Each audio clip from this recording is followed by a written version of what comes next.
At the very center of the world lies the legendary snowy wasteland, teeming with dangerous monsters of all kinds.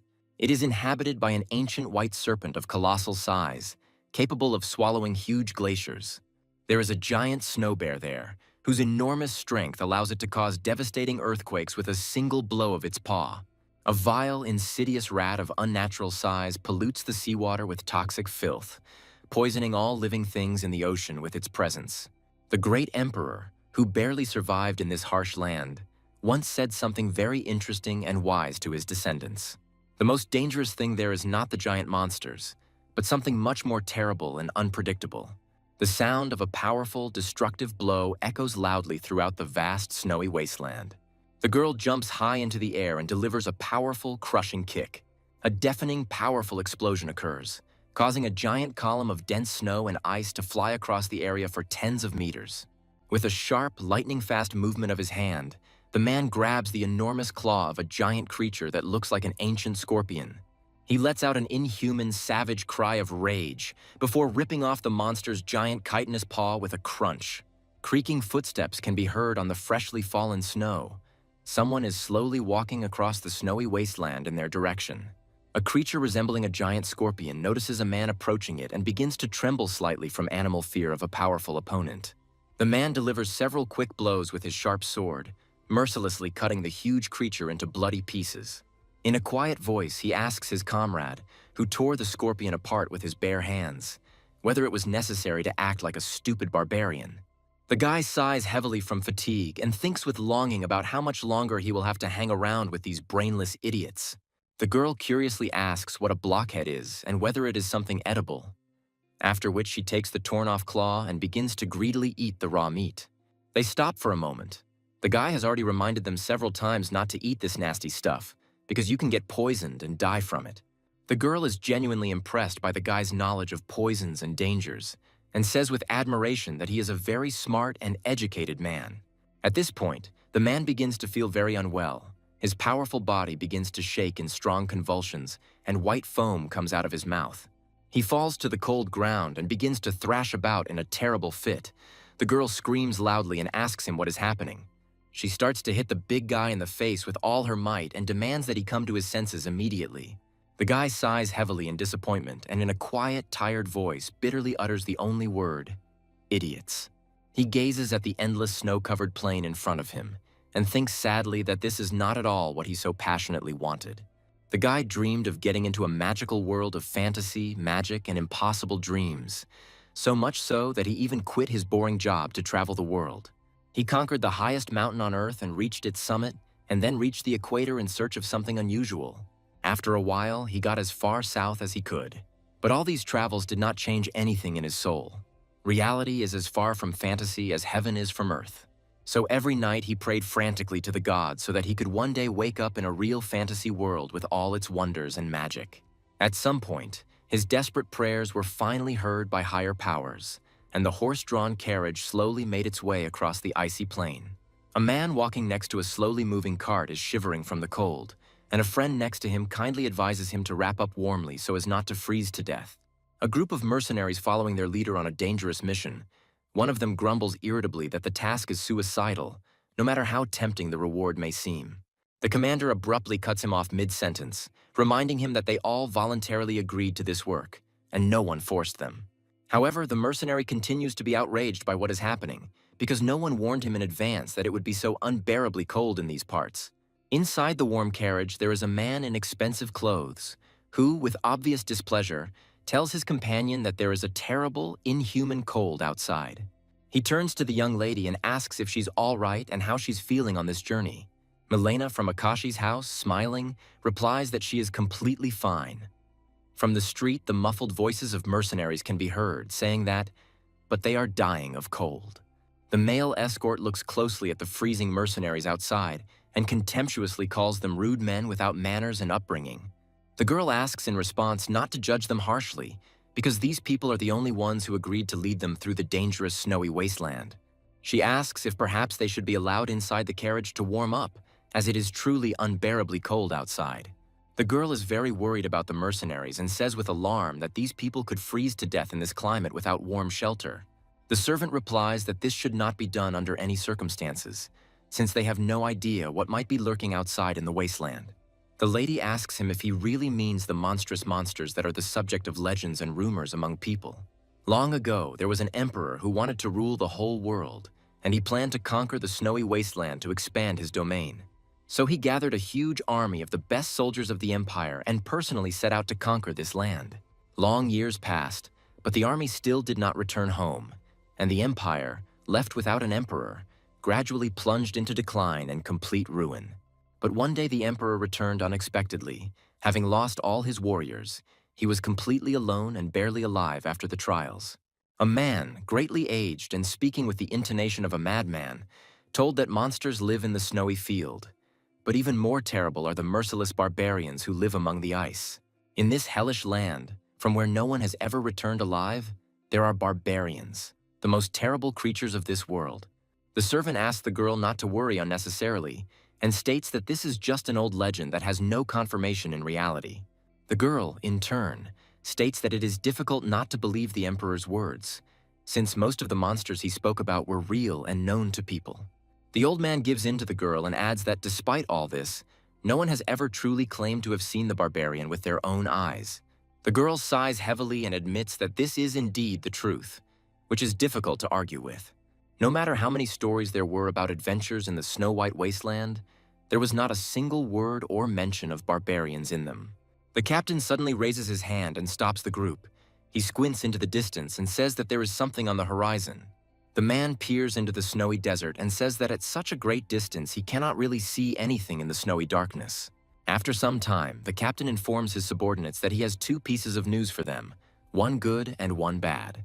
The good news turns out to be very small and insignificant, and the bad news is that something big is heading straight for them.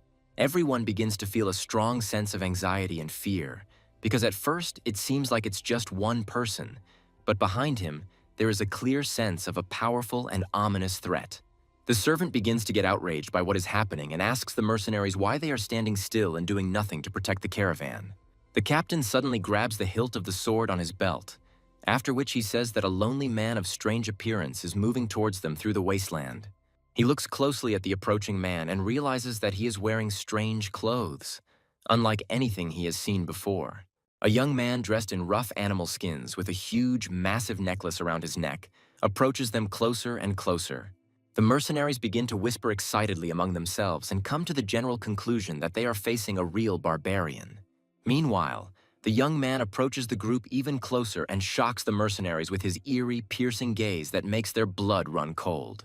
The boy could no longer bear this gang of barbarians in his tribe, and so he went out for a walk through the wasteland alone. A satisfied smile appears on his face because he accidentally stumbled upon strangers in the wasteland, and this is great luck for him. The boy's name is Katal, and he belongs to an ancient line of ash barbarians who have inhabited these harsh lands for many generations. Having cast a careful, assessing glance at the people nearby, the guy quickly realized that in front of him were most likely mercenaries guarding a trade caravan, after which he asked them whether they really are mercenaries, to which the men silently confirm his correct guess, nodding their heads slightly. Katal advises them to go back the way they came, but he seriously doubts that they will follow his sound advice and warning of danger. His self-confident conclusions begin to greatly irritate the mercenary captain, who can hardly contain his anger and the desire to rush into an attack on the impudent stranger. Then the young man becomes immersed in his thoughts and becomes thoughtful, as if he is pondering something important within himself and gradually comes to some kind of decision. After which he casts a curious glance at the cart and wonders if the employer is hiding inside it, sheltered from the harsh cold behind the warm walls. His bold conclusions infuriate the mercenary captain even more. Katal smiles happily and states that he really wishes they had hired him to guard the caravan too. The mercenaries are stunned into silence, shocked by the stranger's words, and only one of them, having made up his mind, carefully asks what exactly he meant. Katal explains that he intends to help them cross the dangerous snowfield, acting more as a guide than a threat, and is counting on a mutually beneficial agreement. With each passing second, their suspicions grow. Doubts hang heavily over the group, and everyone tries to understand why they are even being offered help in such a dangerous place. Katal tells the mercenaries that if he wanted to kill them, they would all be dead long ago. Meanwhile, the tension in the group remains and even grows stronger with each passing minute, Everyone is closely watching Katal's next moves. One of the mercenaries cautiously approaches the captain and quietly asks the boss what they will do in this difficult situation with the barbarian. The girl inside the carriage hears their muffled conversation outside and becomes very wary, listening to every word. The servant next to her in the carriage asks the girl with concern what is happening with the mercenaries and why they are so worried. The captain loudly announces to everyone that the barbarian wants them to hire him as a guide. The girl is visibly worried upon hearing this and anxiously asks the captain what will happen if they decide to fight him right now and refuse his offer. The captain, without a second's hesitation, replies that this cannot be done under any circumstances. Otherwise, they will all die. The girl falls into silent thought for a few moments, after which she says that she's understood everything and made a decision about the barbarian.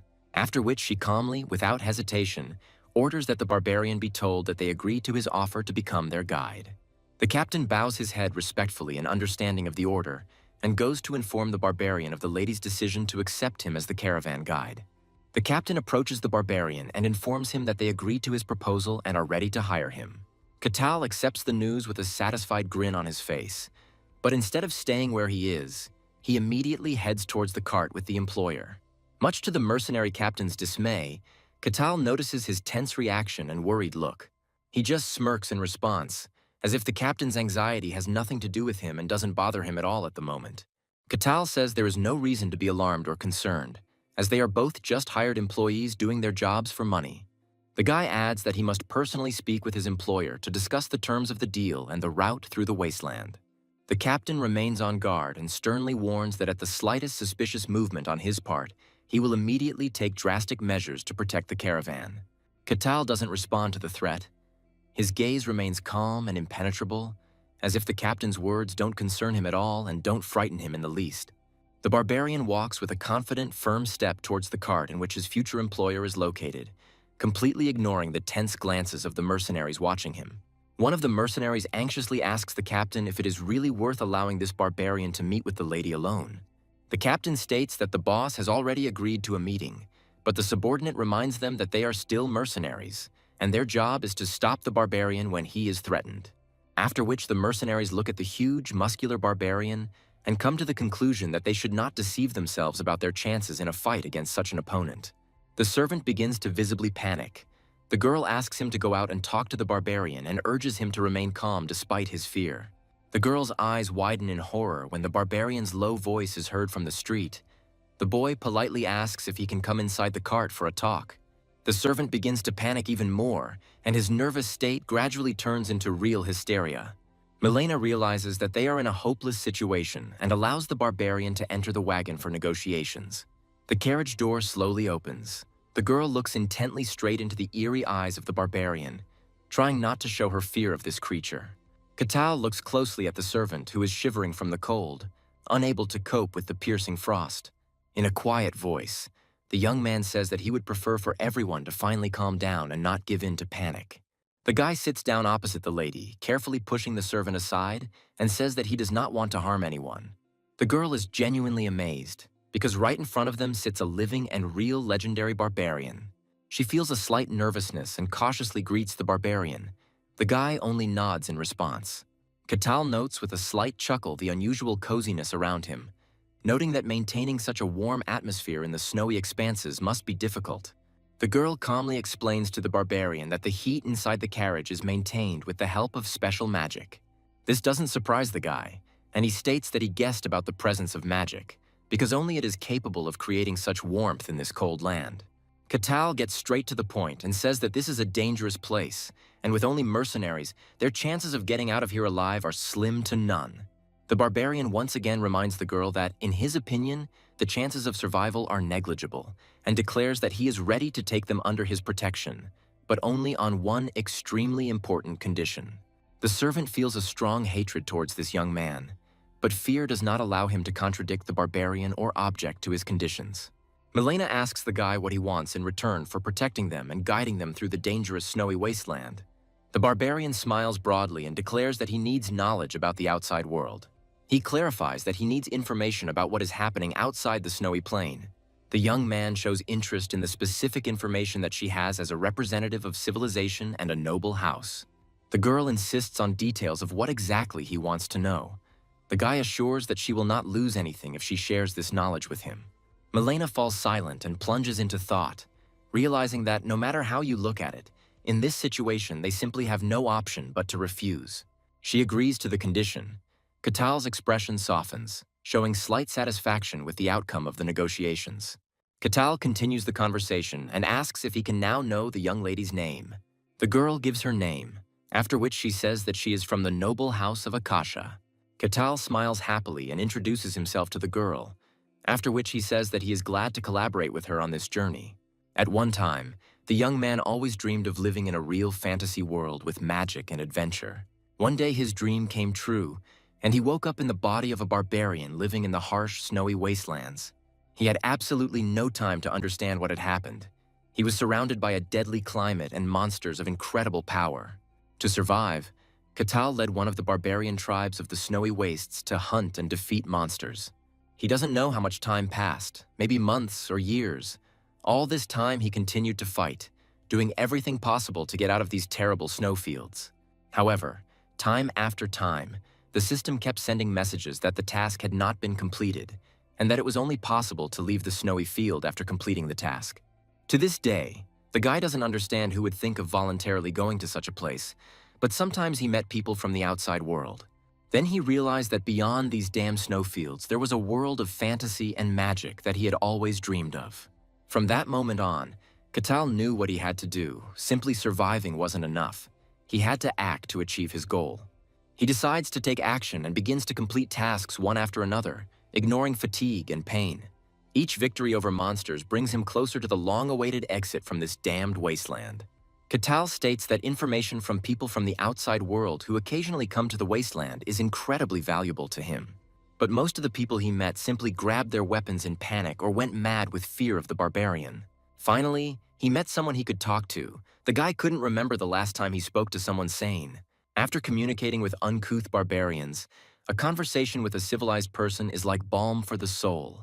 Suddenly, Katal asks the girl if they are transporting weapons in their caravan. Milena asks in surprise how he found out about this.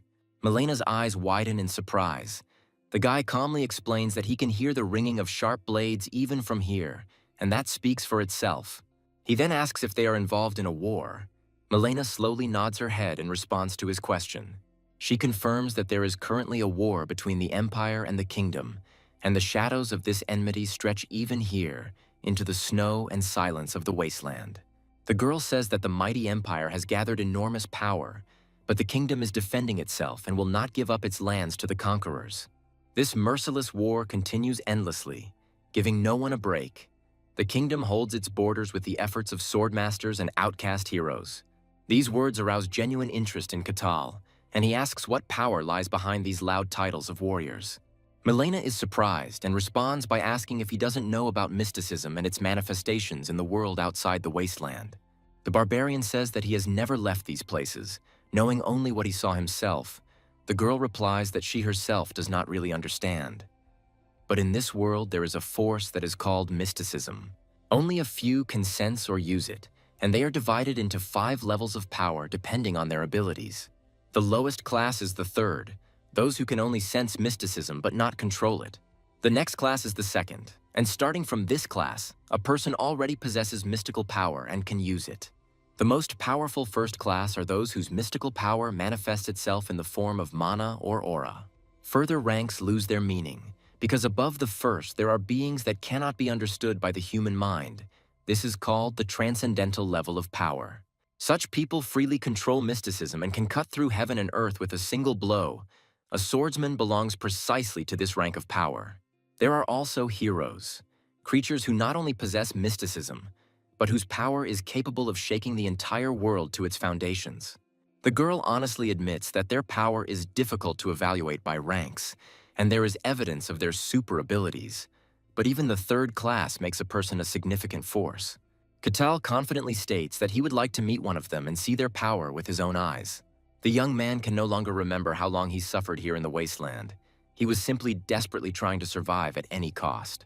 All he knows is the snow-covered fields that lie in the very center of a fantasy world, and getting out of here seems impossible. More than anything, Katal wants to escape this cursed location and see the real fantasy world. Thinking about this, A satisfied smile of anticipation and hope for a better future appears on the young man's face. He looks at his reflection in the glass of the carriage door and tells himself that he will definitely do it and break out of here. The caravan slowly continues its journey through the snowy desert. A girl's voice is heard from the carriage. She asks the guy if he really is the barbarian from the legend.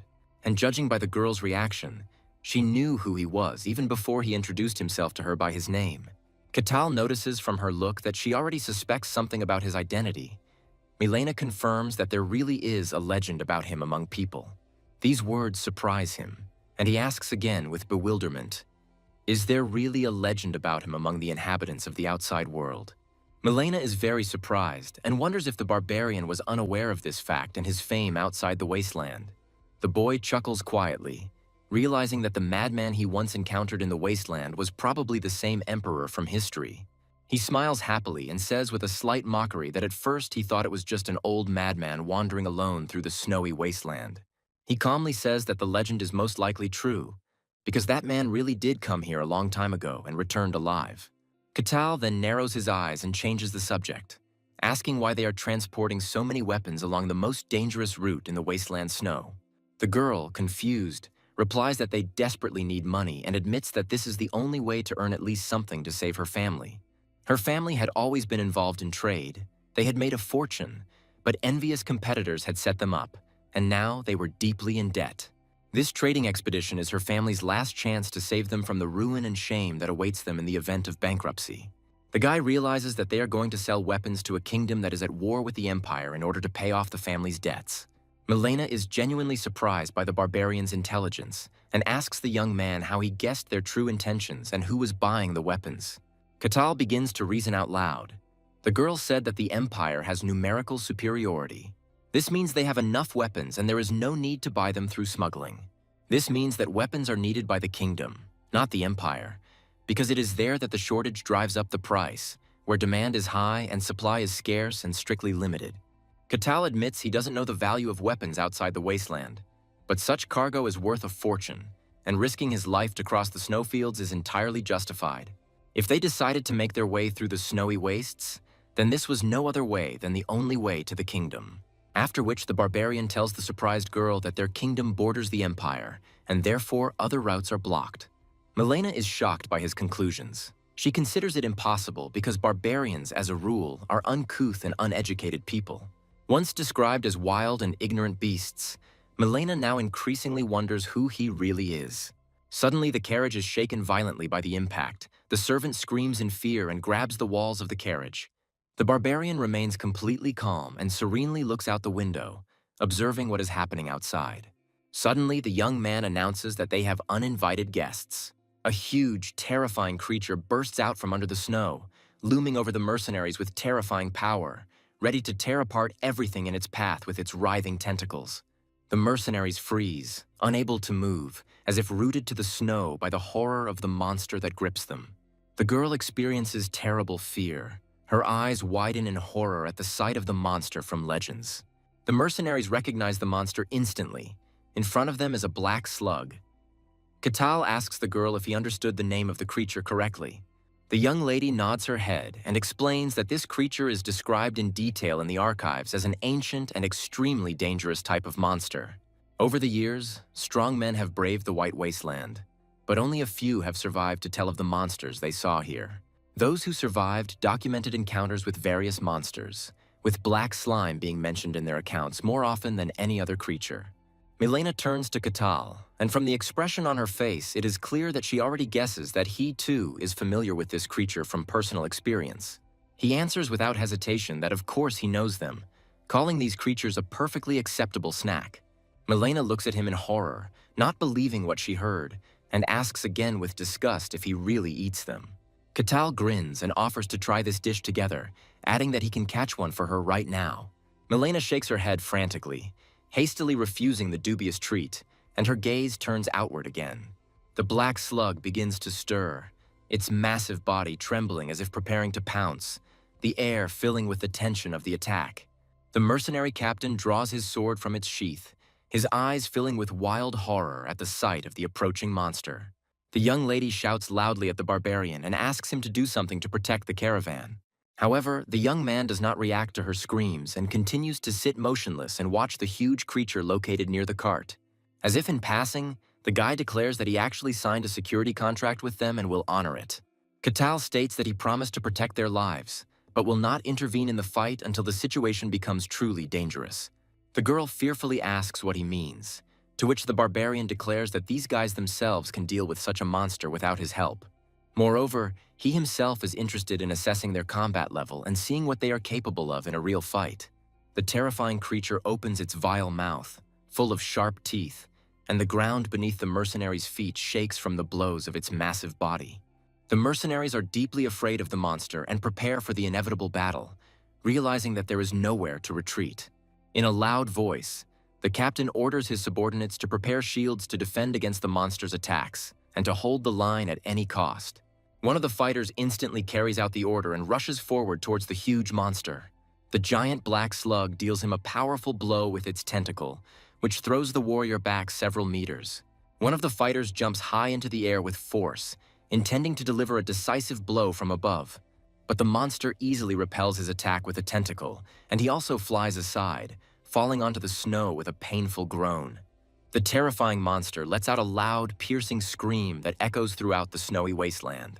The captain grips his combat blade tightly in his hands and carefully chooses the right moment to deliver the decisive blow to the creature.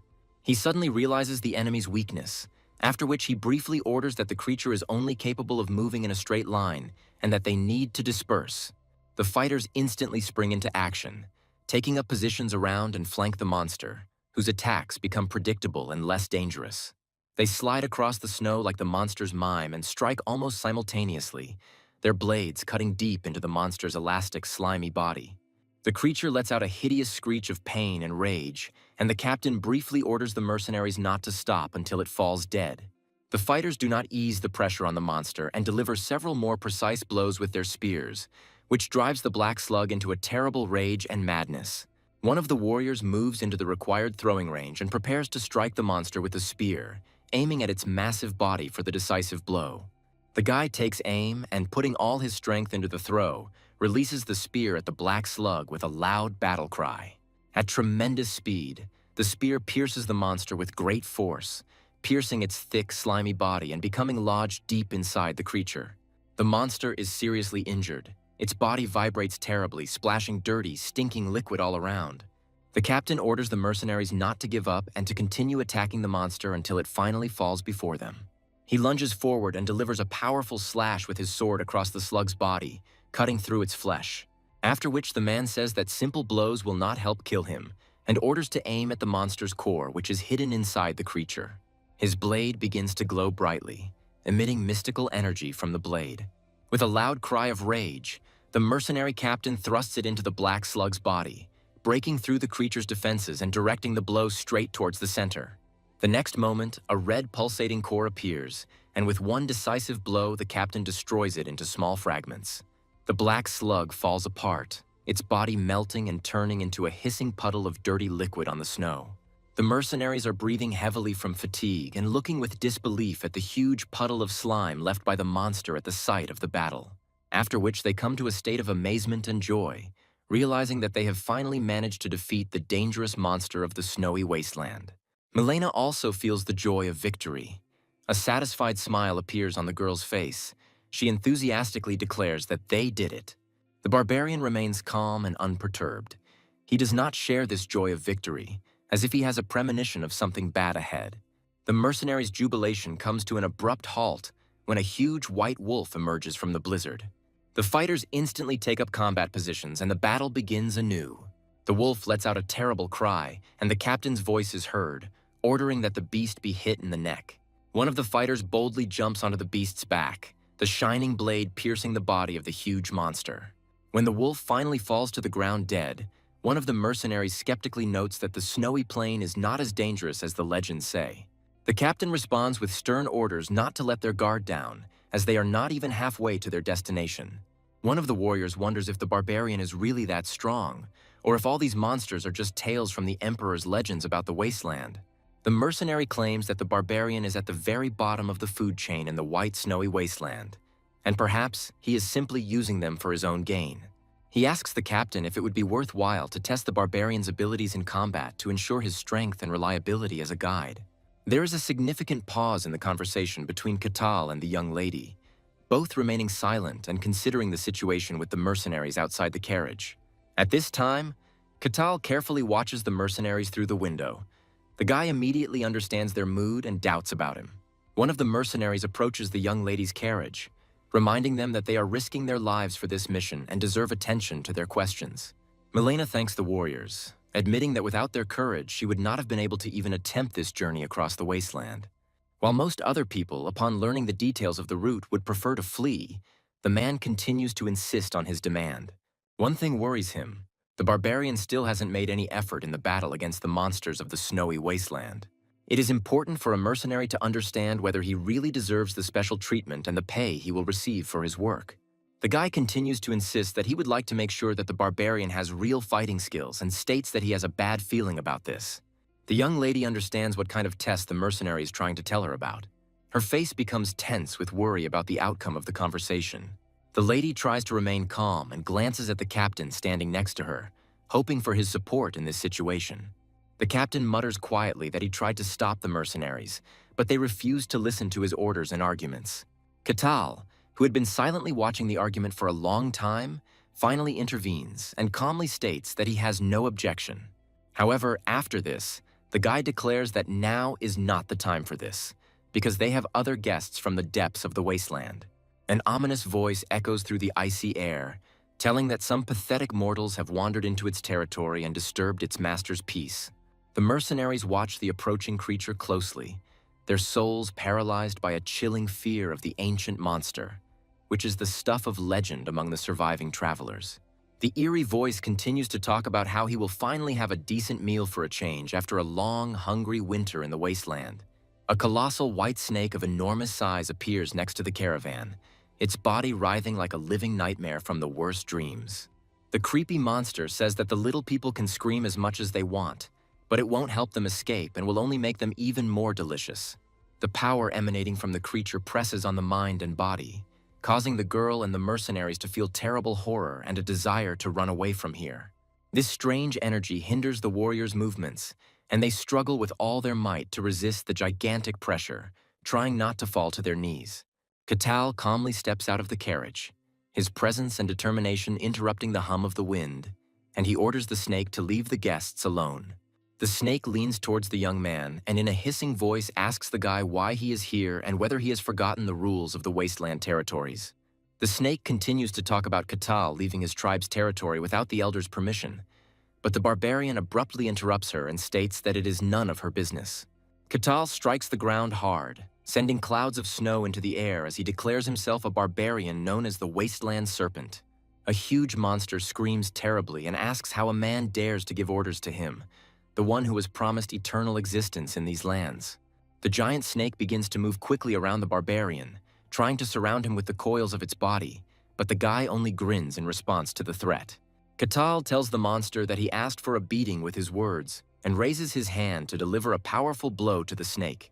A moment later, the barbarian rushes at the monster and delivers a powerful punch straight to the creature's head. The blast wave is so powerful that it shakes the cart the girl is in, and the huge monster turns around and screams loudly in pain.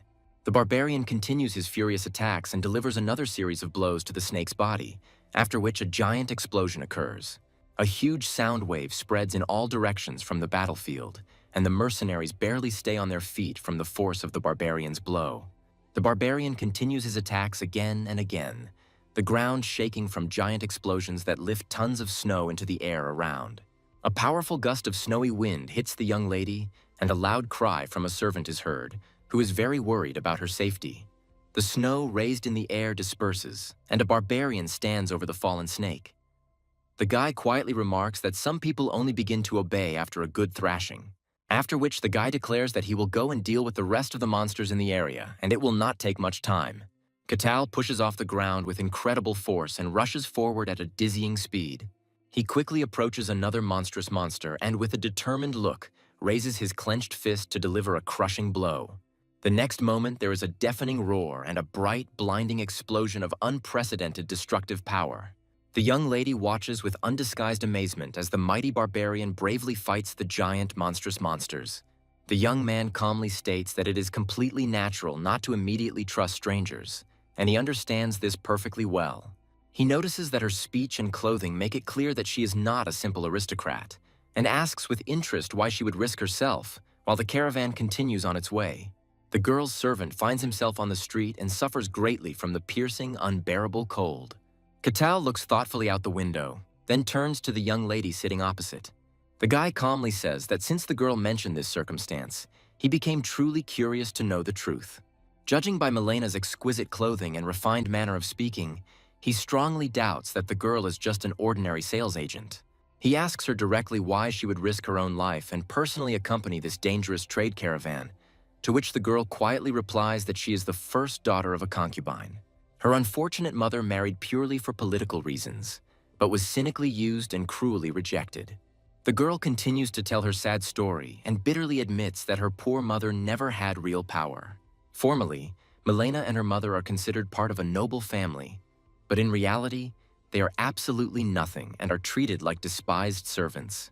The girl sighs heavily because she absolutely did not want to talk so much about her humiliating position in the family.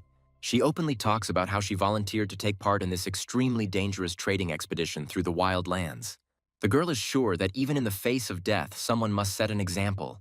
The guy, seeing her determination, with an unexpected smile realizes that she is surprisingly smart. He tells her directly that the girl has really big ambitions, and one could even say that this is real greed. Milena, confused, tries to say something in her defense, but the mighty barbarian suddenly turns around sharply. The loud, joyful voice of the mercenary is heard, enthusiastically announcing that they have finally arrived safely at their destination. The astonished warriors stop abruptly, and in sudden shock, their eyes widen at the incredible sight ahead. The endless snowy desert suddenly ends and gives way to a truly breathtaking sight, as a picturesque green foothill appears before their astonished gaze. Milena thanks the guy for his help, and when the barbarian asks about returning, she replies that they will go through the lands of the Empire, hoping for secrecy and the absence of interference. The guy concludes that they will drop their weapons and the way back will be safe enough not to arouse suspicion. At this moment, Milena addresses him by name for the first time and asks what exactly he meant when he called her smart and ambitious. Katal replies that he said exactly what he thought and that he really thinks the girl is smart and ambitious. The guy reminds that Milena's family is going through serious difficulties, and if she, as the daughter of a concubine, takes the initiative and finds a way, she can achieve a lot. After this, the barbarian asks the girl a question about who she thinks the rest of the clan will trust and who they will decide to follow. The barbarian believes that the girl's main goal is to gain true power within her family, after which he asks Milena if he is mistaken. The young lady lowers her eyes and calmly confirms that the guy is not mistaken. His assumption is absolutely correct. Barbarian believes that this is a typical story where a concubine's child goes through dangerous trials to claim his rights. Milena, in turn, thinks that this barbarian is truly insightful, unlike the blockheads who only pretend to be smart. His intelligence and impressive physical strength make a strong impression on the girl, and she thinks that it would be useful to get such power on her side. With this in mind, she makes the boy an offer, asking if he would like to join her when he decides to leave the wasteland. Katal replies that he is forced to decline the offer for now as he has unfinished business. Milena doesn't insist any longer. Instead, she takes off a small piece of jewelry and hands it to him. The girl says that when he gets outside and finds Akashi's house, he should show this medallion, and everyone will immediately understand who he is. Katal happily declares that if it is a gift, he will gratefully accept it without asking any questions. The old servant casts a respectful glance at the boy, after which he thanks him for his kindness and determination. Katal holds the medallion in her hands and hopes that someday in the future they will definitely meet again. After this, the young lady gets into the carriage, and it begins to move slowly along a narrow forest road, hidden in the shadows of the trees. Katal remains standing in place and watches the departing carriage for a long time, not taking her eyes off its silhouette.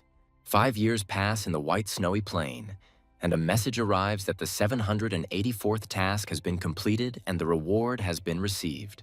All conditions are met, and now the young man has the right to leave the snowy wasteland, leaving it forever. Katal is thrilled to finally be taking his first steps into the fantasy world he's always dreamed of. The scent of grass, animals, and the sound of running water fills his mind for the first time in years and awakens forgotten feelings of peace. A sincere smile appears on the guy's face, in which relief, joy, and quiet happiness are mixed. He remembers with sadness the endless, lifeless snow, and with relief realizes that nothing like this could be found there. It is beautiful, truly beautiful. The young man curses the damned snowy wasteland and sincerely hopes that he will never see it again in his life. He takes a deep breath of fresh air with pleasure, then screams loudly and listens for a long time to the booming echo of his jubilant voice. This is the first real step into the amazing fantasy world he has dreamed of for countless long years. A world full of incredible wonders and unexplored possibilities. There, powerful dragons, noble elves, and real magic await him, bringing to life everything that once seemed like just a distant and unrealizable dream. If it weren't for this all-consuming desire, he would have died long ago. The snowy wasteland was a real hell, and the will to live alone was not enough to survive. Katal then turns his attention with curiosity to a bright, mysterious glow located in the picturesque valley below him. The young man clearly feels a large number of people ahead. He assumes that there is probably a village there, and that he will finally see a real settlement. He had told these stupid barbarians so many times that they needed proper shelter, but they simply dug holes in the snow and slept in them, and in response, they only blinked their eyes, not understanding anything.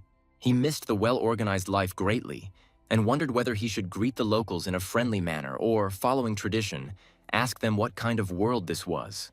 Regardless, Katal is determined to approach strangers politely and friendly, showing respect for the locals. The elder addresses the assembled elves, saying that from this fateful moment on, this place will become their new home. This long-awaited announcement greatly pleases everyone present, and joyful, sincere smiles appear on the elves' faces. After which, the elder loudly gives the command to immediately begin unpacking all of their numerous things and setting up their new home. A young, worried elf addresses a wise old man respectfully, his voice clearly laced with anxious, worried notes and hidden fear.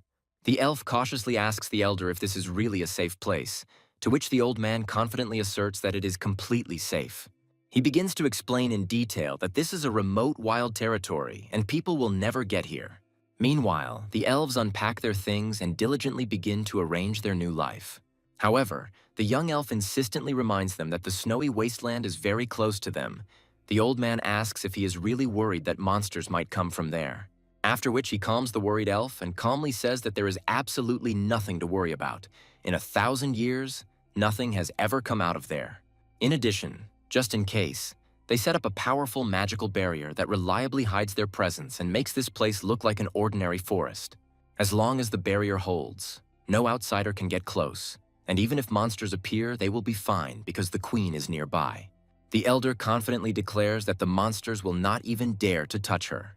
Katal suddenly feels a strange change, as if he had unexpectedly stumbled upon something invisible, and then wonders in confusion what it is.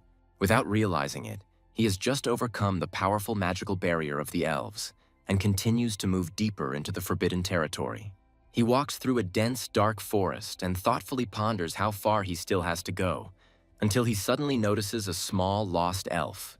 His heart skips a beat with delight, because in front of him is a real creature from the fantasy world that he had dreamed about all his previous life. In one moment, all the horror and suffering experienced in the snowy wasteland seems justified for the sake of this wonderful magical moment. Elves are one of the first races that comes to mind when you think of fantasy, and the young man never expected to meet one so early. He thinks with relief about how great it is, how infinitely glad he is that he survived this whole nightmarish ordeal. The girl is very scared and cries, having lost her way and not knowing how to get back home. Katal carefully and slowly approaches her.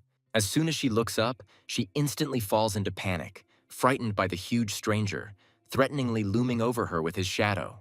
Katal greets the frightened girl in a friendly manner, but she is overcome with fear and is completely speechless from terror. Katal seems to her like a giant monster, the likes of which she has never seen in her life in her peaceful settlement among the trees. The girl becomes very ill and is unable to even move from the paralyzing horror of the stranger. A moment later, she begins to have a seizure and the little defenseless elf suddenly loses consciousness, falling to the ground. The young man barely manages to catch her before she falls to the ground, the noise causing frightened birds to fly into the sky, loudly flapping their wings. Katal stares at the child's limp body for a long moment, realizing that even in his dream world, the fear of the monster in human form remains the same. The young man quickly decides that it would be better for him to take the child to the village so that she could receive the necessary help. In most worlds, elves are a peaceful and orderly race, living by strict laws of hospitality and justice. The guy sincerely believes that if he brings back the unconscious girl, then maybe he will be accepted as a good person and thinks about what kind of elven hospitality it is. Katal smiles happily, but to be honest, he is a little excited about the upcoming meeting with the mysterious inhabitants of the forest.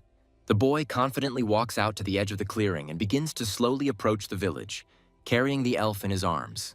But when he arrives in the village, with an unconscious child in his arms, the reality turns out to be completely different, completely unlike his expectations. The girl's mother screams in panic, demanding to know what happened to her child, while the armed men look warily at the boy and ask how he managed to get through the barrier. The woman continues to scream hysterically. At this moment, Katal thinks with sadness that everything did not go as he hoped. The elder is very surprised. He thinks that this cannot be. This place should be inaccessible to people and wonders what a person is doing here. The elves begin to shout loudly to him that there is a dangerous gap in the barrier, and the elder anxiously asks where the queen is. Katal desperately tries to calm the elves and says that he is not their enemy. Loud screams are heard. Give the child back immediately, otherwise he will regret it greatly. The elder's expression turns stern. The barrier is broken, and yet it was created using ancient elven techniques and cannot be overcome by ordinary means. The elder believes that if the barrier is broken, it means the people prepared in advance and wonders how long they have been watching them. Katal at this time thinks that the elves probably mistook him for a child kidnapper, and this explains their aggressive reaction. The guy believes that it is necessary to urgently explain that this is a misunderstanding before the situation escalates into a real massacre. At this moment, he notices that the little elf girl has regained consciousness, her body shaking violently with fear. Katal believes that the girl should be immediately put on the ground, at which point the child opens her eyes and freezes in paralyzing fear. He gently strokes the girl's head and asks her to return to her native relatives. The girl turns timidly to the huge giant and does not dare to take a single step towards her parents standing at a distance. For her, Katal is a terrible monster, and she has never seen anything more terrible in her peaceful life among the forests. A moment later, she is again overcome by a terrible, paralyzing fear that paralyzes all her movements and thoughts, completely subjugating her mind to panic. However, a second later, she rushes towards her parents with a terrible scream, tears streaming from her eyes. Katal wonders if his face is really that scary, even though he thought he looked perfectly normal for a human. After which the guy calmly tells the elves that he is not an enemy and returned the child to them safe and sound. The elder understands that the hostage has been freed and orders the elves to immediately prepare for a decisive battle with the uninvited stranger. Swift elven archers draw their bows in an instant. A second later, the order to open fire is given and several dozen arrows fly towards Katal. The guy is shocked by what is happening and asks in a quiet voice if no one at all heard what he just said. Unfortunately, these elves turned out to be much wilder than Katal had previously imagined. The boy thought they were a peaceful people who loved nature and sought peace, but these elves were cruel and wild. On the other hand, they are a race that lives in the wild, and nature is a world where the strongest survive. The elder's loud voice is heard, declaring that the guy has some kind of artifact. The arrows do not affect him, and he orders to continue the attack further. Katal sighs heavily, then folds his hands in a magical gesture, a bright glow of purple energy instantly erupting around him. The gigantic aura continues to expand around the young man, purple energy instantly spreading throughout the valley, filling the air with a crackling sound. A moment later, a powerful explosion occurs, and a giant sound wave knocks the nearby elves off their feet. They are filled with wild fear and ask the elder to immediately deploy a protective barrier to save them from imminent death. The blast wave continues to build, throwing the elves high into the air. The energy wave from the powerful explosion fills the entire valley, sweeping away everything in its path and leaving devastation in its wake. The elder experiences severe shock, and after the blast wave has passed, he wonders what happened to the stranger. He looks closely at the young man standing in the huge crater left by the explosion. In a quiet, confident voice, Katal tells the elder that he is not their enemy and has come here with good intentions, as he said before. The guy looks around the destroyed surroundings and thinks that perhaps this time he went a little too far with his show of force. A moment later, he notices a bright arrow surrounded by magical flame, which moves at great speed straight towards his head, threatening to pierce his skull. A second later, a powerful explosion occurs, the impact of which shakes the entire surrounding forest. The elves watching this open their mouths wide in surprise, unable to believe what they see before them. The queen, the head of the clan, appears before them, tightly clutching a battle bow in her hands, radiating ancient magical power. The queen asks in a commanding voice what is happening here. The elder immediately answers her that they were attacked by a man who destroyed the protective barrier. She immediately comes to the conclusion that this place is not safe and that they have been discovered by enemies. Katal looks at the princess and says that he would appreciate it if she listened to him and allowed him to explain the situation. The queen turns sharply towards the guy and freezes in amazement, not believing that she sees a living person in front of her. The elder shouts loudly that this cannot be, because the guy remained unharmed even after a direct blow from Her Majesty. The queen's eyes narrow, believing that another powerful enemy has been sent to destroy them and wipe them off the face of the earth, after which the girl begins to think that the human race is truly disgusting and knows no mercy. Her voice is full of contempt, after which the queen takes out another arrow, which flares with a bright magical glow. The queen tells the young man that she will make him pay for his greed and desire to exterminate her people for profit. The guy's surprise and disappointment grow. He wonders if she really doesn't understand, even though they clearly speak the same language.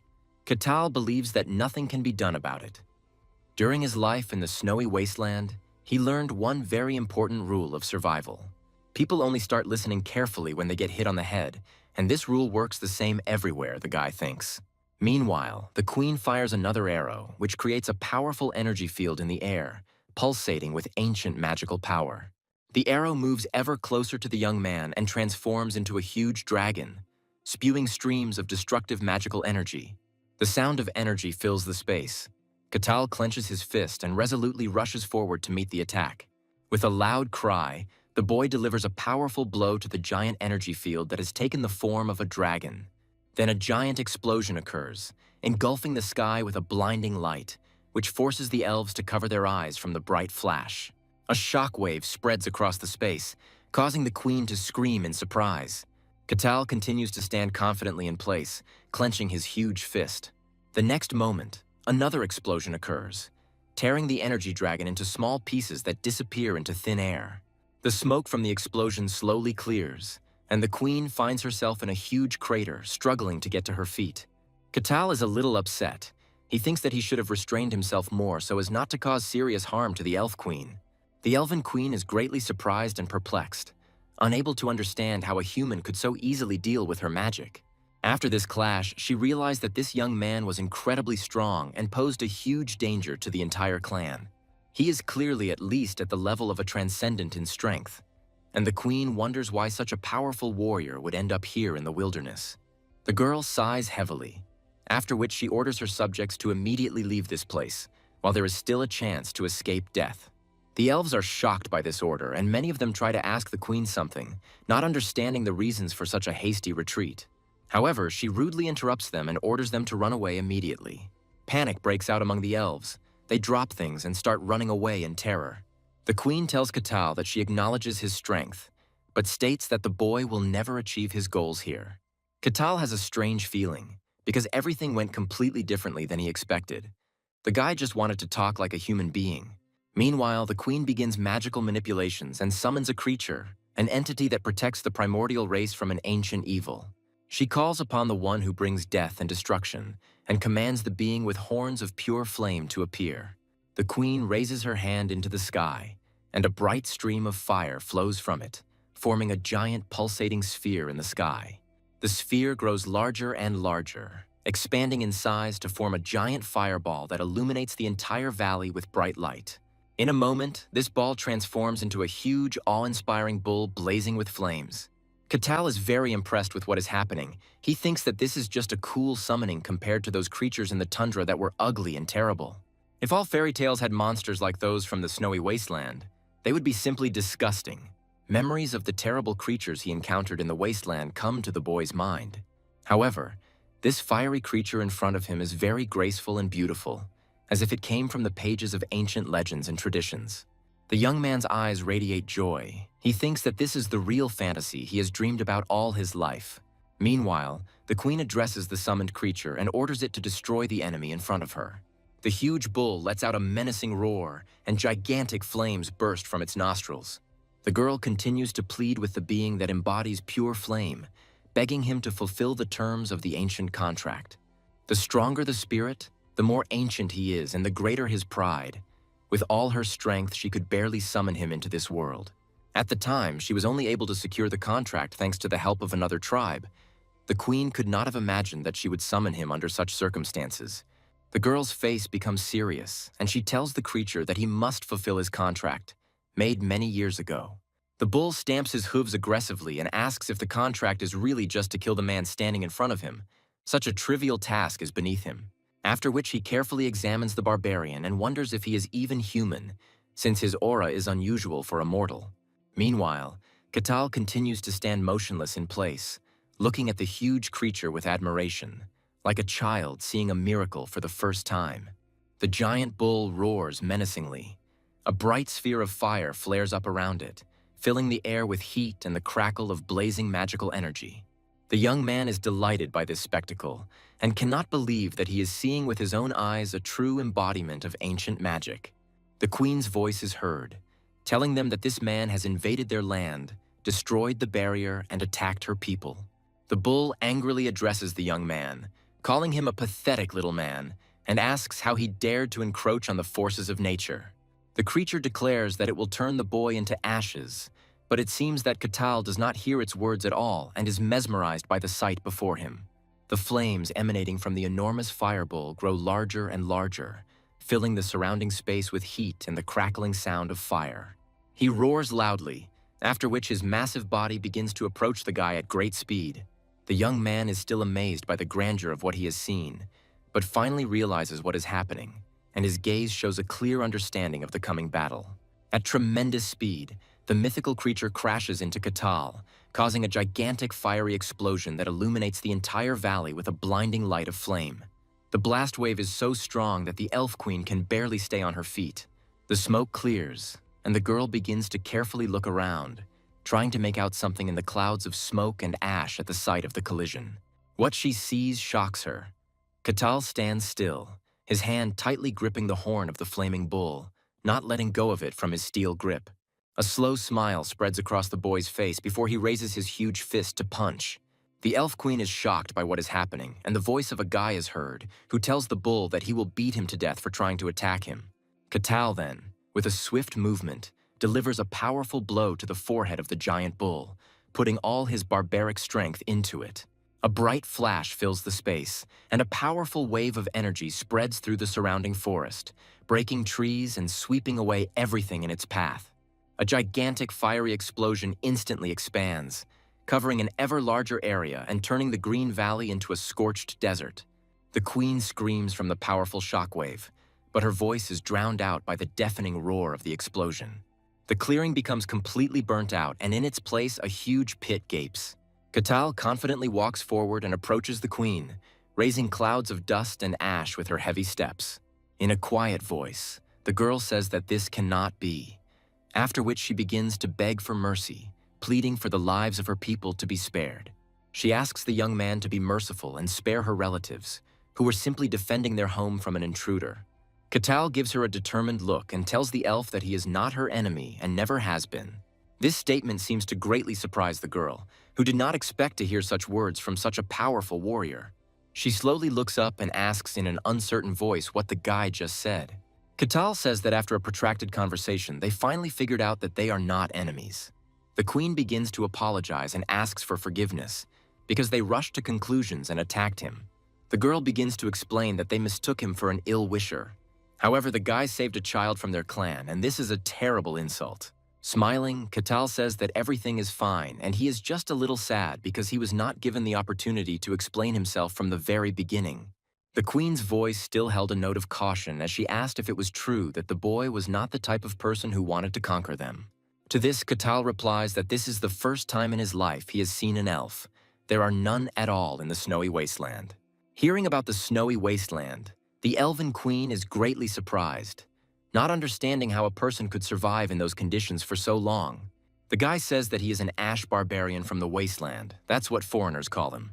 The queen, in turn, thinks that this is impossible because she believed that people could not survive in those conditions. She wonders if others can get out of there, but the guy reassures her that there are strict rules in the wasteland and even powerful creatures like snakes do not dare to break them.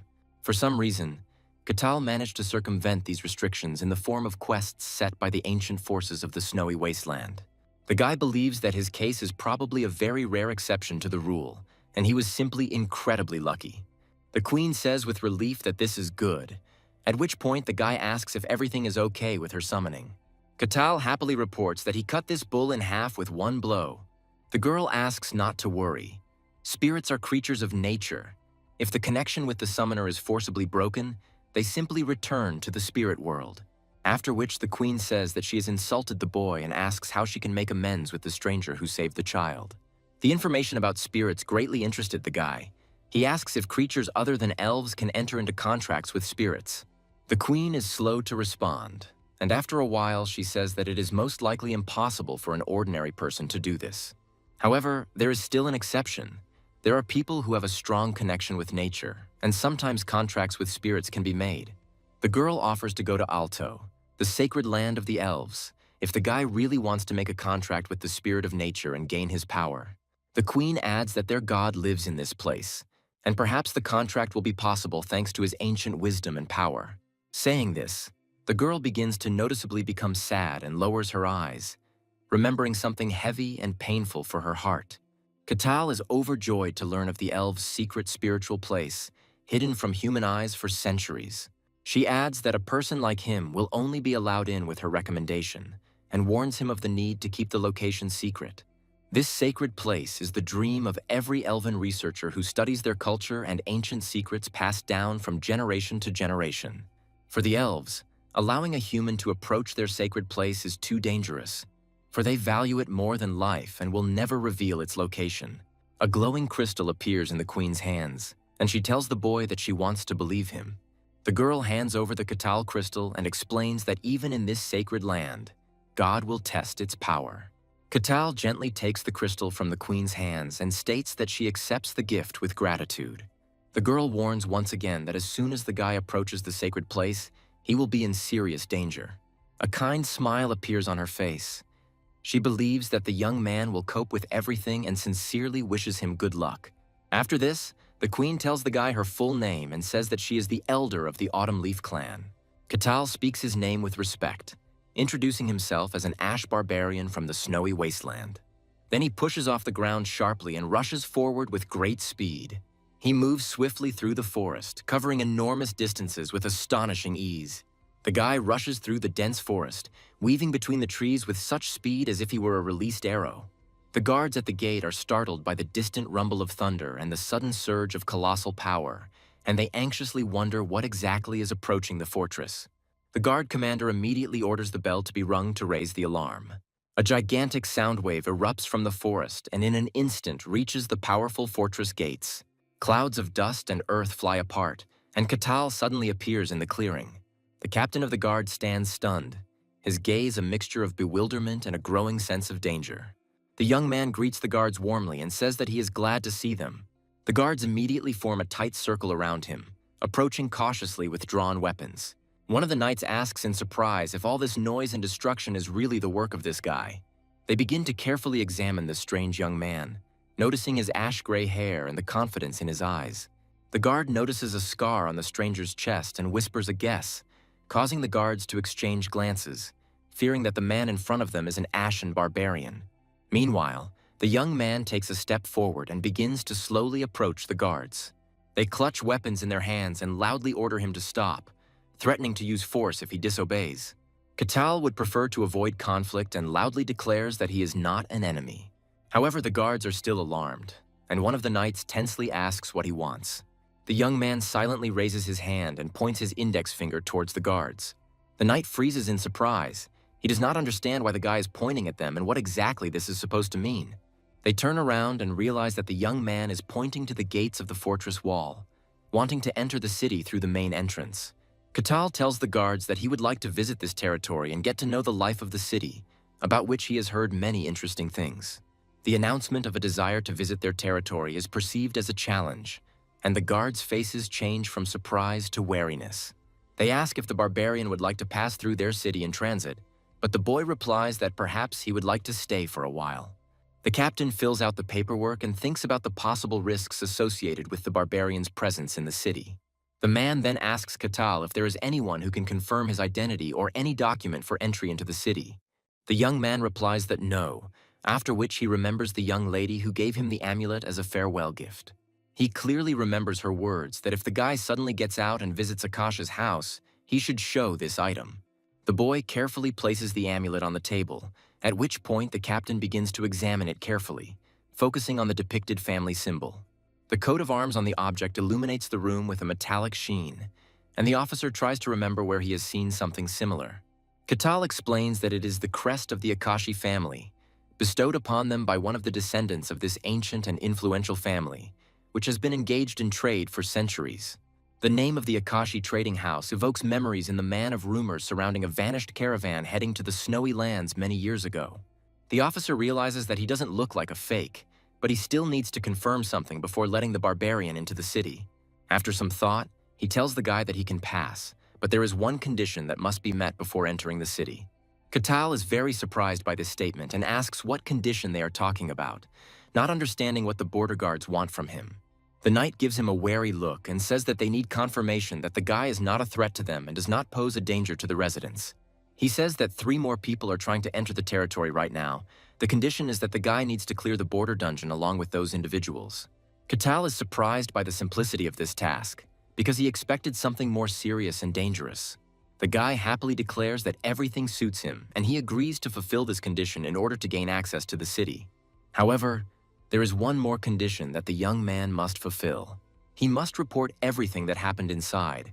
The captain understands that the easiest way to maintain balance is to make the crew members watch each other.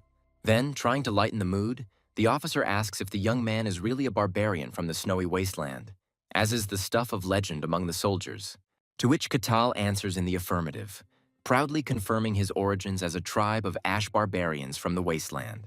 The captain shakes his head, admitting that he had never met a barbarian of this kind before, for until now he had considered them a rude and ignorant people. Making it clear that the meeting is over, the officer gets up from the table and orders everyone to leave the room. Meanwhile, in the next room there are other participants.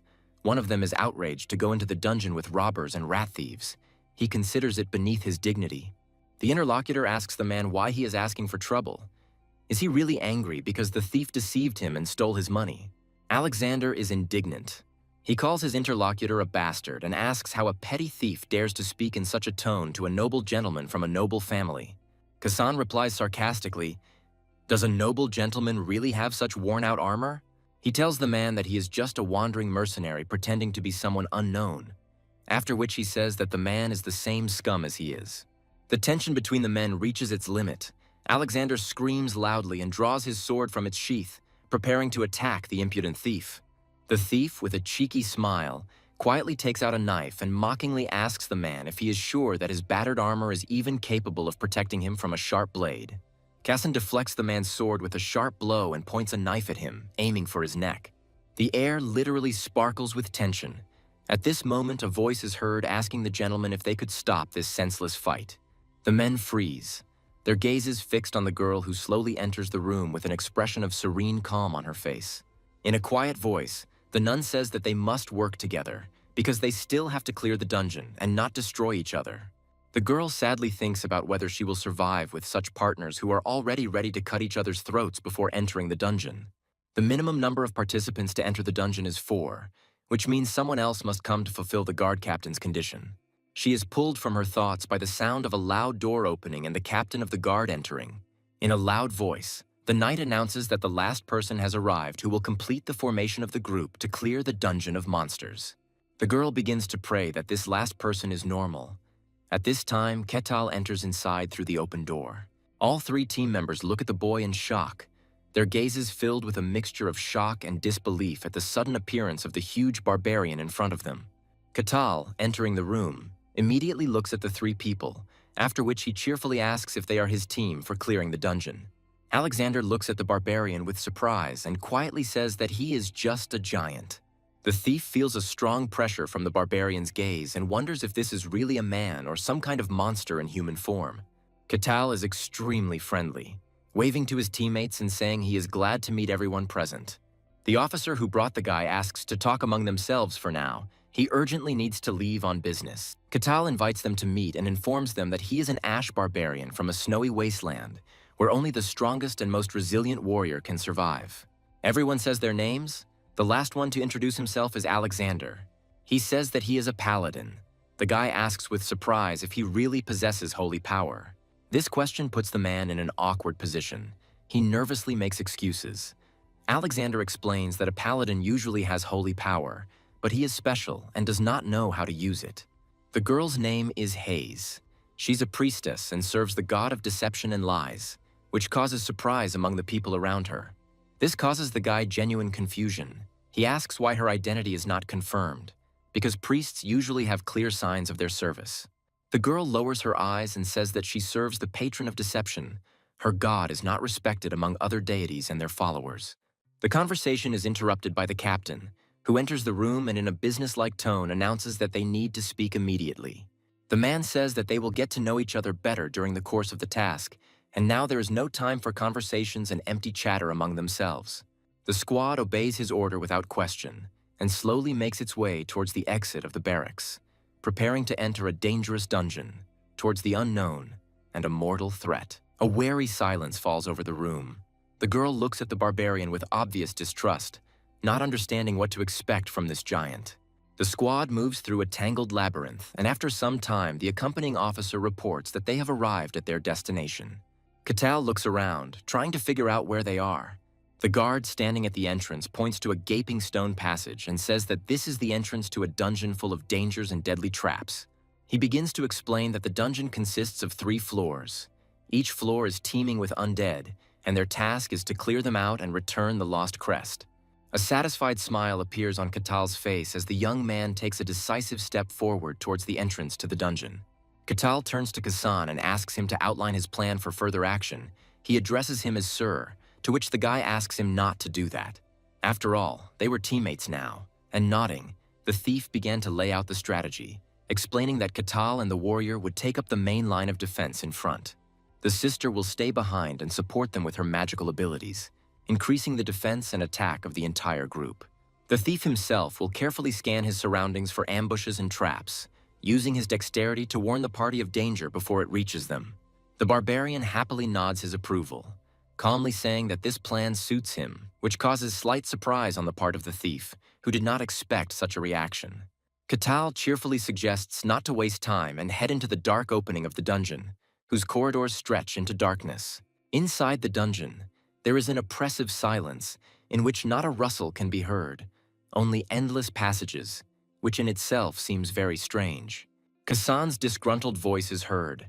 The thief says that it is so dark here that he cannot see anything, and this prevents him from looking for traps ahead. The girl tries to keep up with the group. She's clearly scared and looks around warily, afraid of a sudden attack from the darkness. Kassan claims that no one has attacked them yet, which is indeed very suspicious for a dungeon infested with undead. Suddenly he raises his hand and declares that there are monsters ahead.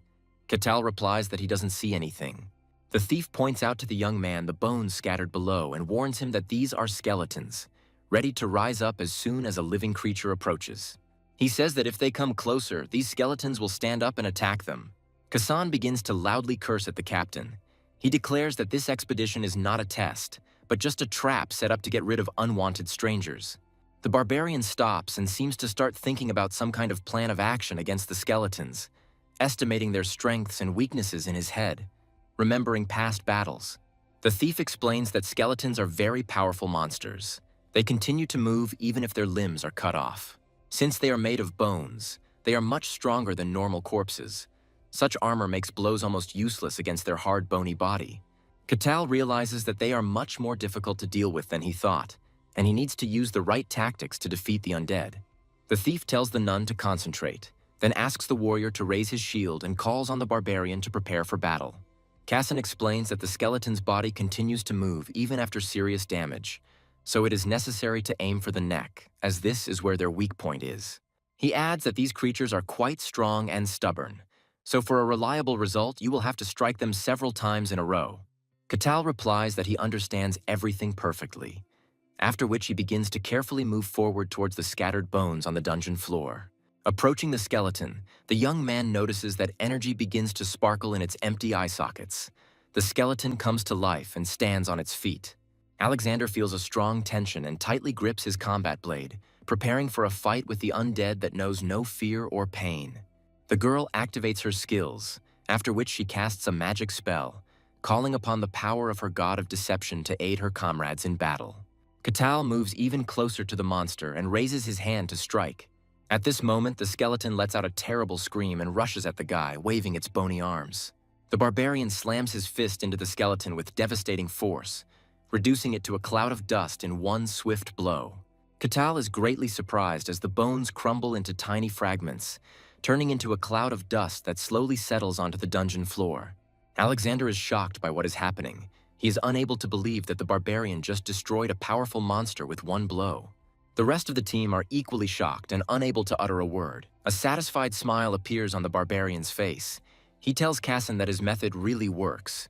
If you hit him in the head, the skeleton stops moving. The guy thanks him for such valuable advice and suggests moving forward immediately. Skeletons are made of bones and are extremely hard. Even for an experienced swordsman, it is almost impossible to simply break a bone with a single blow. In addition, the dungeon feeds the skeletons with mana, making them even stronger and giving them additional protection from the magical energy of the dark forces. The only way to defeat a skeleton is to repeatedly strike its neck to sever the vertebrae and separate the skull from the rest of the monster's skeletal body. The thief knew from the start that the barbarian was strong, but he didn't think he was that strong. He looks at the guy carefully and wonders if he is even human. The entire group is stunned, looking at the large pile of gray dust at the feet of the barbarian that was once an enemy. Katal happily says that they need to continue on their way, and everyone else quickly agrees with him. Moving forward, the young man suddenly stops and becomes wary, sensing something is wrong. Katal notices a skull and skeletal remains on the ground near his feet. The squad following him freezes in place, and horror is visible on their faces from the understanding that something terrible is about to happen. The scattered bones scattered across the ground begin to move and gather into numerous skeletons.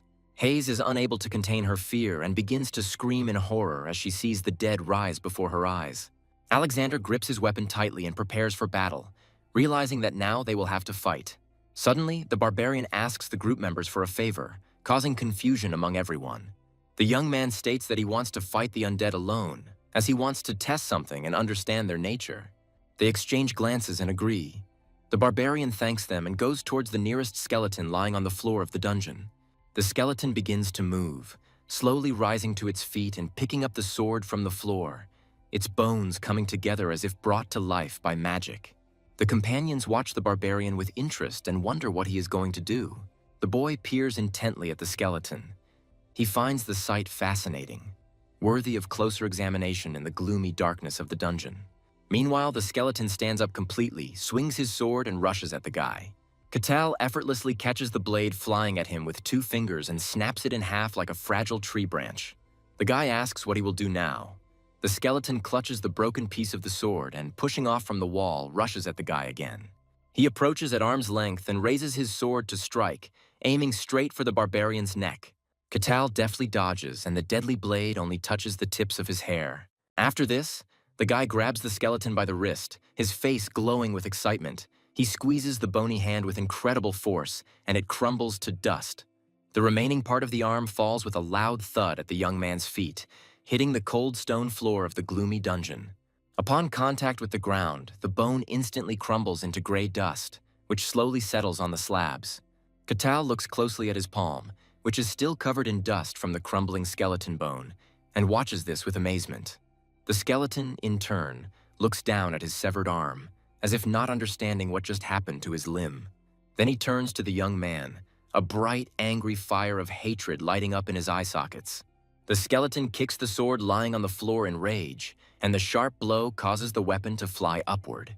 The blade begins to spin rapidly around its axis, describing dangerous arcs in the air, after which the skeleton, with amazing dexterity, intercepts it with his left hand, demonstrating his mastery of the weapon. The barbarian watches this closely. He is genuinely amused by such manipulations. He notes that the creature can change hands, like a real warrior. Holding the sword in a reverse grip, the skeleton lunges forward with a sharp movement, aiming for the unprotected spot between the barbarian's ribs. However, the young man's reaction is much faster. With a sharp movement, he calmly intercepts the enemy's wrist, stopping the blow halfway to its target. Katal rips off the skeleton's arm, then forcefully pushes him back against the dungeon wall where he hits a rock. Despite the lack of arms, the monster does not give up and tries to hit the guy again, demonstrating the tenacity of a dead warrior. At great speed, he approaches the young man and tries to stab him in the chest with broken bones. However, the barbarian catches the remaining limb again and deftly breaks it, noting with slight mockery that this skeleton is surprisingly smart for an undead. The nun watches in horror, not believing that the barbarian is happily playing with the living bones as if they were a toy. The men watch what is happening and do not dare to intervene, realizing that they have no chance at all in this fight. Katal parries another series of furious blows from the skeleton and, seizing the moment, grabs the enemy tightly by the skull, sharply tearing his head off and throwing it onto the stone floor. The guy concludes that if you deprive a skeleton of its head, its body loses its ability to move and no longer poses a threat. After which he delivers a powerful kick to the skull, which shatters into dust. The guy apologizes to his comrades for the long wait. To which Kasan, trying not to show fear, replies that everything is fine, and the young man need not rush into experiments on the undead. The barbarian thanks him and turns to the small pile of dust that the skeleton had turned into after being kicked. The boy announces that the way is clear, and soon they reach the foot of a massive staircase leading deep into the dungeon. The thief says that this is the way to the second floor.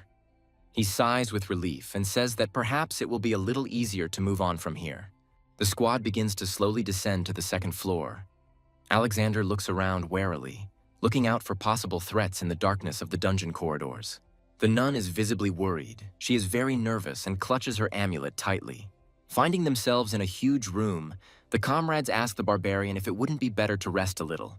Katal looks at them, thinking about what was said, and comes to the conclusion that, indeed, this will be better for the whole team. After which, the barbarian sits down on the ground, closes his eyes, and goes into himself. He loudly declares that he has one question about this dungeon. Katal says he feels bad, but his knowledge on the matter is insufficient. The girl looks at him in surprise and asks what he would like to know. The young man says that this dungeon is located quite close to the border. He wants to know if the population has any problems with the dungeon and monsters. Hayes explains that monsters from the dungeon usually do not come out, although there are exceptions, but such cases are always recorded in advance and eliminated. Kassan coughs to clear his throat and calmly explains that the dungeons themselves are natural formations that appear without human intervention. He adds that such places can take many forms, from deep caves to majestic towers hidden in the fog. Most often, dungeons appear near large cities or densely populated areas where life is in full swing and many people live. It seems as if these mysterious structures are drawn to the life energy of people, feeding on it for their existence and growth. The young man thinks for a moment, then says that now much is becoming clearer regarding the nature of dungeons and their appearance in the world. Hayes explains that when a dungeon appears, the local lord assesses the level of danger, and then either outsiders like them or mercenaries are sent in to clear it out. The barbarian asks if the dungeon appears inside the domain. The girl claims that no, they appear only at a distance, as if obeying an unknown law of natural balance. Katal is overjoyed, confident that successfully completing these dungeons will yield a reward worthy of the effort and risk involved. The girl replies that everything is correct. Usually there is a boss at the last stage, and for defeating him you get various rewards and treasures. She believes that for a dungeon of this size, the reward must be quite significant and valuable. Katal laughs happily and says that it reminds him of a game. The girl asks what he means by this. The guy brushes it off, saying that he's just thinking out loud, after which he admits that he has one more question and receives permission to ask his comrades. The barbarian asks who exactly creates the dungeon. Hayes asks again, a little confused, what he means. The very idea of creators seems strange and incomprehensible to her. The priestess replies that dungeons arise naturally and no one creates them. However, Katal expresses doubt that if there are too many such places, this already raises suspicions and cannot be a simple coincidence. He notes that dungeons most often appear near populated areas, as if deliberately attracting people, demanding their attention. They appear especially often near large settlements, skillfully tempting residents with promises of treasures and ancient artifacts. Catal concludes that for a natural phenomenon, such behavior seems too intelligent and thoughtful. His words greatly surprised the priestess, because she had never thought about such things and was used to taking everything for granted. She begins to look at the situation in a new way, realizing that much in this world is not as simple as it seemed to her before. Kasan confirms that this is true. He never thought about it either. He wonders with amazement how a barbarian dared to question the established truth of their world, for barbarians are considered ignorant and savage creatures. This opinion is firmly rooted among everyone who lives in this world. However, everything they see does not fit into the image of a typical barbarian. Catal suddenly interrupts Kasan's thoughts and asks if everyone has had enough rest. Everyone rises from their seats at the same time, looks at each other and answers affirmatively in unison, demonstrating their readiness to continue on their way. Catal, watching his comrades closely, says that if they are truly ready, it is time to continue their adventure again. The group begins to move, gradually going deeper into the second floor of the dungeon. Catal walks confidently forward, while his companions are noticeably tense and constantly look around, warily peering into the darkness. Suddenly, the barbarian stops and an unusual object appears in front of him. The guy notices a chest on the ground and curiously asks the others what it could be. The thief, having examined the find, reports that it is a treasure chest, one of the rewards hidden in this labyrinth. Catal asks if it can be opened, to which the thief replies that a chest of such quality requires an experienced burglar with outstanding skills. Unfortunately, they don't have a master of that level in the dungeon, so we'll have to give up the find, no matter how sad it is. The barbarian insistently demands that he open the chest, to which Kasan asks in bewilderment why he is even approaching him with such an offer. Catal calmly explains that in front of them lies a veritable treasure trove, full of rare and valuable items. He adds that since Kasan is a thief, he is the one who should take care of this matter. Kasan admits there is logic to this, but says there is one problem. If he knew how to open such locks, he would hardly have found himself in this situation. Kasan considers himself a loser, who is not even recognized by the guild. He simply does not know how to pick locks. What worries him most is that he can't just tell the barbarian the truth. Catal has high hopes for him, but if Kasan confesses, disappointment will follow immediately. A creepy image of Catal appears before him, calling him a pathetic, useless loser. He remembers how the barbarian turned those skeletons to dust and doesn't want to end up like them. Kasan agrees to try, feeling Catal standing behind him and watching closely what equipment he uses to pick the lock. The man thinks that if he fails, he will not get out of here alive. He begins to frantically recall the skills he saw in real burglars when he worked for them as a porter. Kasan is under extreme tension, cold sweat pouring down his face. Again and again, he desperately tries to remember how other people picked locks and what exactly they did. The barbarian notices that the thief is visibly nervous and trembling, and asks in surprise what happened. Kasan begins to cry with joy and quietly announces that the chest is open.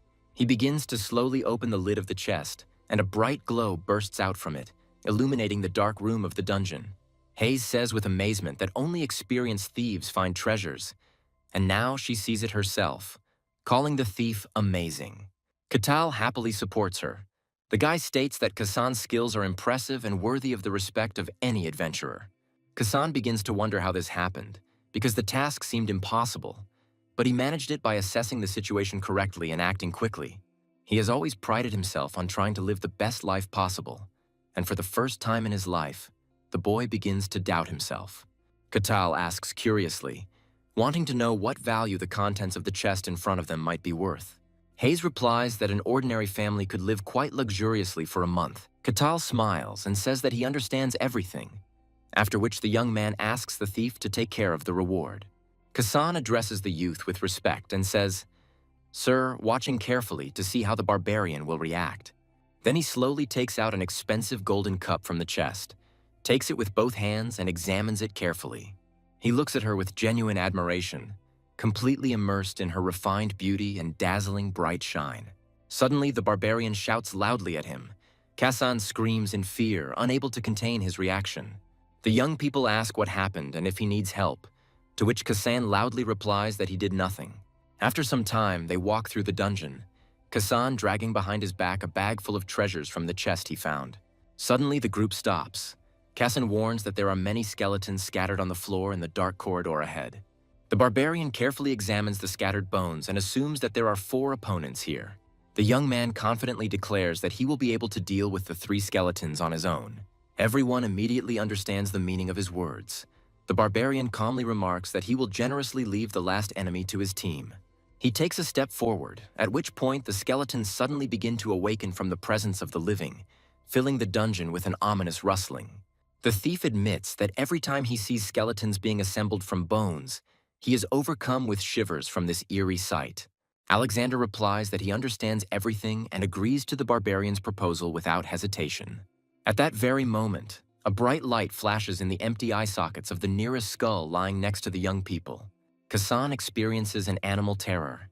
It seems to him that he is unable to move from the spot due to the paralyzing fear of the living dead. Meanwhile, Katal steps ahead of the squad and begins to confidently move towards the monsters. The scattered bones continue to assemble into skeletons, enveloped in a bright, glowing aura of dark magic that has permeated this cursed place for centuries. Making eerie sounds and clicking their teeth, the monsters begin to slowly approach the people, dragging their bony legs along the floor. Alexander is visibly nervous. He grips his sword tightly and prepares to decisively repel the attack of the skeletons slowly advancing on the squad. The nun begins to cast a protective spell, and her voice fills the space with the power of light, awakening ancient grace. The spell takes effect instantly, enveloping everyone in a bright golden glow of divine magic. Kassan shouts loudly that it is time to begin the fight, his determination filling the air with tension, leaving no room for doubt. He lunges forward and delivers a sharp, slashing blow to the skeleton, severing its neck. At this time, the barbarian grabs one of the skeletons and begins to strangle him hard, causing his eyes to pop out of his empty sockets. Katal quickly gathers all 3 skeletons into an armful and declares that this is a rare sight and everyone else should not interfere with the fight. The 4th skeleton raises his sword and brings down a powerful blow on Alexander, trying to break through his defenses and crush living flesh. But the man resolutely raises his battered shield, and the sword clashes with the metal, causing a loud thud that echoes throughout the dungeon. Kassan continues his relentless attacks, leaping high into the air and preparing another devastating blow with his blade. The skeleton deftly dodges, stepping to the side, but this does not in the least reduce the speed of the young warrior's attack. The thief attacks furiously, delivering powerful slashes one after another, not giving the enemy a moment's respite. A bright golden fire flashes in the girl's eyes as she uses the Shadow of Confusion spell. The girl suddenly throws her hand forward, and a blinding radiance bursts from her palm, filling the air with sacred energy. Alexander receives a powerful boost and, enveloped in a bright protective aura, rushes forward. He makes a decisive lunge and delivers a crushing blow, slicing the skeleton's neck with his sword, putting all his strength into the blade. The skeleton falls to its knees and begins to scream loudly, but the man was unable to cut off its head, and the skeleton is still functioning, continuing to move. A smile appears on the barbarian's face, after which he begins to laugh loudly. The guy dealt with 3 skeletons quite quickly and notes that he was very impressed to see the team's skills in action. He then crushes one of the skulls with his hand and declares that there are no more obstacles left, after which he invites everyone to enjoy the spectacle of the fight. Kassan continues to furiously strike the remaining skeleton, pressing it ever harder against the cold stone wall of the dungeon and leaving no escape route. At this moment, a very interesting idea suddenly occurs to him. In a loud voice, the thief informs the rest of the team that the barbarian is testing them and checking their skills. The remaining skeleton looks scared and slightly confused, wondering why all the other people are looming over him. The monster is overcome with intense fear and watches in horror as the trio approaches him. Hayes takes on a demonic appearance. The girl states that if they show weakness, they will die. Kassan moves into striking range and raises his sword to attack, aiming for the skeleton's neck for the finishing blow. The skeleton is shaking with fear and understands that these people are about to destroy him. A moment later, his skull falls to the ground, the bright aura gradually beginning to dissolve into the darkness of the dungeon. Having completed the attack, the team falls to the ground from tension and fatigue. The people look exhausted. Alexander shares his impressions with admiration, noting the high level of skill and strength of the alien from the snowy wasteland. He claims that there is not the slightest doubt that those who came from these harsh lands are indeed incredibly strong and dangerous. They climb up to the 3rd floor, and an even larger group of skeletons appears before them. The number of undead increases. However, the team believes that with Katal at the helm, they will pass these tests without any problems. The squad goes deeper and deeper into the dungeon. The nun is noticeably nervous and keeps holding on to her amulet hanging around her neck. Kasan tries to look calm, but he has a hard time overcoming his fear. They reach the deepest part of the dungeon, where a giant skeleton of the boss level sits on a huge throne. The squad slowly approaches the giant throne, on which the huge monster continues to sit motionless. The girl is noticeably nervous, wondering what he is doing here and thinking that in this case they have almost no chance of winning. The barbarian carefully examines the enemy and comes to the conclusion that this skeleton is different from all the ones they had encountered previously in the dungeon. The giant skeleton begins to move, and a bright and furious fire flares up in its empty eye sockets. The nun is overcome with great fear, because this skeleton is fluent in sword and shield, and if he is really at the level of a knight, then they have no hope of victory. The barbarian asks what will happen if they fail and decide to retreat. The girl explains that then they will need confirmation, and if the decision is approved, it will be accepted. Katal begins to smile and confidently declares that defeating the monster will be a wise decision, as if he can already see the outcome of the coming battle. The team is overcome with anxiety and tries to dissuade the young man from this crazy idea. Their voices sound insistent, but there is fear in them. However, Katal remains steadfast, his resolve unwavering, and he moves forward, insisting that they will be able to overcome this challenge. Meanwhile, the giant skeleton knight begins to awaken from his long sleep, the silence broken by the booming echo of his awakening. A bright blood-red aura flares around him, and he slowly rises from his throne, as if death itself were rising in the guise of a warrior. Katal watches closely and quietly says that the skeleton that has retained its shape is of particular interest, his gaze full of curiosity. The skeleton knight assumes a fighting stance and draws his massive sword, preparing for battle. The girl realizes the mortal danger and understands that she can't hesitate for another second. Her heart sank with horror. She takes a decisive step forward and creates a powerful energy barrier that stands between the squad and the enemy's furious attack. Two magical forces collide, and under the monstrous pressure, the protective sphere begins to slowly crack, like glass under a hammer blow. The girl immediately notices this. Her face distorts with tension, and she holds on to the magical protection with the last of her strength, not allowing it to collapse. Alexander rushes to the crack and, raising his shield, takes on some of the enemy's energy, trying to hold back the onslaught. But the pressure proves too great. The nun cannot withstand it and is thrown back with force, hitting the stone floor of the dungeon.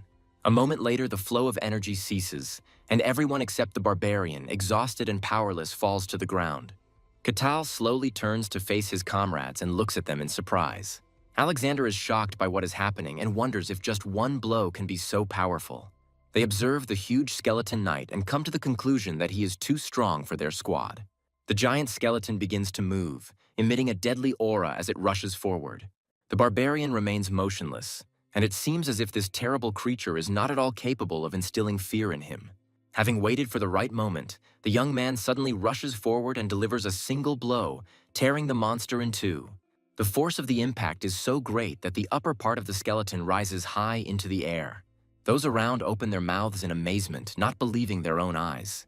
Katal calmly dusts his hands and asks his comrades if that's all.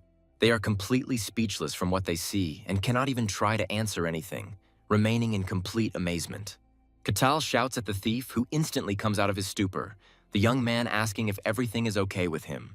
He points to a huge chest that appeared after the monster was destroyed. The barbarian asks if he can open it, to which Kasan emotionally replies that it is impossible. He is genuinely worried and replies that the chest has a high-level lock and he does not have the skill to open it without special lockpicking tools. The thief sadly begins to say that they will have to leave, but before he can finish his sentence, Katal delivers a powerful blow to the chest. The force of the blow is so great that the young man literally cuts him in half.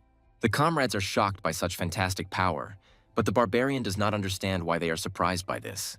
Katal clenches his huge fist and declares that the reward is definitely easier to obtain this way. He points to a huge pile of silver coins and asks Kasan to deal with it. Kasan agrees and doesn't believe that the barbarian just broke open the treasure chest, then wonders why he asked to open it. Having passed the last level of the dungeon, the squad approaches the gates, from which the bright light of the daytime sun begins to shine. Katal emerges into a brightly lit clearing and wonders with confusion where they are, as if the sudden transition has left him disoriented. Suddenly, a loud sound is heard, and turning sharply, he sees how huge rocks slowly close, completely blocking the entrance to the dungeon. Kasan calmly explains that if you complete a dungeon perfectly, it disappears, and it looks like there was no secret room at all this time. The barbarian asks with interest what secret room they are talking about. The thief replies that such rooms are quite rare in dungeons of this level. Katal laughs and remarks that this sounds quite interesting. Kasan is simply amazed and thinks about what a psychopath he is. After some time, the young people return to the captain of the guard, who cannot believe that the dungeon was cleared so quickly and successfully. The captain tries to hide his excitement and asks those present how everything went. Katal happily gives him a thumbs up and replies that everything was really cool. The captain says that if this is so, then they can begin the registration procedure, after which he orders them to follow him one by one. The nun is visibly worried and tells the captain that it seems that no serious problems have arisen on their expedition. The officer asks her directly whether she thinks it is acceptable for the barbarian to remain in this location. The knight asks if this is normal and notices that the girl always becomes confused and silent when the conversation turns to Katal. The registration procedure turns out to be more than just a test of dungeon passage. Its true purpose is to identify potentially dangerous individuals arriving in the city from outside. Kasan tells the security officer that Katal, in his opinion, is not the kind of person who could create problems for the city and its residents. The officer then questions Alexander, who says that Katal possesses monstrous strength, but has not harmed the crew and is very different from ordinary barbarians. The officer falls into deep thought and agrees with Alexander, admitting that this barbarian is truly unusual and not like the others who have come here before. Katal says his comrades were great. They helped him in everything and fought bravely in the front ranks, and the girls' prayers provided great support in the battle. This sounds extremely unusual. Usually when strangers are brought together for a dungeon, they rarely say anything good about each other after a shared experience of this kind. The officer informs them that permission has been granted, but if they create problems, they will be immediately expelled from the city without the right to return here, after which the officer hands over a bag of coins. This is a reward for completing the dungeon. He asks to divide it between you. The man admits that usually the guards keep part of the reward for themselves, but after what he saw today in the dungeon, he does not want to do this. Katal happily picks up the bag of coins and offers to divide it all up fairly among all the team members, so that everyone gets their fair share. However, the comrades begin to make excuses, assuring that everything is fine, and they do not want to accept a reward from the barbarian for today's campaign. Katal firmly states that they fought together as one team, and justice demands that everyone gets their share. There is no way to refuse this. After completing the trials, the young man proposes celebrating their success in royal style, celebrating both the dungeon and their registration in the city. The comrades pretend that they really like the offer, feigning joy and readiness to go to the pub. In reality, they only dream of getting rid of the barbarian as quickly as possible, silently praying that after the celebration he will simply let them go and leave. The team heads towards the city gates, Katal leading the way with enthusiasm and energy, while the others follow silently and tensely alongside. The officer watches them closely and reflects on the fact that the barbarian, who managed to defeat the skeleton knight with one blow, possesses monstrous strength, inaccessible to an ordinary person. This level is not lower than that of a knight, and it becomes clear that this young man is an unusual barbarian. The security officer comes to the conclusion that Katal may be the legendary barbarian, a creature alien to their world. After this, he orders his deputy to take command, and he himself immediately goes to the lord. After some time, the knight reaches a majestic castle on the lord's estate. There is a loud knock on the door, and a man sitting at the table commands the visitor to enter in an authoritative voice. The security officer enters the luxurious office and introduces himself according to the regulations. The lord takes a break from his paperwork and asks the officer with interest what he wants. The man's face becomes serious. The captain informs the lord that a barbarian has appeared in the location. The lord's commanding voice is heard. He once again clarifies whether the chief of the guard really gave the barbarian permission. The officer replies that he thought it was safe and did not think the situation would create serious problems. The lord asks a reasonable question and demands an explanation as to what the danger is then. The knight replies that the barbarian has such power that it could become a serious threat in the future. The lord's face turns stern and he asks the officer how strong this man is. The captain replies that the barbarian managed to defeat the skeleton knight with one blow. The Lord is genuinely amazed, because this is a monster that no one below the level of a knight can handle, and yet he won with one blow. He notes that barbarians are usually simple and ignorant people, accustomed to solving everything by brute force. The man asks if the captain means to say that this barbarian is a first-class warrior, and he replies that this is very likely. The Lord falls silent, immersed in the heavy thoughts that before them is a simple and ignorant creature, accustomed to solving everything with brute force. The man then asks whether this young man is really capable of causing them serious problems. The officer replies that this is quite likely, and perhaps they are still underestimating the true power of the barbarian. The captain firmly insists that such a threat cannot be ruled out under any circumstances. The Lord agrees, noting that a warrior of such caliber, and a barbarian at that, is a problem in himself, especially if he believes that strength gives him the right to do anything. The Lord orders the captain to summon the barbarian to him, but the knight cautiously asks if he is sure this is a wise decision. The presence of such a powerful man is in itself a source of instability, and Lord admits that he would like to see him in person. The captain replies that the situation could be damn dangerous, and his words ring with alarming seriousness. The Lord confidently declares that he has nothing to fear, because his loyal knight is always nearby. The captain is genuinely surprised, as he didn't even notice the warrior standing next to the Lord. The man turns to the knight and asks his opinion on what is happening. He replies that Katal is just a rude barbarian without a drop of intelligence or knowledge. The knight adds that this alien is nothing compared to his fencing skills, which he was taught by the great master. The Lord listens to the knight's words with satisfaction, thinks for a moment and nods his head in agreement. After this, he orders the captain to call the barbarian to him to talk in person. In a cozy tavern, a huge table is laden with a variety of dishes, striking in its abundance. The people sitting at the table watch intently as Katal eats food in incredible quantities. They feel surprised, even slightly disgusted, while Katal slams his mug down on the table and declares that this is a wonderful place and he loves the atmosphere. After which the barbarian declares that he pays for everything, and they can eat as much as they want, to which the girl begins to laugh awkwardly. Suddenly, Katal asks Alexander if he is really a holy knight. The man calmly confirms it. The barbarian asks him what divine power he uses, since he did not see him use it in the dungeon. Alexander replies that he is still in training and his power has not awakened yet, to which Katal regrets because he wanted to see it. After which, the barbarian asks the girl if there is a temple nearby of the gods whom she worships and whom she serves according to her calling. The girl states that it is quite difficult to meet the deity. Usually, she is not welcomed anywhere and is treated with mistrust and apprehension. The goddess of lies and deceit has a bad reputation.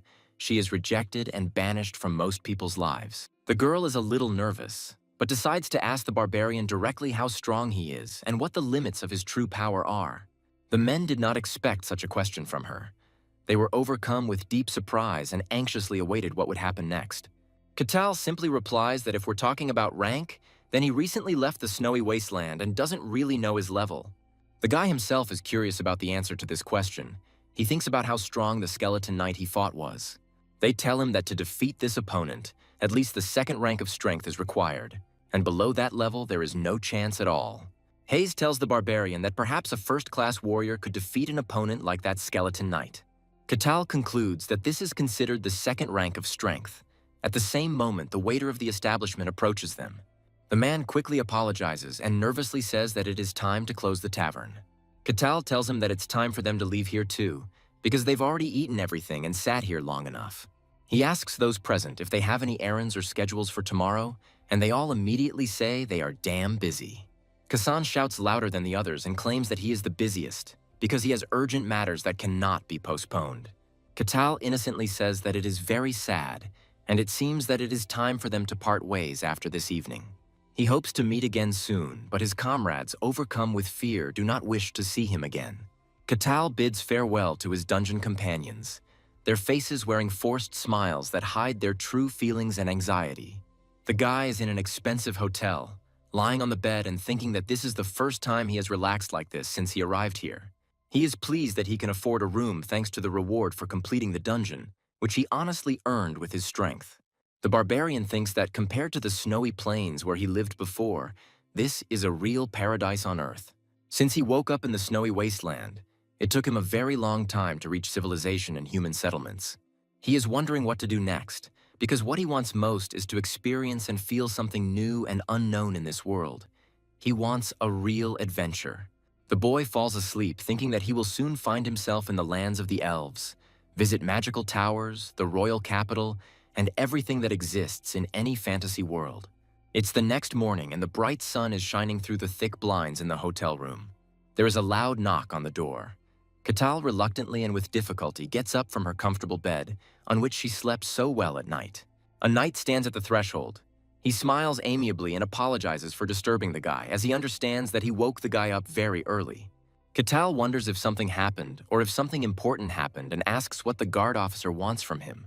The captain coughs quietly, clearing his throat, and is clearly thinking about how to answer this question correctly and formulate his request as politely as possible. After which, he tells the young man that the lord of this territory wants to meet him personally on an important matter at his residence. Katal is very surprised by the attention of such high-ranking officials to his humble person, but readily agrees to the offer. The guy feels joy because this is the first time he has been invited to a meeting by such high-ranking people, and this is very interesting for him. Katal asks if he needs to go right now. If so, he should get dressed because he is not quite ready to go out right now. The captain looks closely at the guy and wonders to himself whether this is really the same person in front of him. They make their way through the city to the residence. Katal looking around, noting that when he first entered the city, he saw only the general outlines. Now, seeing the city during the day in the bright light of the sun, it seems to him to be a very lively and interesting place, full of different people. If this is a successful fantasy, then he will gladly accept it at any moment and will enjoy every moment. The officer is tense and increasingly irritated, not understanding the boy's joy and his captivated gaze at his surroundings. The officer's voice is heard. He tells the lord that he has brought the barbarian to the meeting, as was ordered in the morning, to which the man gives the order to enter. The doors of the majestic hall open solemnly, and a huge Katal appears on the threshold, carefully examining the room with a curious gaze. The lord extends his hand to the young man in greeting and calmly states that he is glad to meet him in his residence. The man formally introduces himself to the barbarian and states that he is the lord of this territory and ruler of all lands under his jurisdiction. Katal shakes the lord's hand firmly and says that he is glad to personally meet the new ruler of these lands. Then he gives his name and says that he arrived from the snowy wasteland quite recently, literally last night. As he says these words and continues shaking hands, the young man leans forward slightly as a sign of respect, which immediately confuses the lord. He can't believe that this barbarian behaves like this, because they never bow their heads and behave extremely impolitely. He always considered them to be uneducated, terrible beasts, for whom only strength matters, and nothing else exists at all in their world. However, this young man is an exception to the rule, a man who thinks that, it seems, if you live long enough, you can see everything. Thinking that Katal seems to be trained in manners and etiquette, the lord invites him to sit at the table for a conversation. Sitting at a huge table opposite the lord, Katal carefully looks around the room and remains deeply impressed by the splendor and luxury of the interior. His eyes widen in surprise, not expecting the lord's castle to be so luxurious inside, with rich furnishings and furniture everywhere. Katal finds himself thinking that even in the fantasy worlds of games and books, castles looked much more modest than this one. Then his gaze falls on the tall knight standing to the right of the lord, and he realizes that he is most likely guarding his master. As a child, Katal often played knights with his friends in the yard, but he couldn't imagine that one day he would see a real one in real life. The guy carefully examines his armor and weapons and understands that the knight is extremely aggressive. His gaze reveals murderous intent towards the barbarian. The knight doesn't like Katal's behavior in the presence of the lord. It makes him very irritated and suspicious. He considers Katal a rude and ignorant creature and begins to suspect that he may pose a serious threat to his master. Suddenly, the man grabs the hilt of the sword, and with his actions, he shows the barbarian that if he is planning something bad, he will not be able to get out of here alive. The lord's calm voice is heard, explaining that the reason for his invitation is quite simple. There are a few questions he wants to clarify. Katal readily agrees to answer everything. The lord directly asks where he came from in these lands. The guy understands the importance of this question and honestly says that he came from the coldest place in the world. Hearing about the white wasteland and snowy plains, those around him experience great surprise and even shock from the barbarian's words. Now they understand with absolute certainty that in front of them is indeed the same legendary barbarian from ancient scriptures, about whom various rumors and legends circulate. The Lord is impressed by the creature in front of him. He tells the guy that he says things that are hard for an ordinary person to believe. Katal sighs heavily and calmly remarks that it was a terrible place to live, and whether to believe it or not is up to everyone to decide for themselves. After this, the Lord rephrases the question more specifically, directly asking how strong the barbarian is, because it is important for him to understand how dangerous his strength is. Katal honestly answers that the question is posed incorrectly, since he is not familiar with the local system of determining strength and ranks accepted among warriors and fighters. The Lord exchanges glances with his knight, who instantly understands his intention without words. The man offers the barbarian a duel to test his strength. The man promises to ensure that the barbarian receives a worthy reward in any case. This unexpectedly surprises Katal, who never expected such an offer from the Lord. The man then explains that this is certainly not a fight to the death, and expresses the hope that the barbarian will not go beyond reasonable limits in a duel with a knight. Katal laughs happily and cheerfully declares that this condition suits him, and he happily agrees. The Lord is very surprised by such behavior and the barbarian's reaction, to which the guy happily declares that sparring with a knight is super cool. After all, this is not a simple knight from the ordinary world, but a warrior from a fantasy world, possessing mystical power and an aura that he has never seen before. The young man thinks that it would be interesting to look at his combat equipment up close and understand how it works in practice. The Lord slowly gets up from the table and, looking at the guy, thinks that a barbarian remains a barbarian no matter how politely he behaves, because the guy does not hide his thirst for battle. Those present are clearly frightened by his joyful reaction and loud laughter after the offer of a fight, which looks strange and alarming to everyone in the room.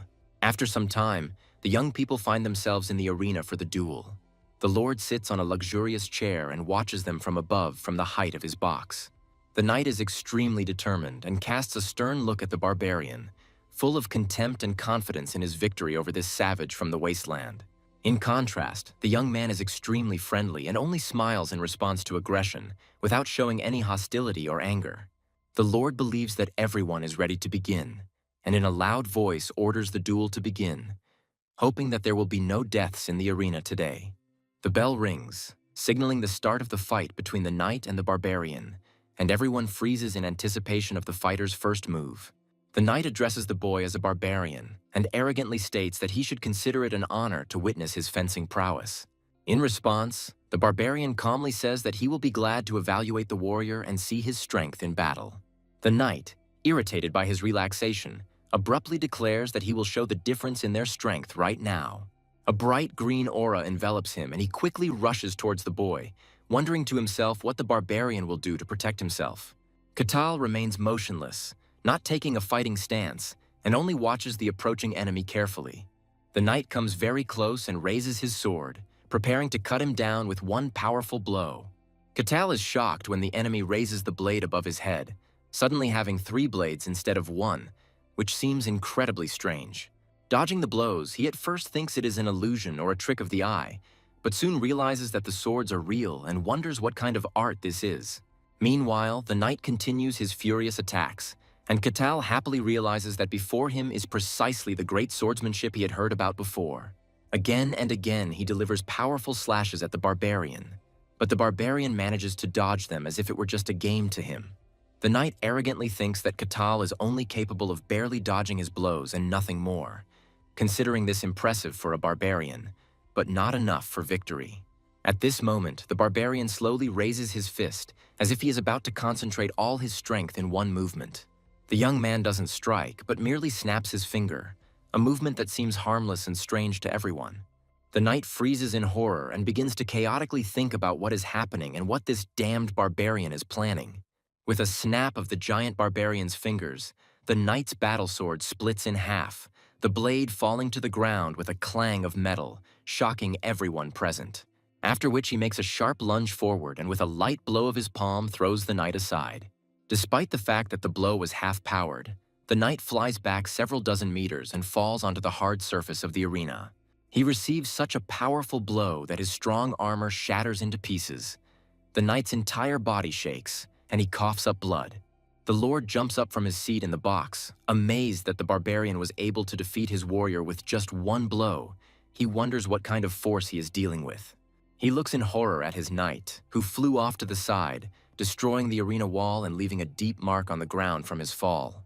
The knight is completely unresponsive to what is happening and appears to have lost consciousness from the blow, his body lying motionless among the rubble of the destroyed arena wall. The Lord is unable to hide his shock and amazement, and in a quiet voice he repeats to himself what kind of monstrous power this barbarian has. At this point, the barbarian calmly turns to the man and asks him directly if this is all he wanted to see today. The Lord frantically tries to answer something, but the words get stuck in his throat from fear and shock. The pause drags on for long seconds. The man continues to look at the barbarian, unable to utter a word. He cannot believe in the monstrous power that can defeat a knight with one blow, considering it superhuman and impossible for an ordinary person. The Lord understands that this is only the minimum of the barbarian's capabilities, and such power can shake the balance of the world and change the order of things. In this case, it is necessary to immediately inform one of the few who officially bears the title of Sword Master. This master should arrive soon. The Lord is wondering if the wild barbarian will interest him. Suddenly he turns sharply, hearing someone's calm voice asking what should interest him. The man notices an open window, behind which stands an old man watching him closely. The Lord sighs heavily and irritably informs the old man that his hidden skills are still unpleasant to him. The Swordmaster quietly laughs in response and says that he needs to entertain his old friend somehow, after which he casts a heavy, searching glance at the Lord and suggests getting straight to the point, since the man was about to tell him something worthwhile. The Lord slowly rises from the table and respectfully says that it is a great honor for him to have such a rare guest as the Swordmaster in his house.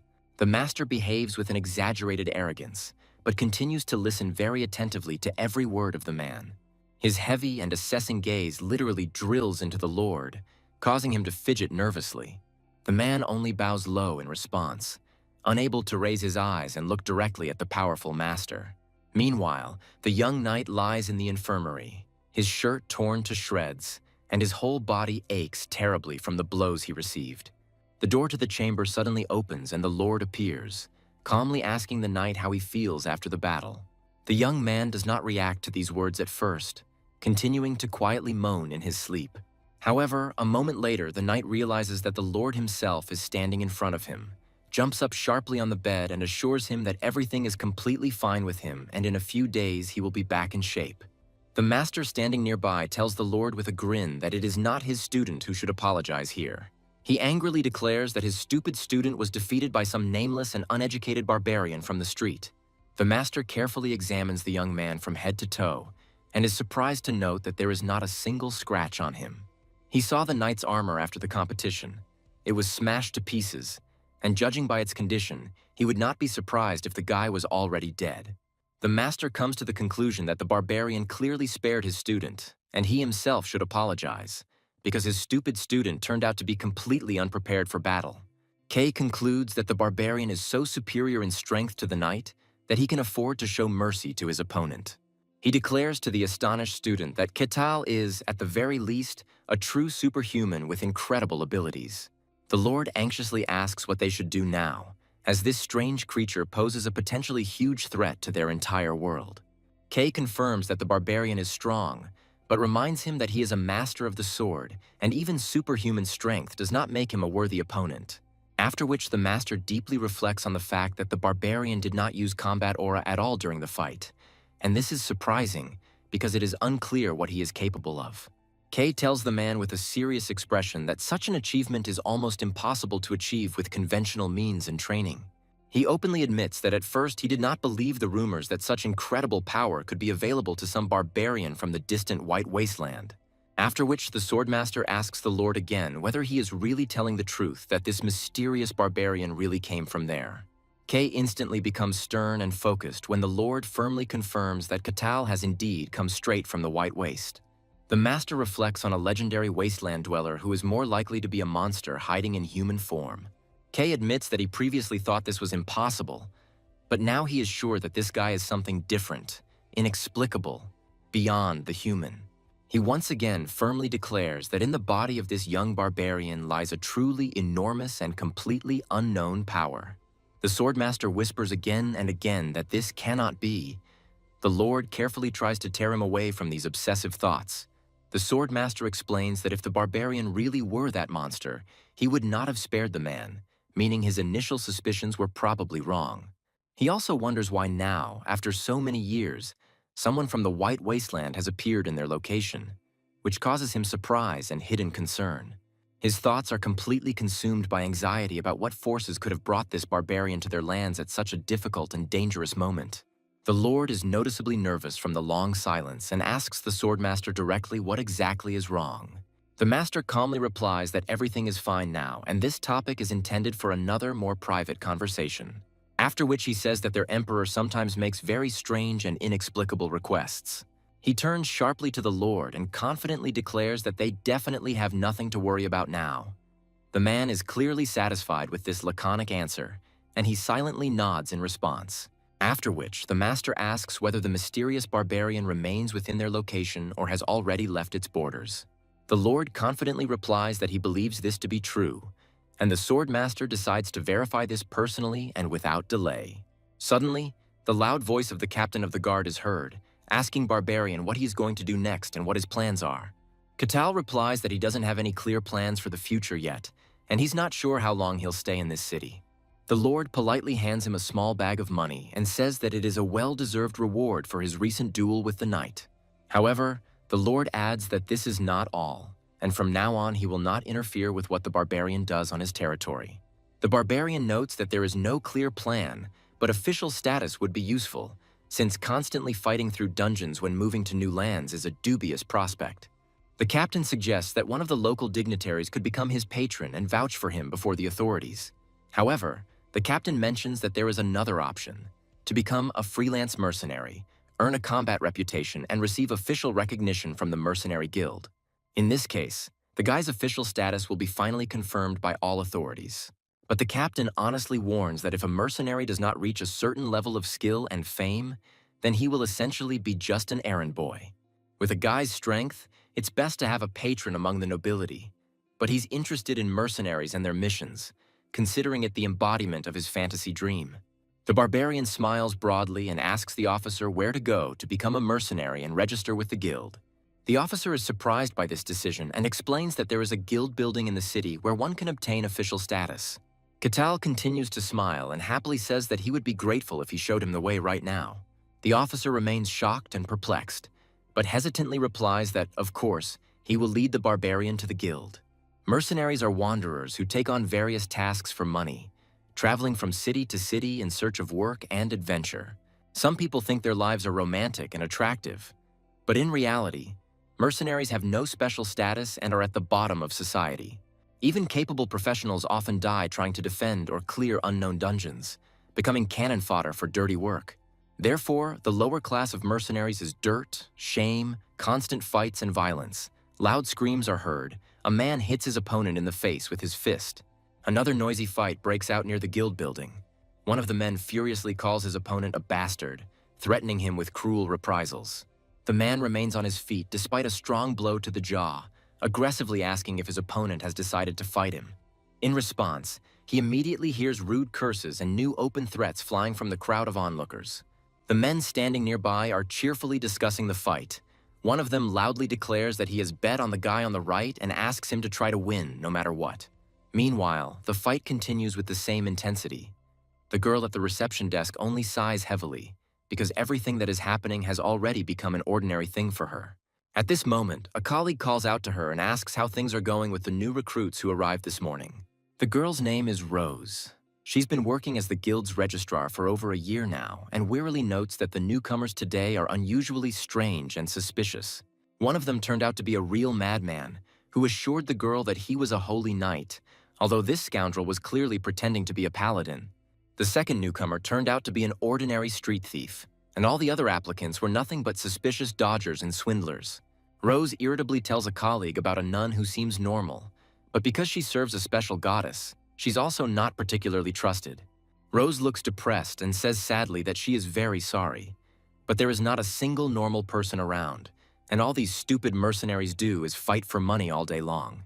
The girl takes a deep breath and dreams of how wonderful it would be if a handsome, brave prince on a white horse appeared and saved her from this dull office drudgery.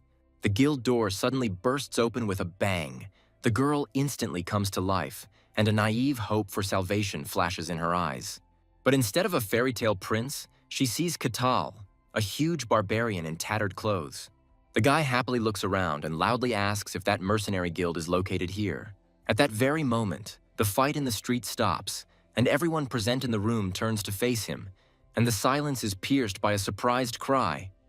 Is this really a barbarian? In a confident voice, Katal informs those gathered that he has come here to officially join the ranks of mercenaries and start working. The girl asks him again in amazement and wonders to herself why such a strong barbarian would want to become a simple mercenary. Katal says he has several good reasons for this. Firstly, he heard that it gives him official status in the area. Rose confirms that this is true, but to be awarded full status, he will have to try hard, after which she asks if the guy is ready for this difficult path. The barbarian firmly decides to become a mercenary, despite the difficulties, after which the girl tells him the registration cost and asks him to state his real age. Having quickly filled out all the necessary questionnaire data, she hands the young man a metal badge and announces that his registration has been successfully completed. This simple badge officially confirms his new status as a rookie mercenary. Rose asks that he treat it with care and not lose it under any circumstances. The barbarian looks at his first badge with genuine delight, as if it were a rare jewel, and an almost childish, pure joy appears in his usually stern gaze. After which, Katal decisively asks what tasks are currently available, since he wants to get to work right away and prove his usefulness. The girl hands the guy a piece of paper and says that this is a complete list of tasks currently available for Mr. Katal as a newbie. Only simple and low-paid tasks are open to him: collecting herbs outside the city, cleaning basements, cleaning sewers, maintaining order in the markets, and making night patrols. He is struck by the meagerness of the assignments, but Rose is surprised to notice that he remains calm and does not show discontent, contrary to the rumors about the barbarians. The girl worried that if he were to go berserk from such tasks, she would have to urgently call the security guards from the next room for help. She excitedly explains that starting with simple experiences, over time more serious and worthy tasks will open up. To her surprise, Katal chooses the first herb-gathering task that comes her way without hesitation. Rose asks if he's sure about his choice, to which Katal replies that any job is a job and he will not have a problem with it. He carefully delves into every detail to understand exactly where to collect the specified plants. He then studies the resulting image and instructions with genuine interest and attention. Without wasting any time, he heads for the exit, fully prepared to work. The girl is struck by his calm, as if there is no difference between any task. Rose remains seated at the table, still surprised by the discipline of the unexpected visitor.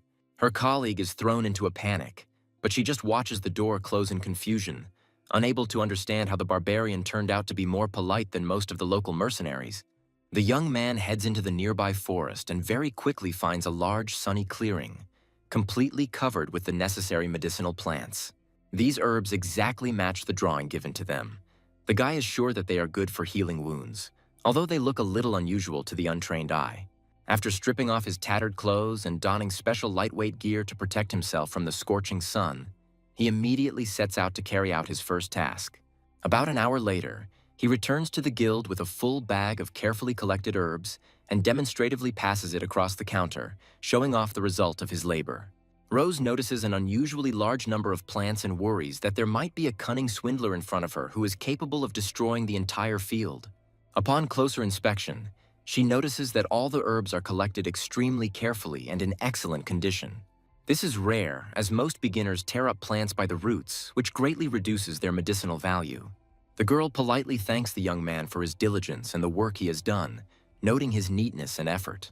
She then hands him his well-deserved reward, one small silver coin. This modest amount of money is barely enough for 2 portions of the simplest food, but for Katal, it means her first earned income. A genuine thrill arises within him from the realization that he was able to earn money through simple human labor. The boy recalls with joy his recent herb gathering and realizes that he was touched by the simplicity of this activity. An unexpected radiant smile appears on his stern face. It is clear that the guy is sincerely happy with the work he has done. After which, Katal asks the girl if there are any other tasks available for him. Rose is very surprised by his reaction. She cannot believe that the young man was completely satisfied with such a modest payment. The girl thinks that he is not behaving like a typical barbarian at all. The guy confidently declares that the sun is still high, and he wants to get more work done before the evening. She watches him with growing bewilderment, noting that the newcomer looks strange and is clearly happy with the simple job. After collecting herbs, Katal performs 3 cleaning tasks, and the girl wonders in amazement if he really enjoys this task. She informs him that there is a special task for him to clean up an abandoned warehouse and allows him to continue working there. The woman in the warehouse turns around sharply, hearing heavy footsteps. A huge figure of Katal appears in the doorway, smiling. The guy announces that he has come to clean the warehouse. The woman is confused when he tells her his purpose, because she is the owner of the warehouse and does not understand why a barbarian would do such work. The guy tries to explain, but she is still surprised. No one expected that the barbarians would want to work. Cleaning the warehouse is easy.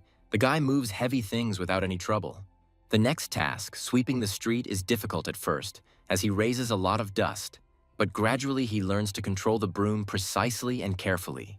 All this time, someone has been watching him closely from afar, remaining in the shadows. This observer turned out to be the sword master, who was dressed in an unusual outfit and closely watched the guy's every movement. He notes that the guy is clearly no weaker than a superhuman and has enough power to change the course of history of the entire kingdom. In other words, if Katal showed his true power, he would be received with honor everywhere. But the barbarian voluntarily takes on trivial matters. Moreover, he does not work half-heartedly, but approaches each task with the utmost responsibility, which causes the swordmaster great surprise and bewilderment. The barbarian wipes away the sweat and finds himself thinking about the strange satisfaction he gets from his work, while the swordmaster wonders why the hell he's even doing this. The next morning comes, the bright sun rises, and birds are singing loudly outside. The young man wakes up and gets up from his bed, stretching with pleasure after a sound sleep. Turning around, he notices a small leather bag on the nightstand next to the bed. A girl's voice is heard saying that this is fair pay for good work on the first day. Rose brought the young man a full reward for completing all of yesterday's tasks. He completed several dozen different tasks, and for each he was given 1 coin, so in total he had a sum of several dozen coins.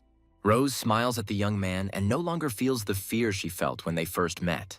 Katal happily thanks the girl and confidently says that he will come again tomorrow for new tasks. A satisfied smile appears on his face. He thinks that it is time to begin his second day in civilized society.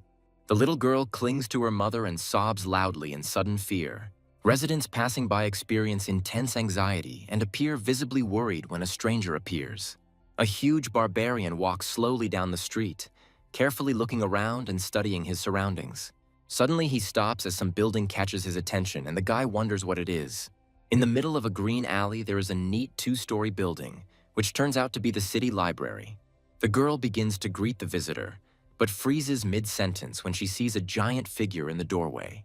A creepy barbarian appears next to her, and she hears his unexpectedly calm voice asking if she minds if he reads books. Katal chooses several books and reads them one after another with genuine interest.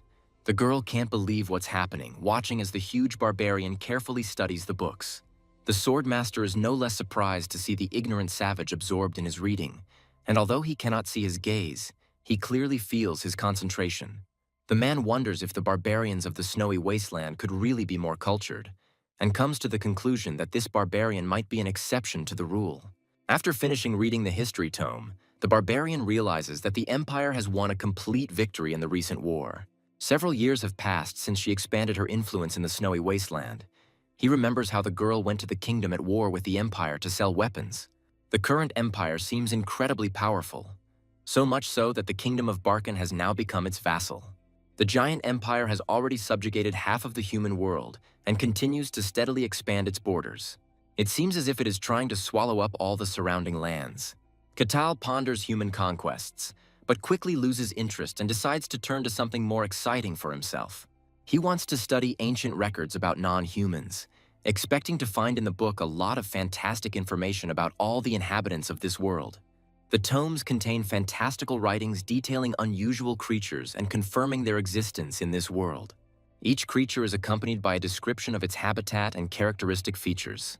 He learns about the greatest mine in the world, Gultamia, filled with rare ores, which has belonged to the dwarves for many centuries. The boy discovers the fairy village of Purapia, hidden in the depths of ancient forests, full of magic and creatures invisible to ordinary people, and is mentally amazed by its unearthly beauty. His attention is drawn to the description of the heavenly city of Lagaria, floating high in the clouds, with wonderful architecture and a mystical atmosphere. Particularly surprising is the mention of an inaccessible sacred land, a sanctuary for all elves, the exact location of which is hidden even from the most powerful rulers. Katal realizes that he has just received the exclusive right to visit the sacred sanctuary of the elves, Elfosagia, which is a dream for many. At the same time, he finds mentions in books of other forbidden places similar to the snowy wasteland, where there is no place for people and which are teeming with alien creatures. These demonic worlds are completely closed to humans, and they are all filled with creepy creatures and inexplicable anomalies. There are quite a few demonic worlds, but among them, 5 particularly huge and dangerous ones stand out: the Forest of Silence, where everything is plunged into eternal, soundless darkness; the Fiery Abyss, a terrifying space that draws all living things into the depths of absolute evil; a deep, mysterious sea where warm-blooded primates can exist without the need for air; and in addition, there is a huge black hole in which there is no matter at all. The young man is surprised to learn that the 5th terrible world is his native white snowy wasteland. All of these demonic worlds are inhabited by terrifying monsters called anomalies, which possess incredible power. Fortunately for humanity, demonic worlds cannot freely spread into the human world due to ancient barriers. Katal wonders in amazement how vast this universe must be if just one void was so gigantic. Tired from reading for a long time, the young man gets up from the table, thinking that this is exactly the information he needed. The boy politely thanks the librarian and with sincere joy tells her that the visit turned out to be extremely educational for him. The woman notices his unusual politeness and says that she was glad to see him within her walls. He leaves the library and stops at the front door, feeling the warm rays of the sun gently warm his body. After which he immediately returns to the Mercenary Guild and asks Rose if there are any available tasks for today. The girl hands him a form with information. The Swordmaster, watching from afar, already understands that this task will be quite unusual. Night falls on the city, enveloping the streets in silence. The Swordmaster finally decides that a personal meeting with the guy is inevitable. A young man slowly makes his way through the dark, deserted streets of a sleeping town, reflecting on the work he has done. Today, he completed many small tasks and was surprised to realize that even such work brings him a feeling of joy. Even by completing simple tasks, the coins gradually accumulate, and if he continues, the day will come when he will be recognized as a real mercenary. Katal is already approaching his temporary home and turning the last corner, when at that moment he notices the dark silhouette of a stranger ahead, waiting for him in the shadows. He sees a stranger and immediately realizes that he has been followed all day. Kay, meanwhile, continues to maintain a deathly silence and casts a stern and piercing gaze at the young man. The guy tells the Swordmaster that he knows very well that he has been following him for quite some time. This unexpected statement greatly surprises the experienced man, and he begins to feel a slight anxiety from such insight. The guy asks the Swordmaster what exactly he wants from him and what his true intentions are. Kay is surprised that the barbarian discovered his surveillance, because he completely suppressed his presence with an aura, and it was simply impossible to sense him. The barbarian instinctively begins to press his wallet closer to himself and suspiciously thinks about whether this suspicious man is really an ordinary street robber. Kay is deeply impressed that Katal was able to sense his hidden presence, meaning that all his initial suspicions were completely correct. Meanwhile, the guy again asks the Swordmaster why he continues to remain silent, and makes the logical assumption that if this is the case, then he really is a bandit.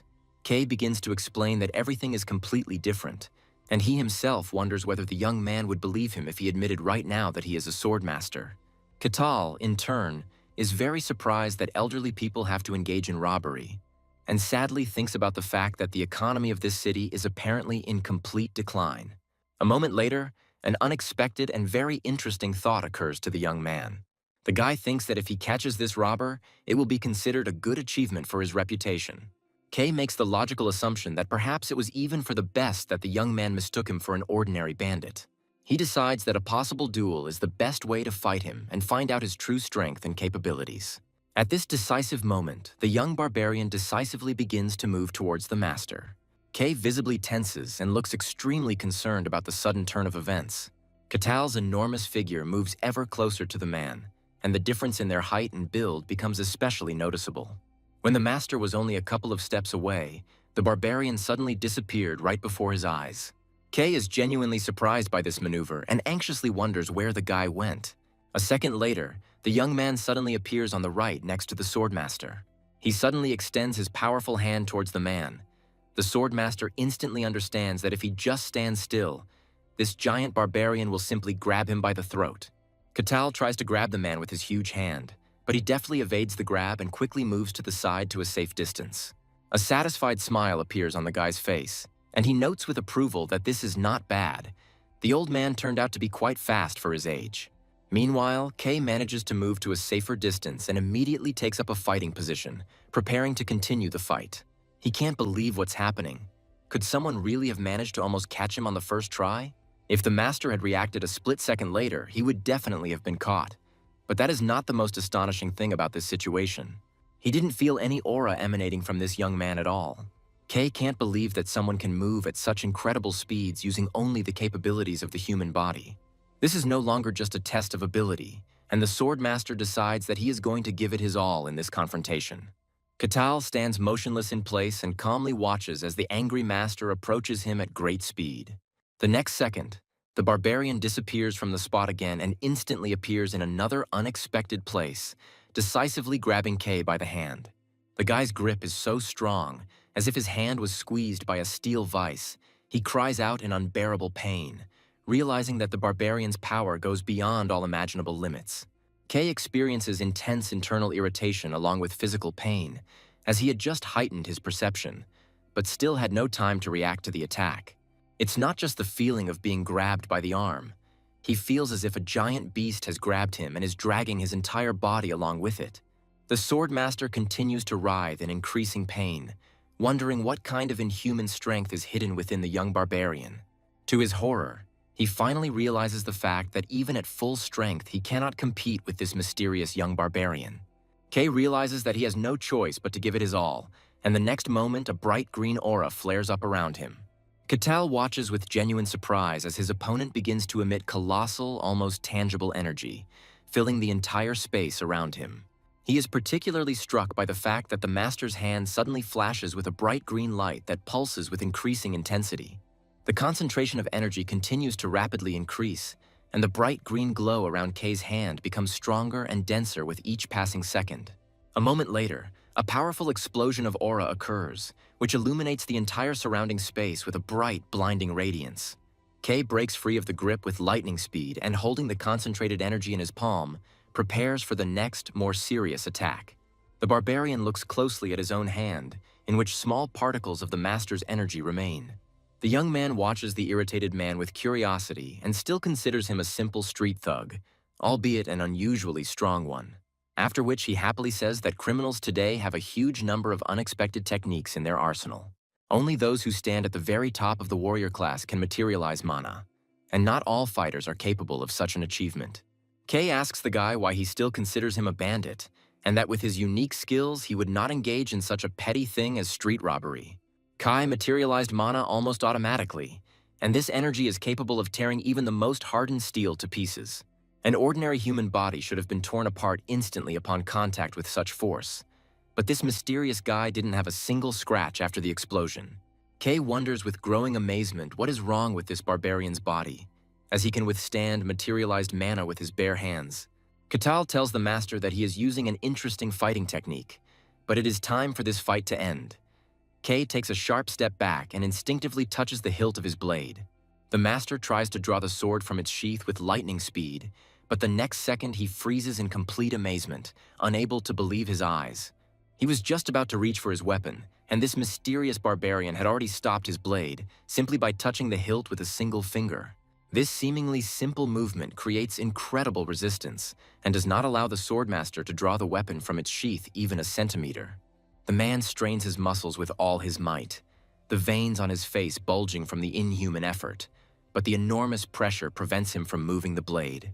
Kay continues to strain all his strength to the limit, but everything turns out to be completely ineffective. He cannot draw his sword even a millimeter, which is humiliating. The next moment, the giant barbarian's second arm begins to slowly reach out towards the swordmaster, blocking all possible escape routes. Realizing his complete powerlessness before this brute physical force, Kay internally says goodbye to life. clearly understanding the inevitability of defeat. The barbarian's giant hand completely blocks the master's view. He thinks with bitterness that this is his sad end. Katal easily throws the unconscious body of the old man over his shoulder, as if he were some easy prey after a successful hunt. The guy thinks ironically, so this is what bandits look like in this fantasy world. The guard officer stops the young man in amazement and loudly asks what it is. He watches in bewilderment as the massive barbarian holds the swordmaster in one hand and demands to know what the hell is going on and why he is in this state. The guard officer immediately makes the logical assumption that this huge barbarian has clearly attacked the respected swordmaster. In his chaotic thoughts, the knight anxiously thinks about what he should do now with such an absurd incident. The barbarian confidently declares that he simply caught a dangerous bandit. The officer breaks into a loud and nervous shout. He asks the guy with disbelief what kind of robbers they could possibly be talking about in this quiet area.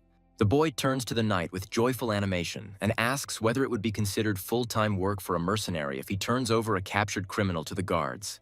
Meanwhile, the knight thinks with horror that this guy is completely unaware of the scale of the monstrous misunderstanding that is now happening. Kay is a legendary man who has achieved the pinnacle of superhuman strength, one of the few in the world to bear the title of Sword Master. And now the unconscious body of this great man is held in one hand by some young barbarian like a sack of potatoes. With the dark thought that this is a terribly humiliating situation for everyone, the guard officer firmly says that this man is definitely not a bandit. Katal is very surprised that the officer clearly knows this man and is suspicious that he seems to be an accomplice of the criminal. At this point, the knight bows low and respectfully greets Swordmaster Kai, who is the only holder of this title in the entire kingdom. Katal looks closely at Kay's unconscious body. The barbarian can't believe that this famous man could be a bandit. The guy stubbornly declares that this is impossible, because this man is a criminal who attacked him in a dark alley because of his silver coins. But the captain of the guard confirms the prisoner's status with absolute certainty.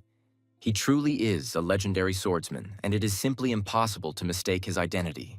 The boy stares at the knight and thinks with suspicion that perhaps the title of Swordmaster is just a nickname used by local bandits to intimidate him. He asks if perhaps a powerful mage is using Kay's appearance for his own purposes, to which the officer loudly curses and orders him to stop talking such nonsense. The knight firmly states that if there were a sorcerer capable of posing as a swordmaster, he would have long ago received the same fame and universal respect. All the established ideas about this world begin to crumble in the barbarian's head. A painful, awkward pause arises, after which he finally realizes the full gravity of his mistake. The captain declares that he will immediately report to his superiors. Lord slams his fist on the table in rage, not believing that Kay could lose so humiliatingly. The barbarian finally understands that this misunderstanding has long since gone beyond a simple street incident and could have serious consequences. The guy sincerely apologizes for his haste. The swordmaster, looking depressed, admits that it is his own fault because he did not explain anything in advance. Bitterly admitting his guilt and the absurdity of what happened, he sits opposite the guy at a low table, a heavy, awkward silence hanging between them. Suddenly, an angry lord bursts into the room and furiously asks what the hell is going on here, because he expected the master to challenge the barbarian to a duel. However, the undeniable fact remains that the experienced swordsman suffered a crushing defeat, which means that the barbarian objectively stands at a higher level of combat power. In other words, this means that this young barbarian is far more powerful than even a titled swordmaster with his experience. Even among superhumans, there are different levels. Lord admits that Kai only recently became a master, so his strength is still considered among the lowest. But he still holds the great title of Swordmaster, which means that the barbarian who defeats him is a completely uncontrollable and unpredictable creature. The Lord is irritated and understands that the situation is a complete misunderstanding, so, citing urgent matters, he quickly leaves the room. Left alone with the barbarian, Kay continues to feel his intense, scrutinizing gaze, which increases her discomfort. The Swordmaster is deeply distraught over the humiliation he has suffered, realizing that it was an absolute defeat without a single possible excuse. His professional pride is not only hurt, it has become a tattered and useless rag. The man nervously places his cup on the table and introduces himself as a swordmaster, believing that he needs to restore at least a semblance of dignity after a humiliating defeat. The boy curiously asks if his last name is Swordmaster, and the man replies with dignity that upon reaching such a level, a title is more important than any name. Katal replies that he understands everything and asks if the green energy technique used earlier was a unique technique of the Swordmaster. Kay's pupils immediately narrow and his face changes dramatically as soon as he hears this unexpected question, after which the man begins to demonstratively manifest bright green energy, which visibly flows from his body, filling the space around him. The young man's mouth opens in surprise, clearly fascinated by this powerful manipulation of energy. Initially, he naively thought that it was just some kind of street thug's trick and did not attach much importance to it during their clash. The young man continues to think with admiration that these unique skills of the master really make a strong impression and amaze the imagination. Kay patiently explains that this is a manifestation of the highest mysticism, and in their world it is called an aura, accessible only to select warriors. The barbarian is filled with genuine joy, because he is witnessing with his own eyes genuine mystical manipulations that he had only heard about before. The young man is genuinely overwhelmed with delight at having been fortunate enough to experience the fantastic world of elite warriors, carefully hidden from ordinary people. Without hiding her lively enthusiasm, Katal directly asks the man to teach him this ancient and powerful art of mastering the aura. Kay demonstrates a pulsating clot of green energy in his palm, and says that this requires years of skill in sensing and controlling the mystical flows of the world.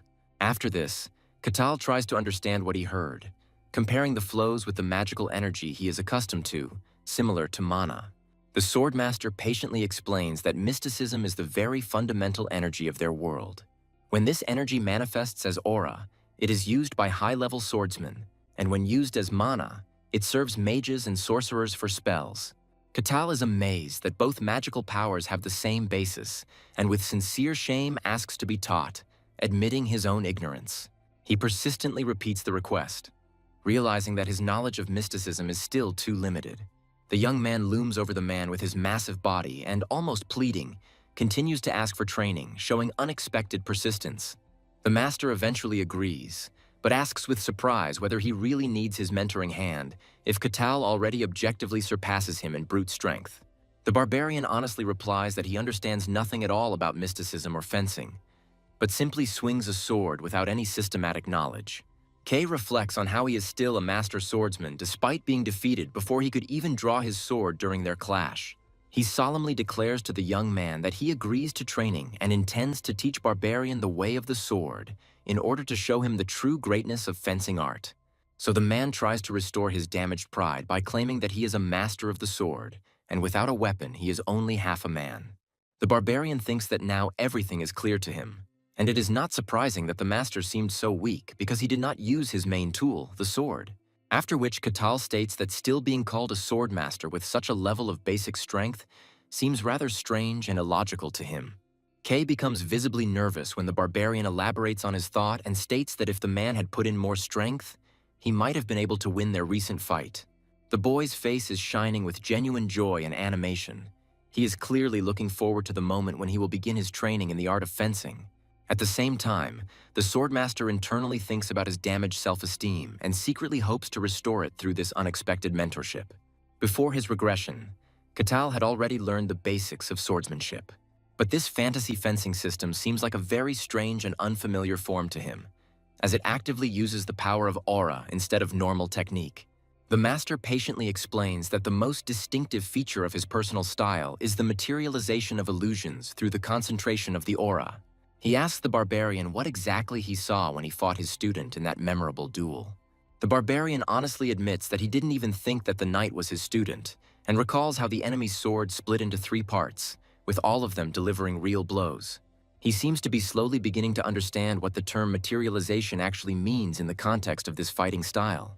The guy confidently declares that this style of fencing is clearly closer to fine craftsmanship than to brute physical force, and the master approvingly confirms his words with a nod. He says that fencing is an art of merging sword and aura, requiring the control of mystical power, and whoever reaches the end of this path earns the right to be called a sword master. Kay swings his blade sharply, and the blade instantly fills with a bright green aura, causing the barbarian to feel childish joy and admiration. Kay still can't believe that he's teaching a huge barbarian how to swordsmanship, but since he's taken on this task, he intends to act with the utmost seriousness and responsibility. The master admits that the expression bringing illusions into reality sounds too abstract for a beginner, so he is going to show everything visually. His pupils constrict with concentration, and he focuses with all his might on demonstrating his key technique. After which, the master makes one precise swing of the sword, and the entire room around is instantly charged with a bright glow that fills the space. Slamming the flat of his sword onto the stone slab on the floor, he suddenly causes the sword's aura to disintegrate into 5 different independent attacks, all of which are distinctly tangible and carry destructive power. Katal is amazed that a single swing of the sword resulted in 5 real blows at once. Each of these energy strikes reached the opposite wall, demonstrating the incredible power of the technique. Kai states that many schools create illusions from aura, but only his unique method gives these techniques true destructive power. He proudly asks the surprised and delighted barbarian if he is impressed by the demonstration of his supreme skill. Katal replies that he is simply in complete awe of this truly mystical technique, surpassing everything he has seen before. A moment later, the young man suddenly declares that he can repeat the same thing, which makes the master noticeably nervous and wonders what kind of nonsense he is talking about. The master is completely confused because he dedicated his entire life to the sword, combining natural talent with grueling training, and only miraculously reached the level of a swordsman. He firmly asserts that it is impossible to repeat his technique after seeing it once, but the barbarian takes a huge axe and is ready to demonstrate the result. Katal slings the massive axe over his shoulder and gives the stunned master a wide, almost defiant smile. After which, the young man takes a decisive step forward and raises his hand to deliver a crushing blow. A moment later, there is a swing, and the air is torn apart by a series of blows, so many of them that it seems as if the guy has several hands working at once. Kei is amazed by the demonstration, but immediately sees that this is not his technique. There is no subtle work with energy, only brute force, repeating the shape of the strike. The power of the blows is so great that the floor under the guy's feet shakes from the surge of energy. A wave of pure force quickly rushes towards the far wall, damaging everything in its path. The next moment, a bright, blinding explosion occurs, shaking the entire room. The master's distrust very quickly turns into outright amazement when he sees the results of the demonstration. The massive axe freezes and smokes in the barbarian's hands, radiating heat from its recent impact. The boy continues to smile happily and, with childish spontaneity, asks the master what he thinks of his attempt to repeat the technique. The man was forced to admit that it did indeed resemble his blow in appearance, but it was achieved solely through strength and speed. At some point, realization dawns on him, after which the master directly says that the guy was simply swinging an axe without any technique, and especially without using aura.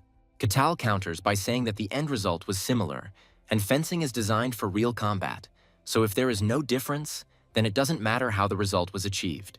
The guy's statement contains a certain logic, and although he is not entirely right, it still hurts the master's professional pride.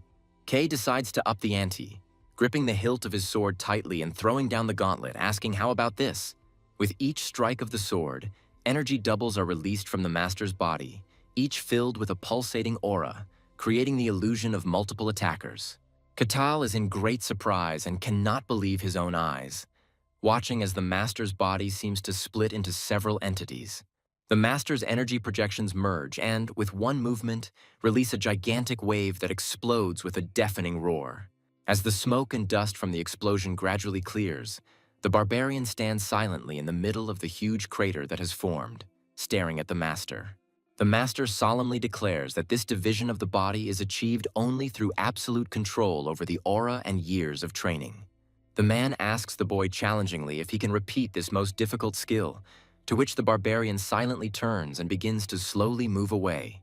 Having moved a sufficient distance, the young man decisively raises his massive axe. He begins to perform a series of sharp and incredibly powerful strikes, after which dark energy clots appear around him. Kei is filled with great amazement as he watches the colossal, indomitable power that has been hidden within this barbarian all this time. Meanwhile, the guy continues his furious blows. The energy concentrating around him begins to turn into a real tornado. The number of energy clots increases, and the powerful dark energy forms a giant rotating funnel that fills space. It takes on a clear material form and begins to move inexorably forward, mercilessly destroying everything in its path.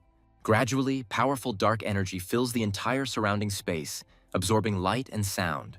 Katal looks at the master with a defiant expression and secretly hopes that the man will finally appreciate his extraordinary skill. Kay falls to his knees, tears streaming down his face, for he has spent years of labor and his entire life mastering the sword, and now that art seems devalued by brute force. He looks up at the huge barbarian towering over him in despair and whispers softly that this can't be true. Tears stream down the master's face. He experiences a severe psychological shock, seeing all his beliefs crumble. He experiences such intense mental shock that he is unable to control his emotions and reactions. A deep shock completely paralyzes his will, forcing him to doubt the meaning of his entire life. Katal carefully observes the master's emotional state and thinks with slight disappointment that the man's psyche turned out to be too fragile and vulnerable for a warrior. The sword master is unable to stop the flow of tears and continues to cry loudly, almost hysterically, experiencing unbearable mental anguish from the realization of his defeat. Katal is genuinely surprised that the master's strength of spirit and will turned out to be significantly weaker than he initially assumed for a man of such rank. Kay gradually calms down and in a quiet, broken voice tells the barbarian that his display of power was simply astounding and beyond comprehension. In response, Katal honestly replies that he only swung the axe with maximum force a few times, and that it had nothing to do with true fencing as an art. Kay replies that the style the guy showed was not just a gimmick or a hoax, it was a display of power, and he, unfortunately, will never be able to reach that level. He tries to console himself with the thought that his swordsmanship still has value, as the materialization of illusions is a unique technique that only he can use.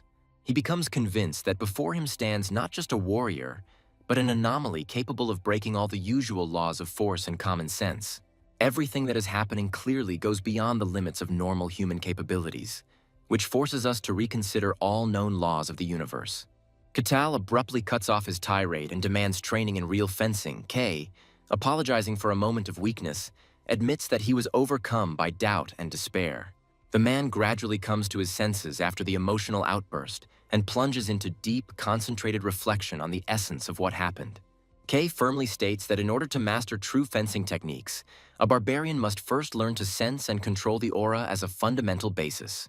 To master the aura at a professional level, a barbarian must first awaken his mysticism, an inner source of power without which progress is impossible.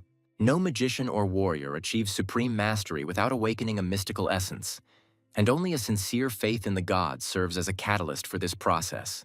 The barbarian gradually realizes that divine power is a completely different category of energy, not comparable to ordinary magic or physical strength.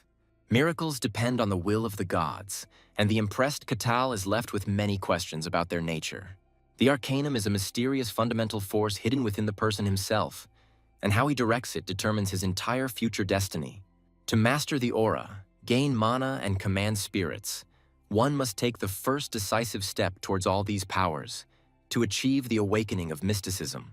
The most basic initial stage of this path is to learn to feel mysticism as such, to recognize its presence in the world.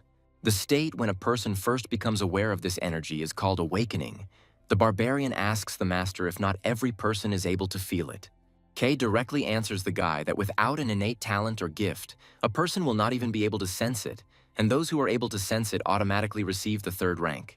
Depending on their innate ability to control mysticism, each person is assigned one of 5 ranks, with the third rank being only the initial level. The barbarian recalls his fellow traveler, who told him that ranks are distributed as follows: 3rd, 2nd, 1st, and the state of Superman as the highest level. Now Katal perceives the words of that mysterious girl he once met in the snowy wasteland in a completely different way. The master clarifies that this is only a convenient conditional classification, since even within the same rank there are huge differences in strength, and strict boundaries do not exist. Katal confidently replies that the structure of this world has become much clearer to him. The master suggests immediately beginning practical training. The first step in training is for the student to experience the arcanum on his own as an internal source of power. The master insistently asks the young man to feel the entire surrounding space, this mystical mana, awakening a new, unfamiliar feeling. The boy obediently closes his eyes, and in the silence he hears the master's voice, demanding that he mentally expand his senses as much as he can. The swordmaster tells the barbarian to listen carefully to everything around him and try to feel the wind, the touch of the ground under his feet, and the slightest movements of the air around him. He insistently asks to perceive everything as a single whole, including the physical sensations of the swaying wind in the imaginary forest. The barbarian enters an altered state of consciousness, hearing the voice of the master, commanding him to feel a separate presence moving within himself. Catal tries to delve into himself with maximum concentration and catch even the slightest hint of the described sensations. A moment later, the young man opens his eyes in disappointment and tells the master that he feels nothing at all. Kay is very surprised by this result and is speechless for a second from surprise. The man assumed that a warrior of such incredible power would easily awaken the perception of the arcana. Even ordinary people without magic, but with a powerful body, sooner or later feel energy. Because although this is not a strict law, the strength of the body increases the chance of feeling the mystical. Kay believes that Catal is apparently an exception to the rule, and thinks that perhaps this is a feature of all people born in the snowy wasteland. The guy just shrugs and says that no one around him has ever felt what is called mystical. Many there barely know how to think, let alone feel secret powers. Kay admits that it is extremely difficult to feel the mystical at first, even for talented people, and therefore decides to direct some of his energy into Catal's body. Catal noticeably perks up at these words, which means he will still be able to sense the aura, albeit with outside help. The guy hopefully asks if the master really shares his personal energy with him, to which the man evasively replies that he does. Catal impatiently asks to begin and assures that he is ready. The master tells him to relax and focus only on his internal sensations. He approaches the young man from behind and extends his hand, asking him to focus only on the point of contact and forget about everything else. Placing his hand on the barbarian's shoulder, Kay experiences a strong shock and wonders to himself if he is even touching the person at this moment. As soon as the master touches his body, he is struck by the unreal density of the muscles, as if he were touching not a person, but a huge rock. The guy immediately notices a strange reaction in the master's behavior. He turns around and asks in bewilderment what's going on and what's going on. Kay, quickly pulling himself together, offers to continue the process despite his inner turmoil. He begins to carefully transfer part of his aura to the barbarian, the main goal being to awaken the mystical power dormant within his body. Kay tries to direct the flow of aura into the barbarian's body, which in itself is not a difficult task for a master of his level, but soon his gaze becomes more and more anxious and worried. With growing surprise, the swordmaster realizes that he simply cannot find a way to the mystical power within the barbarian's body. To be more precise, he can't reach it. It's not that it's blocked. It's simply impossible to reach, like the horizon. No matter how much he expands his aura, it encounters emptiness, as if the guy is in a dark abyss, where the pressure of the depths does not allow him to move further. The master feels an impending threat. If he goes further in this oppressive space, it will crush him. He plunges deeper and deeper into the sea of the abyss and feels with horror how he is losing himself, as if in a labyrinth. The swordmaster finally realizes that the situation defies logic and realizes that the awakening technique will not work on this creature. He thinks deeply, anxiously wondering what to do next, as all his attempts end in complete failure. The barbarian sits on the floor in bewilderment, maintaining the naive confidence that everything is going according to plan and the learning process continues. A moment later, he is overcome by growing anxiety and irritation, and he asks the master what he means by it won't work, whether he means that he has no talent at all. The man quickly denies this assumption, explaining that it is not a matter of a lack of abilities, because to awaken the arcanum, not only someone else's energy is needed. The guy needs to find his own unique path and awaken the dormant power that lies deep within his being. The master patiently explains that this is precisely why he was unable to find the energy path during their previous attempt. The barbarian thinks seriously, trying to understand what the master's inability to detect the mystical power in him means. The boy hopefully asks the swordmaster if he really will never be able to sense the arcana and master magic. Kay gently reassures Catal that this is not the case, explaining that he simply could not verify the existence of mysticism within the boy. The master states that the whole point is that the young man's body has a completely special, inexplicable nature. To embark on the true mystical path, the aura must penetrate deep into the student's body without hindrance. But the barbarian's body turned out to be incredibly dense and heavy for energy. The master's aura was unable to penetrate into the barbarian's body, and this happened for the first time in his entire practice. Catal feels a slight disappointment, as even the titled Swordmaster was unable to complete the seemingly simple task of awakening his powers. The boy hopefully asks if he can unlock the mystical power. The master honestly answers that it is difficult to say without research. Kay frankly admits that he couldn't even understand whether there was a path to the mystical within the guy, or whether his nature completely excluded such a possibility. He suggests that the young man turn to other swordmasters who are more proficient in the subtleties of aura, or go to the magic tower for help. Kay sincerely regrets his inability to help and asks the young man for forgiveness for the failed experiment. But the barbarian calmly replies that everything is fine and he is not offended. He is optimistic that he still has other chances to find his way, and for now, this hope is enough to continue his search. After which, the barbarian happily thanks the man for his time and effort, saying that, nevertheless, thanks to him, he learned a lot and greatly appreciates this experience. Kay is still in a state of mild amazement, and thinks that this is the most unusual and completely uncontrollable barbarian he has ever met in his entire life. The barbarians with whom the master had previously had to deal were always bloodthirsty animals, devoid of any moral principles. They lived solely for the sake of robbery and violence, and all they wanted was alcohol and destruction, so the barbarians became outcasts for all civilized peoples. But Kital is something completely different. The master asks if he would like to stay in this kingdom permanently. The boy asks what exactly the man means, to which the swordmaster directly answers whether the boy would like to swear allegiance to the kingdom and receive the corresponding title. With such immense and unique power, Kital could easily attain a high position, and Kay is ready to act as his official patron at court. The offer seems tempting to many, but Kital firmly refuses, declaring that he does not want to submit to anyone. Kay clearly understands that if they could get their hands on such an exceptional person, their kingdom would gain a power capable of changing the entire political balance of the region. He realizes that such a strategic alliance would open the way for them to true independence, allowing them to completely free themselves from the rule of the empire.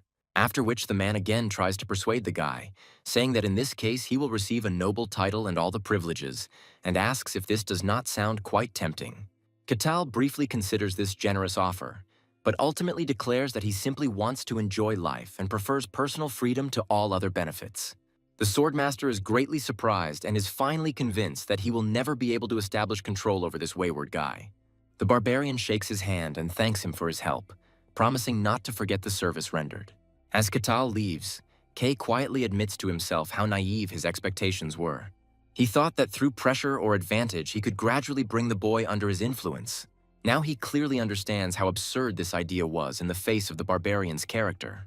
It would be great to take control of such a huge barbarian, but it seems to him that no one in this world can do this. This giant is too freedom-loving and independent.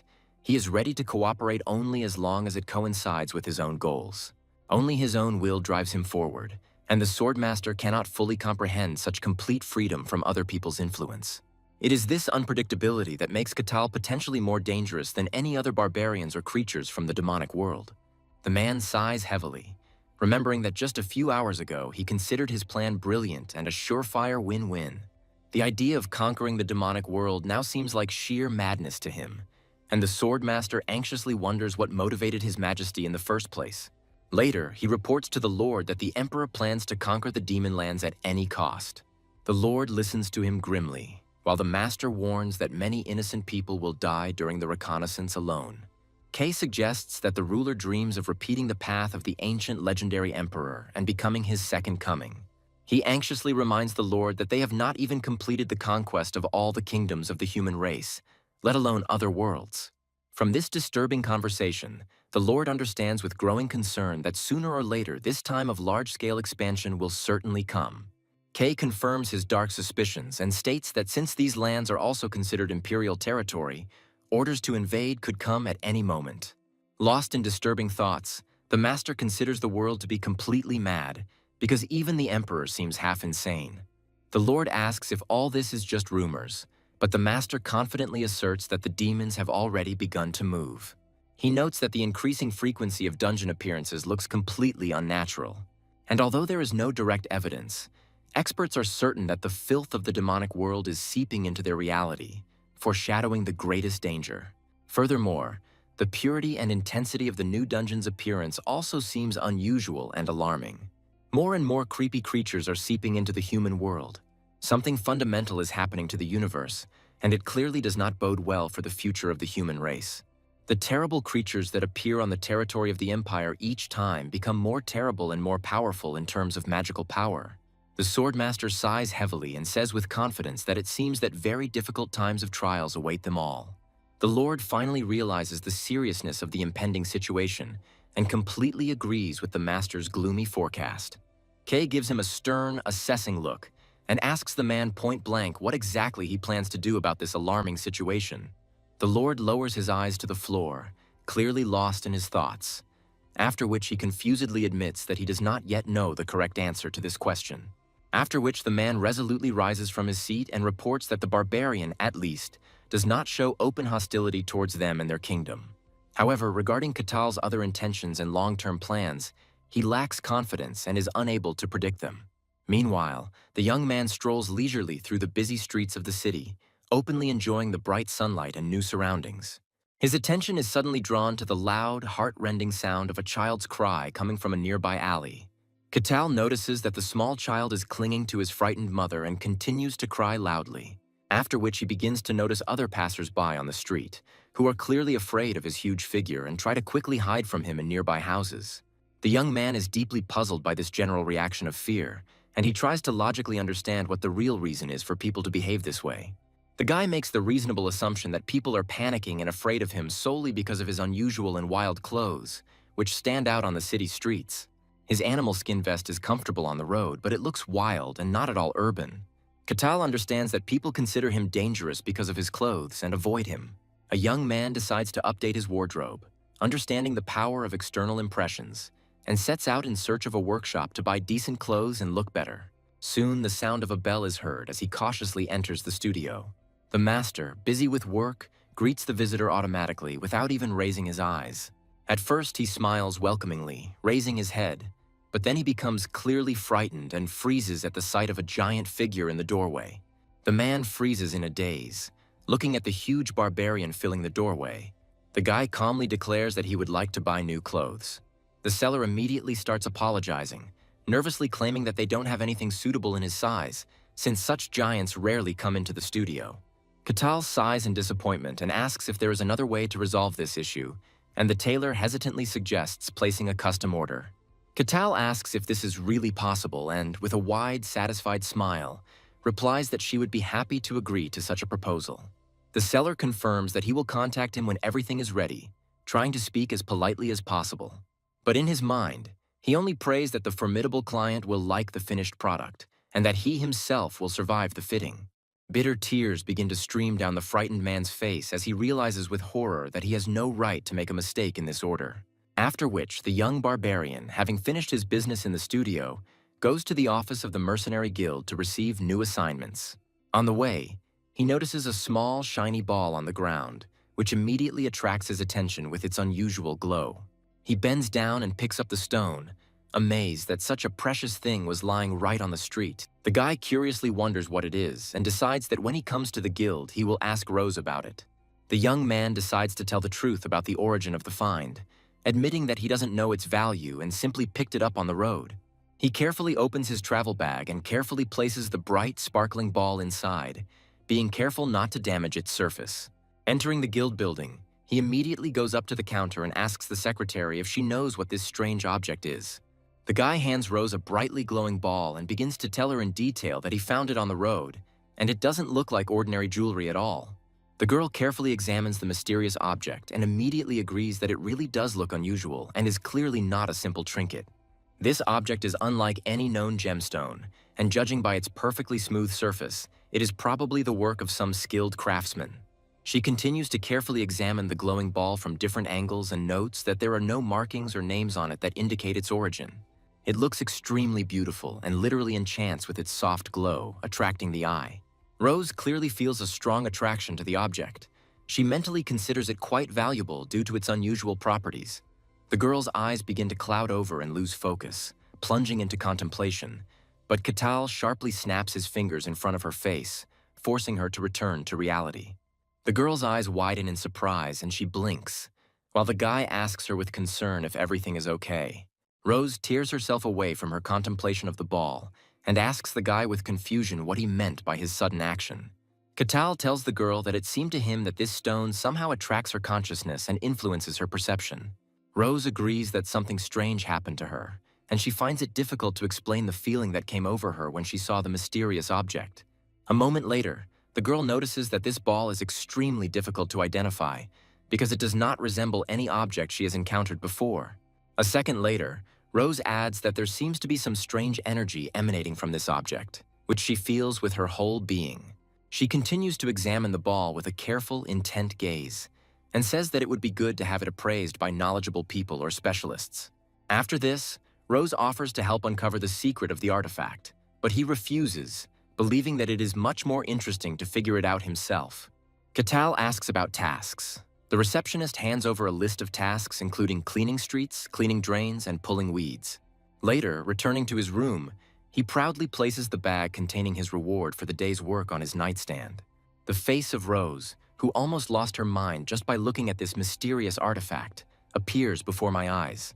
His gaze turns again to the strange glowing orb he found earlier, and he wonders about its true nature.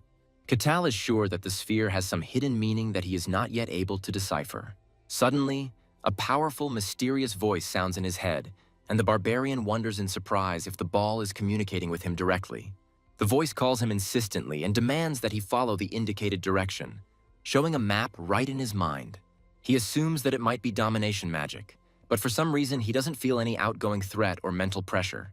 Looking out the window at the starry sky, he decides that a little night adventure never hurt anyone. Grumbling at the ball, the barbarian nevertheless sets off through the sleeping city, parting the bushes on the outskirts and ordering the obsessive voice to be silent. After some time, the winding path leads him to the entrance of a dark cave hidden in the rocks, emitting an ominous aura. The next second, two pairs of eye sockets flare up from the pitch darkness of the cave depths, blazing with the ominous fire of the undead. Katal slowly looks around the gloomy dungeon and loudly asks whose voice brought him to this godforsaken place. The ancient skeleton, with a dark triumph in his voice, announces that another victim has voluntarily walked into his trap, and this one is unusually large and strong. The massive guardian hurries through the ritual, clearly aware that he has critically little time left to complete the dark rite. An eerie voice is heard, solemnly proclaiming the imminent beginning of the great resurrection. The ancient monster continues to sit motionless in the very center of a huge glowing pentagram. In the past, during times of great chaos, when many kingdoms fell, an evil sorcerer stood behind all the destruction, poisoning the feelings of people and sowing confusion in their hearts. The sorcerer controlled the minds of many monarchs and pitted states against each other in bloody wars, but heroes declared a hunt for him to end his tyranny. However, before his death, the magician transferred his soul to a secret vessel of life hidden deep in the dungeon. Thanks to the phylactery, he became a lich, an immortal villain who once conquered continents and began secretly preparing for his revival. To complete the resurrection ritual, he required numerous living sacrifices, and he settled near a remote settlement, distributing enchanted decoy spheres. These magical artifacts gradually lured new victims into a trap, promising them untold treasures or the fulfillment of their wishes. The lich slowly collected souls, refining their energy into a mononucleus, a crystallized source of ancient power. As his power began to grow again, he felt his confidence and power returning to him. Having regained much of his lost power, he began to make grandiose plans to conquer the world and subjugate all the kingdoms. The choice fell on this remote territory, since its isolation allowed it to build up its power in absolute secrecy. The seclusion of these lands allowed the lich to act freely and without risk of detection, so the barbarian's sudden appearance seemed unusual and suspicious. The ancient necromancer noted that the creature from the distant northern coast had come a long way, and its impressive size made it an especially valuable sacrifice for the ritual. The sphere was enchanted in a special way and attracted only those who had not awakened the arcana, while its true power remained a mystery to them. Therefore, the barbarian was perceived as an ordinary soul, unaware of the greatness and hidden mortal threat of the mystical world. The creepy creature commands the young man to come closer in a commanding tone and thinks with satisfaction that this is the ideal material for completing the resurrection. Katal hears a persistent voice that convinces him that this is the very place where he was directed by the magical summons. After some time on the road, the young man suddenly finds himself in front of a massive stone gate. Suddenly, the guy stops abruptly, and his face expresses amazement, his eyes widening at the sight he sees. The dark doors burst open with a bang, and Katal watches with cold calm as a terrifying creature oozing magical energy approaches him. The guy instantly understands that in front of him is the legendary Lich, a creature known to him from old legends and tales. This is the highest form that a twisted sorcerer can take, a creature that often appears in fantasy chronicles as the main villain. The Lich looks at the barbarian in surprise and asks if he was lured by the magical bait sphere. Katal laughs loudly and notes with irony that this is exactly how the artifact attracted people. He finds the trick amusing. The Lich peers closely at the stranger and is struck by the absence of the slightest sign of arcana. By appearance, he is an ordinary wild barbarian. Pondering the paradox of why the barbarian remained unharmed after contact with the sphere, the Lich comes to the conclusion that he may have a high-class defensive artifact. He is mentally amazed, not understanding how a simple northern barbarian could come into possession of such a rare and powerful thing that blocks magical perception. The ancient necromancer comes to the logical conclusion that this savage was simply incredibly lucky to find the artifact before falling into the trap. Katal calmly replies that he does not have, and never has had, protective artifacts, which completely clears the Lich of any doubts. The irritated sorcerer promises to kill him by force since the magic didn't work. The scattered bones quickly assemble into fighting skeletons, and the Lich orders them to attack immediately. The sorcerer's numerous servants instantly carry out his order and rush at the guy from all sides. Katal just smiles at what is happening, experiencing genuine joy from being in a real magical dungeon. Katal, watching with interest what was happening and gradually understanding the hidden meaning of the events, does not immediately notice how the skeleton sneaks up from behind and raises his sword to strike. Katal spins around and delivers a crushing punch straight into the opponent's skull, sending them flying. The powerful blow instantly shatters the bone warrior into fragments, and his skull turns into fine ash. Katal calmly brushes bone dust off his hands and states with slight disappointment that the sorcerer's servants turned out to be much weaker than he initially expected. The Lich, with fury in his voice, answers whether the boy will be able to maintain such confidence when he personally cuts off all of his limbs. The numerous bones scattered at his feet begin to move again and transform into new fighting skeletons. After which, the newly created warriors instantly rush into the next, even more furious attack, trying to surround the enemy. The barbarian clenches his fist, and with one powerful blow cuts off the head of the nearest skeleton, continuing his rapid attack. He destroys the second warrior by crushing his ribcage, and then breaks the spine of the third with a crushing kick. The barbarian strikes with such monstrous force that the skeletons fly into dust all over the room. The Lich stands in silent amazement, watching imperturbably as the mysterious man methodically destroys his best minions. Katal suddenly remembers Kassan's words about how the undead usually cease to exist after losing their head. He notes with genuine surprise that the Lich, being an immortal being, uses only ordinary skeletons instead of a death knight or an army of the dead. Insulted that his attacks are being thwarted so easily, the Lich angrily cries out that this insolent stranger has completely irritated him. His ancient staff suddenly begins to emit a bright glow, and a skeleton knight in heavy armor gradually materializes from the darkness. Katal instantly recognizes this type of opponent and tensely prepares for the upcoming fight, assessing his strength and agility. He realizes with growing interest that an encounter with such a creature promises to be truly exciting and dangerous. He clearly understands that a knight created by the Lich himself will be a creature on a completely different level compared to ordinary skeletons, and he eagerly anticipates the upcoming battle. The boy realizes that the armored skeleton knight is significantly stronger than his previous opponents. The Lich, in a rage, orders the impudent youth to be killed immediately, and the skeleton quickly rushes into attack. In moments, he reaches Katal and raises his blade for a crushing blow. The barbarian, pondering the enemy's strength, delivers a counterblow straight into the skeleton's chest. The force of the blow is so great that the Ghost Knight is sent flying through the entire dungeon. With acceleration, the Bone Warrior crashes into a stone wall and explodes into a cloud of fragments. A thick cloud of dust and debris rises above the impact site, slowly settling on the floor. But the Skeleton Knight is not defeated. He suddenly bursts out of the dust and rushes at the guy again. Katal is surprised by his resilience and respectfully admits that this opponent is much tougher than the previous ones. The Lich, in a thunderous voice, commands the servant to release all the accumulated mana. A bright glow flares around the skeleton, forming a protective energy cocoon. It opens its bony mouth and a piercing sound erupts from its skull, echoing throughout the cave. The barbarian remains motionless and watches with curiosity as the enemy, filled with magical power, approaches him. The young man clenches his fist and mentally prepares to repel the coming attack. He furiously brings down a crushing blow on the skeleton knight's head with all his might. The skeleton rises into the air, tumbles, and crashes onto the stone floor of the dungeon with a crash. A blinding explosion of energy erupts around the destroyed body. Katal pauses, checking to see if the enemy will rise again to continue the fight. The Lich stares at the ruins in amazement, unable to believe his own eyes. He's overcome with horror at what he sees. The mighty skeleton knight remains motionless, his bones scattered haphazardly across the cold stone floor of the dungeon. The barbarian decisively steps on the bony hand of the defeated enemy, finally convinced that the fight is over. He notes with distinct disappointment that even the warrior specially created by the Lich turned out to be just another crude construction of bones. There is an open mockery in his voice as he asks point blank if this is the limit of his immortal opponent's capabilities. The Lich freezes in a stupor.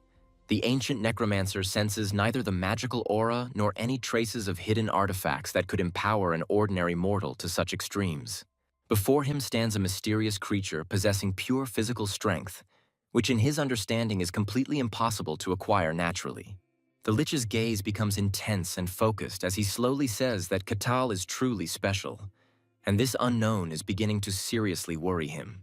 The barbarian, with genuine curiosity, is interested in what will happen next in their confrontation, not seeing anything truly frightening or threatening in what is happening. The Lich coldly declares that he will personally deal with the impudent mortal, considering it a great honor.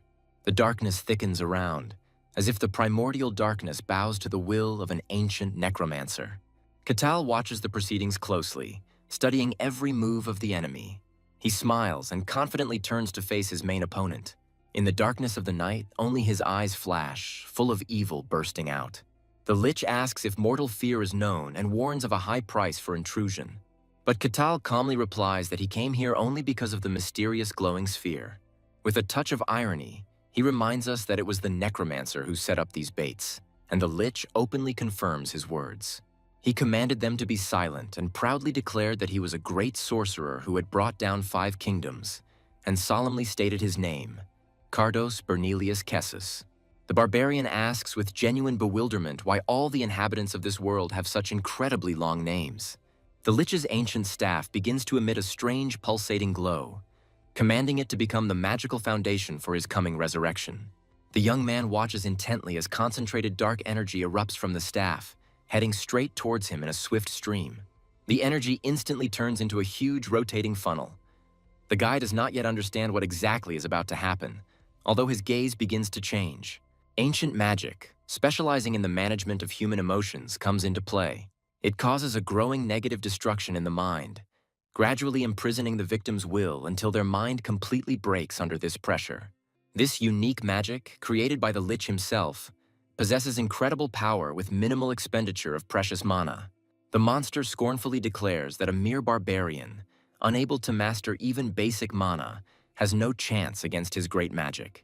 He notices with amazement that something inexplicable is happening to the barbarian, and that he really does not have any protective artifacts on him. The Lich, overcome with a strong desire to study the mysterious youth, orders his skeleton knights to capture him alive for experiments. The bones once again form into giant fighting skeletons, which confidently move towards the guy. The barbarian remains standing in place, calmly watching as the first bone warrior approaches him with his sword raised. The next moment, his eyes suddenly light up with a bright radiance. Katal then lunges forward with incredible speed and delivers a crushing kick to the skeleton's chest. A powerful, targeted blow knocks the skeleton's head off its shoulders and sends its body flying far to the side. After which the young man slowly turns to the necromancer and casts a cold, determined look at him, full of challenge. The Lich is very irritated and cannot understand how this guy continues to resist his magic. The skeleton flies back from the impact and crashes hard into a stone wall, shattering into a multitude of bones. The Lich is completely stunned and can't believe that his ancient mind control spell didn't work. The barbarian asks the Lich with genuine bewilderment why he is simply standing there and doing nothing. He doesn't understand the tactics of fighting with skeletons, which he cracks like sunflower seeds. Leech speculates that humans are creatures driven by their emotions, and even the strongest of us harbor negative experiences deep within our souls. It is this vulnerability that makes it impossible to resist the magic that controls the emotional states of the victim. The ancient necromancer doesn't understand how the boy is still conscious, but he's especially outraged by the comparison of his magic to some low-level spells. He pronounces the words of the ritual, and a dark energy gradually thickens around him. The Lich heralds the coming engulfing of the world, promising to plunge it into the primordial chaos foretold by ancient prophecies. His ominous voice can be heard growing louder, proclaiming that the old world will be destroyed, and eternal confusion will be sown among the unworthy survivors. Katal watches with interest as the giant accumulation of dark energy transforms into threatening forms. The Lich slowly extends his skeletal hand towards the youth, and the born darkness rushes towards him, gaining strength. His loud, distorted voice is heard. The sorcerer swears that he will swallow the entire world along with all its inhabitants. A huge cloud of dark energy quickly looms over the young man, threatening to swallow him whole and deprive him of any hope of salvation. The Lich opens his mouth and lets out a terrible laugh that makes the walls shake and the darkness itself seem to come to life around him. But soon he feels weak and realizes with alarm that the excessive consumption of mana is beginning to undermine his own strength. The ancient necromancer falls to the stone floor and thinks in despair how the young barbarian still resists his charms. Katal mockingly remarks that the spectacle was impressive and asks if this is the limit of the enemy's capabilities. The Lich is overcome with rage at the realization that even the most powerful dark mind control technique was powerless against his enemy. He reflects bitterly that even a great hero would not have been able to withstand a direct hit that should have completely destroyed his consciousness. The ancient necromancer anxiously wonders who this mysterious barbarian is who can withstand such power. The boy finds the sight impressive, but feels nothing, and curiously asks the monster if that was the strongest blow he can muster. Katal then grips the handle of his battle axe tightly, confidently walks towards the monster and declares that it is now his turn to attack. Suddenly, Lich calms down completely and asks the young man not to rush into reprisal. The guy freezes in place and suspiciously wonders what his cunning opponent has planned this time. The Lich confidently states that the barbarian came here knowing in advance who he was, and the young man confirms this assumption. Katal frankly doesn't understand where this strange conversation is leading, and what exactly this ancient monster is planning. The Lich starts laughing hysterically and tells the guy that he is very smart to have been able to track down his hideout so quickly. The monster claims to know about a secret imperial organization that is creating special people. He explains that they deliberately cultivate gifted individuals there, and the young barbarian is the fruit of this program. Lich sincerely believes that Katal is a special weapon created to destroy him, an assassin sent by the Empire. The monster begins to howl terribly and swears that it will still destroy all its enemies and wipe the Empire off the face of the earth. Katal looks at the Lich with genuine surprise and wonders if this ancient monster has finally lost his mind. Suddenly, the ancient vase standing next to the young man begins to emit a bright blue glow that fills the space. The Lich falls sharply to the ground, after which a visible energy connection in the form of glowing threads appears between him and the magical vessel. A powerful energy field forms around them, which crashes into the body of the young barbarian in a bright, concentrated stream. Katal feels strange changes in her body and is perplexed as she tries to understand what exactly is happening. Through complex magical manipulations, the ancient sorcerer manages to temporarily enter the barbarian's body, and he intends to completely take control of his mind. The Lich hopes that if he fails to be reborn in his previous form, he will be able to exist forever in this powerful body. With the thought that he has no other choice, the sorcerer delves deeper and deeper into the young man's mind. The monster's eyes begin to glow with an eerie radiance, and the Lich solemnly declares that this body now belongs entirely to him. However, after some time, he becomes completely confused, not understanding the strange processes occurring in someone else's consciousness. The Lich, with growing horror, declares that he has never seen anything like it, and this distorted perception begins to destroy his own mind. He realizes that simply by being in this consciousness, he is catastrophically quickly losing his mind and connection with reality. The sorcerer immediately makes the assumption that all of this must be the work of imperial magicians who specially prepared a trap. The Lich begins to struggle in invisible shackles and, experiencing unbearable mental pain, clutches his skull with his hands.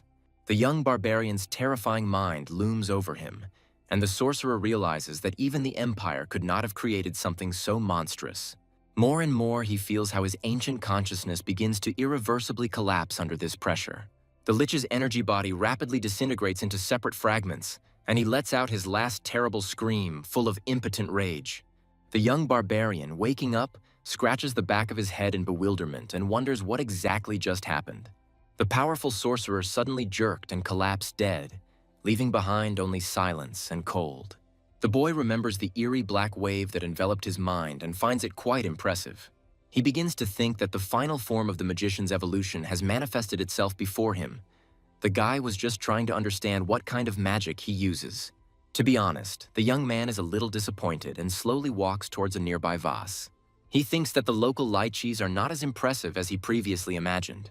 In any case, the dungeon is cleared, and he reaches for the shining staff to receive his well-deserved reward. Katal wonders if he can gain magic if he uses this strange artifact. After this, the young man carefully picks out the single crystal from the staff, feeling a strange power emanating from it. He puts the find in his pocket, deciding to save it and use it later when the right moment comes.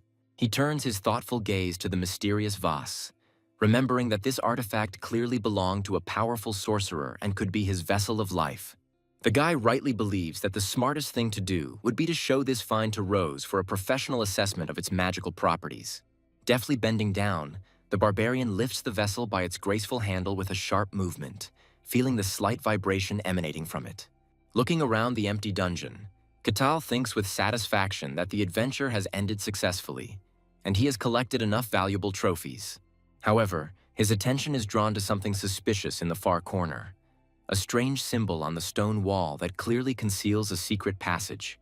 The barbarian stands in front of the mysterious magical symbol for a while, carefully studying it and pondering how to activate it.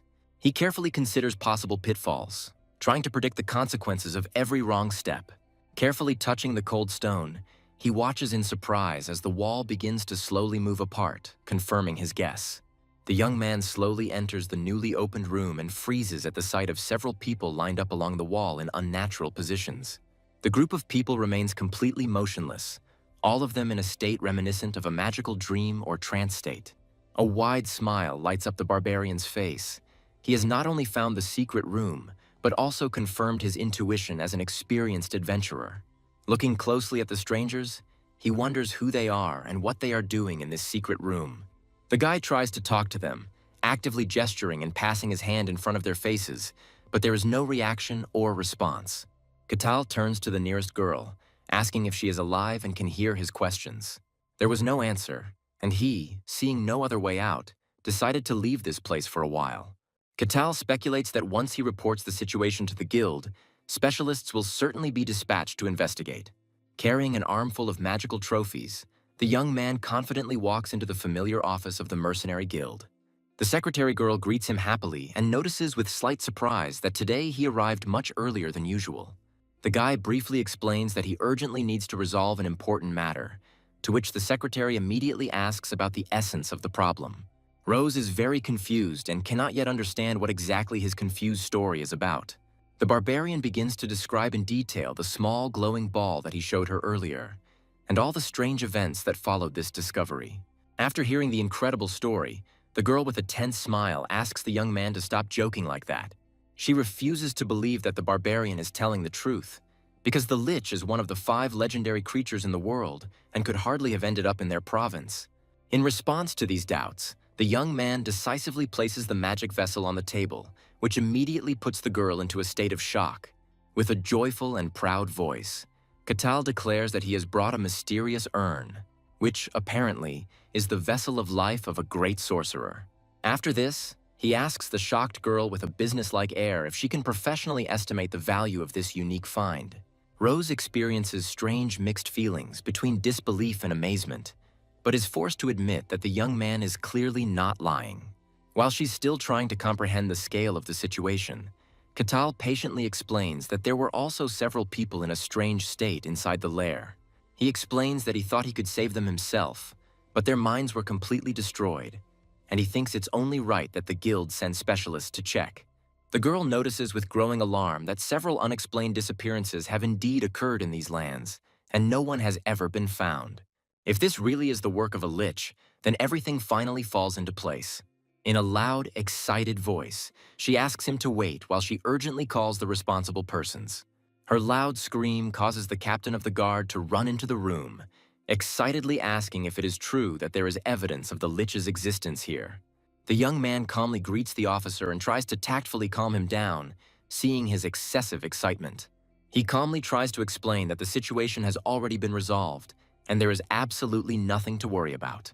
However, the security officer begins to shout loudly and in a breaking voice demands an explanation of what exactly he means, after which he tremblingly pronounces the name of the ancient sorcerer. The young barbarian asks with genuine surprise whether the officer really knows this mysterious magician.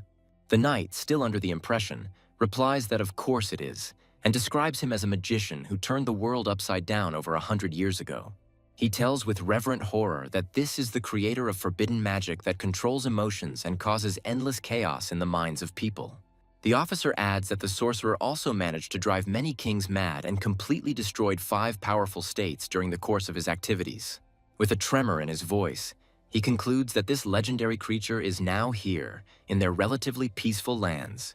To which the barbarian replies with slight mockery that this does not particularly impress him, since the sorcerer was only doing strange things.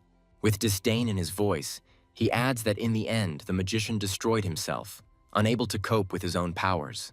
The officer, with undisguised amazement, asks how this is even possible, to which the guy calmly replies that he has already told everything and has nothing to add to what has been said.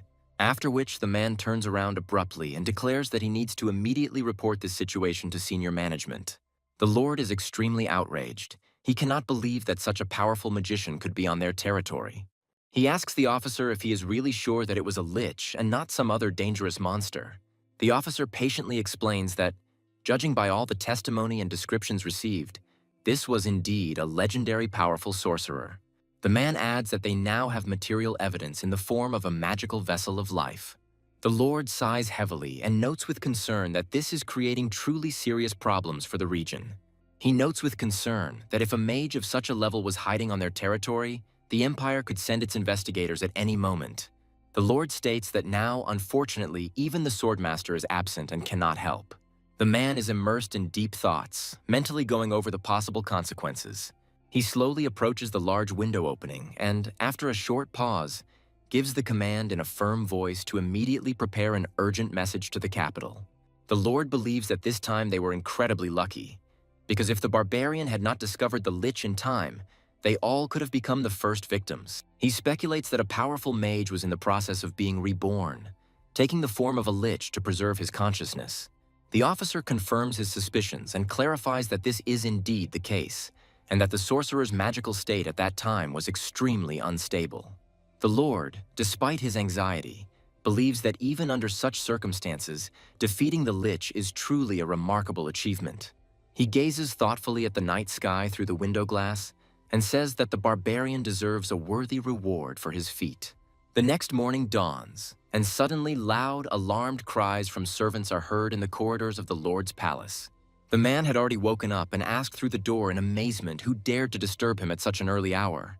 An excited maid, her eyes wide with fear, runs into the office and informs the master that the Inquisitor of the Solar God has arrived. This unexpected news shocks the Lord, and for a moment he is speechless, imagining the consequences of the visit. A fair-haired girl in white clothes stands by a large window and carefully looks out onto the castle's courtyard. The Lord becomes very agitated and demands to know what happened and why the Inquisitors arrived without warning. The girl standing next to him turns out to be that very Inquisitor. A brightly shining golden aura emanates from her, filling the room. After which the man pulls himself together and invites the guest to sit down at the table to discuss all the issues. He expresses great respect and says that it is a great honor for him to receive such a high-ranking guest from the capital at his palace. The Inquisitor girl formally introduces herself and explains in a cold tone that she is a representative of the Solar God, a judge who punishes lost people in the name of the true faith. The girl became the youngest to occupy such a high position and has already executed 7 sorcerers who had contact with demons. She single-handedly disrupted their grandiose summoning ritual. Currently, she is truly considered the strongest Solar God Inquisitor in the entire continent. Even the mighty empire is forced to bow to the teachings of the Church of the Sun, and its power far exceeds that of an ordinary territorial lord. The man is at a loss to understand what exactly brought her to his property at such an inopportune moment. The Inquisitor claims that according to the information received, a serious incident recently occurred on their lands. The Lord tries to soften the situation, answering that there was indeed a small problem with one dungeon nearby, but the issue has already been completely resolved. He realizes with growing concern that the visit is not related to the powerful sorcerer, and asks directly about the true purpose of her visit. Suddenly, the girl declares that she has come to talk to him about the divine revelation she has received concerning these lands. Before sharing details with a man, she wants to hear all the details about recent events on his territory. The Lord is visibly nervous, choosing his words, and the Inquisitor interrupts him abruptly, asking if he is talking about a barbarian who defeated a powerful sorcerer. The man is forced to confirm that this is so, and adds that the defeated Lich was most likely the same legendary sorcerer from the ancient chronicles. The mere mention of this terrifying creature sends goosebumps down the Lord's spine. The Inquisitor thoughtfully asks herself if this ancient creature could really be here. She demands immediate production of material evidence, and the Lord immediately points her to the magical vessel of life. The girl Inquisitor's eyes widen in genuine amazement. She mentally wonders what exactly happened in this place. The Lord notices the hidden excitement of the guest, who is outwardly calm, but silently clutches her magical amulet. After which the girl's expression changes dramatically, and she thinks with alarm that this entire area is in real danger. She doubts that a simple barbarian could defeat the ancient sorcerer. The Lord replies that now everything is possible, because even the Swordmaster recently lost to this young man. The Inquisitor pauses briefly, realizing that the balance of power in the region has shifted significantly, and a new, unpredictable variable has emerged. She gives the man a sharp, searching look and asks what tribe exactly this mysterious barbarian comes from. The Lord honestly tells her that Catal had previously claimed to have come from the distant, snowy white wasteland, after which he adds an important clarification that this is indeed a very strong and unusual barbarian, completely unlike his other relatives. The Inquisitor cannot immediately believe what was said and skeptically wonders how the barbarian could have left the snowy wasteland alive. She realizes that perhaps this particular barbarian is the real reason why she was urgently sent to inspect these lands.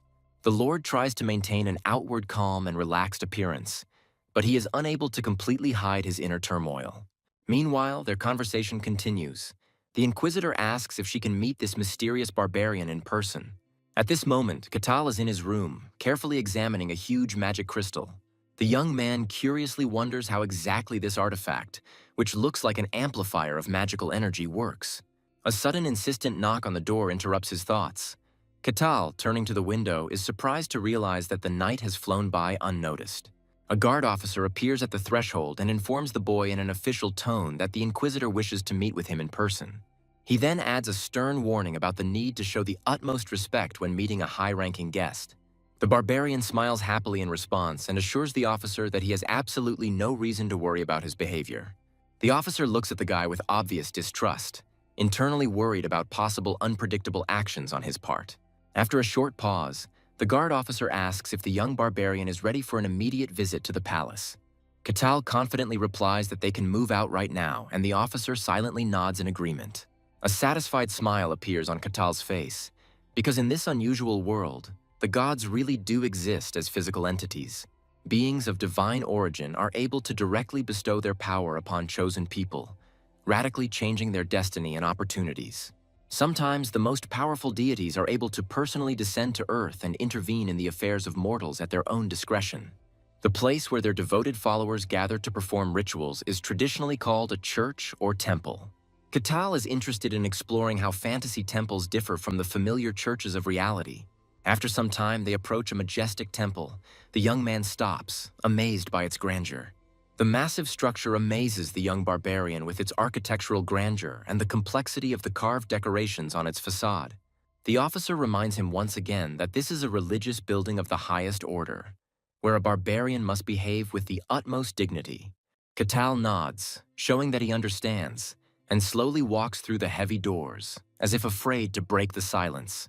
Inside, his gaze is immediately drawn to the rich patterns and glittering details that fill the space with an atmosphere of grandeur and awe. Along the way, he is met by nuns who greet the unusual barbarian very politely and respectfully. One of the girls in white clothes informs Catal that the Inquisitor is already waiting for him in the main hall. The female inquisitor sits on a huge stone throne and formally introduces herself to the barbarian, stating her name, Aquas. The barbarian introduces himself in response and remarks that the girl looks too young for such a high rank. But this only emphasizes her exceptional abilities. Aquas looks closely at the young barbarian, who maintains an easy smile the entire time and wonders suspiciously what he is up to. The silent pause between them drags on, creating a tense atmosphere, after which the barbarian directly asks about the purpose of his invitation. The girl begins her story by saying that this conversation concerns a recent incident in a local dungeon involving a lich. The inquisitor details that the mage the barbarian supposedly defeated committed many terrible atrocities throughout the world during his long life. She adds that, in the end, he became a lich, against whom only select heroes who have undergone special training can successfully resist. However, the barbarian knows this story from a completely different side. The lich he encountered turned out to be a pathetic creature, entangled in its own darkness. He honestly describes how, in the end, the ancient sorcerer ended his own existence, unable to withstand internal contradictions. The barbarian sighs heavily, realizing that the girl does not believe his words at all, although he is simply telling what he saw with his own eyes. The inquisitor asks whether the young man agrees to accept her god as a direct witness to their conversation to establish the truth. She explains that lying to a deity will trigger sacred intervention, and believes that even though Katal acts differently, he is still essentially a barbarian. She is sure that the freedom-loving barbarian will refuse the test, but to her surprise, Katal immediately agrees, seeing this as a chance to test the power of a deity. The girl is very surprised by the genuine enthusiasm with which the guy agrees. She asks if the barbarian is uneasy at the prospect of divine intervention in their dialogue. The guy asks in surprise what she means. The girl explains that God himself will carefully watch their every word in this conversation. The barbarian is perplexed as to why he should worry, since he has always told the truth. His simple confidence in his own honesty amazes the inquisitor. Aquas slowly closes his eyes, entering a prayerful state, and announces that they can then begin the ritual. With her hands folded in a prayerful gesture, she recites the sacred words, asking the deity to illuminate them with truth and guide them with its light. The girl asks the deity to turn his all-seeing gaze on them and expose any possible lie. In the pitch-black void of the sky, two giant, brightly burning eyes suddenly flash, emitting a blinding light. A powerful stream of bright sunlight falls upon the majestic church building, flooding the entire space around. The astonished barbarian raises his head and watches this gigantic stream of light, trying to understand its nature. He is filled with strange sensations. The guy clearly feels the supreme presence of an invisible force. They are closely watched by a being so great that it cannot be described in human words or concepts. The barbarian physically feels the heavy gaze of this creature on himself, but continues to watch what is happening intently. The guy tries to make sense of this new feeling, and after a while he realizes that he is experiencing deep confusion. Under the scorching rays of the sun god, the barbarian and the inquisitor begin their serious and intense conversation about recent events. The girl is very nervous in front of the deity and looks intently at the barbarian, waiting for his answers, after which she solemnly announces that from now on, in this sacred place, no one can utter a lie without consequences. The young man smiles sincerely in response and calmly says that he completely agrees with these verification conditions. The light shining from the heavens becomes even brighter and more intense, filling the entire space of the temple. As the conversation continues, the young barbarian answers all questions about clearing the dungeon in exactly the same way as before. There was no sacred intervention or sign of divine wrath during this dialogue. In other words, everything he said under the rays of the sun was recognized as the absolute truth. The inquisitor believes that perhaps the ancient mage, who was preparing for resurrection, was greatly weakened by years of inactivity. She muses that if he could use his magic to its full potential, that barbarian wouldn't be here, so he was very lucky with his circumstances. Katal asks the inquisitor if all her doubts about his truthfulness have now been dispelled. The girl admits her mistake with dignity and asks for forgiveness for being too direct and distrustful, after which she politely asks the barbarian for permission to ask him one personal question. She wants to know if Katal is truly a barbarian from the legendary snowy wasteland. His confident confirmation sounded like a thunderclap to her. He really did come from the cursed land inhabited by demons. Continuing the conversation, Katal asks permission to ask a question and inquires why the inquisitor ended up in this provincial town. The girl lowers her eyes and evasively replies that she has personal business in this region. The barbarian wants to know if this matter concerns suspicions that he is a heretic or a hidden sorcerer. The girl shyly avoids a direct answer, saying that she doesn't understand what exactly he's talking about. Katal recalls the heavy gaze of the Heavenly Lord, admitting that he knows little about the deities. But such a gaze is rare. The guy assumes that everything that is happening looks like excessive attention. The Inquisitor really wants to say no, but under the all-seeing gaze of the Lord, he understands that no lies can be allowed now. She humbly confirms his guess, and at that moment, Katal finally realizes that he was the target from the very beginning of their meeting. Aquas explains that the situation is a little more complicated than he thinks. She reveals that there was a divine prophecy, and when she arrived in these lands, she thought the barbarian might be the one in question. After this, the Inquisitor sincerely apologizes for initially hiding her true intentions from him. The barbarian calmly states that it doesn't matter, since he found everything interesting in its own way and asks permission to ask one more question. The young man strives to find out what exactly the content of that mysterious prophecy was. The Inquisitor hesitantly touches her medallion, knowing that she should not normally reveal the contents of the prophecy to anyone but trusted ones. Gradually, overcoming her inner doubts, she begins to slowly recite ancient words, more like a magic spell. As the hidden meaning of the prophecy is revealed, the expression on the barbarian's face changes from skeptical disbelief to amazement. When her story was finished, the Inquisitor looked out the window for a long time, as if she herself was afraid of the prophecy that she had just dared to pronounce out loud. Loud sounds of approaching footsteps are heard, causing the Inquisitor to interrupt his thoughts. She turns sharply towards the sound and sees the lord of this territory next to her, who has unexpectedly entered the hall. The man immediately notices the internal conflict reflected on her face and says that the girl looks clearly worried. Aquas tells him that she did indeed meet the barbarian, but that this meeting only complicated the situation. The lord demands to reveal the guy's true origin. The girl replies that the test confirmed that he really is from the snowy wastelands, as the man said. She admits with disappointment that Varvara's knowledge of the snowy wastelands turned out to be meager, and it was not possible to discover anything new. The girl honestly says that she hoped to catch him in a lie, but everything turned out to be true.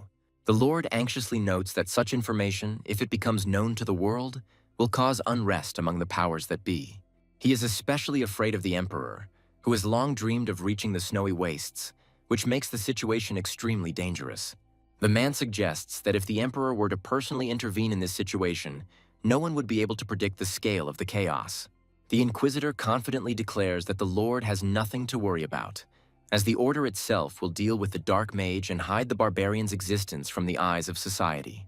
The Lord curiously asks if all barbarians are as strong as Katal.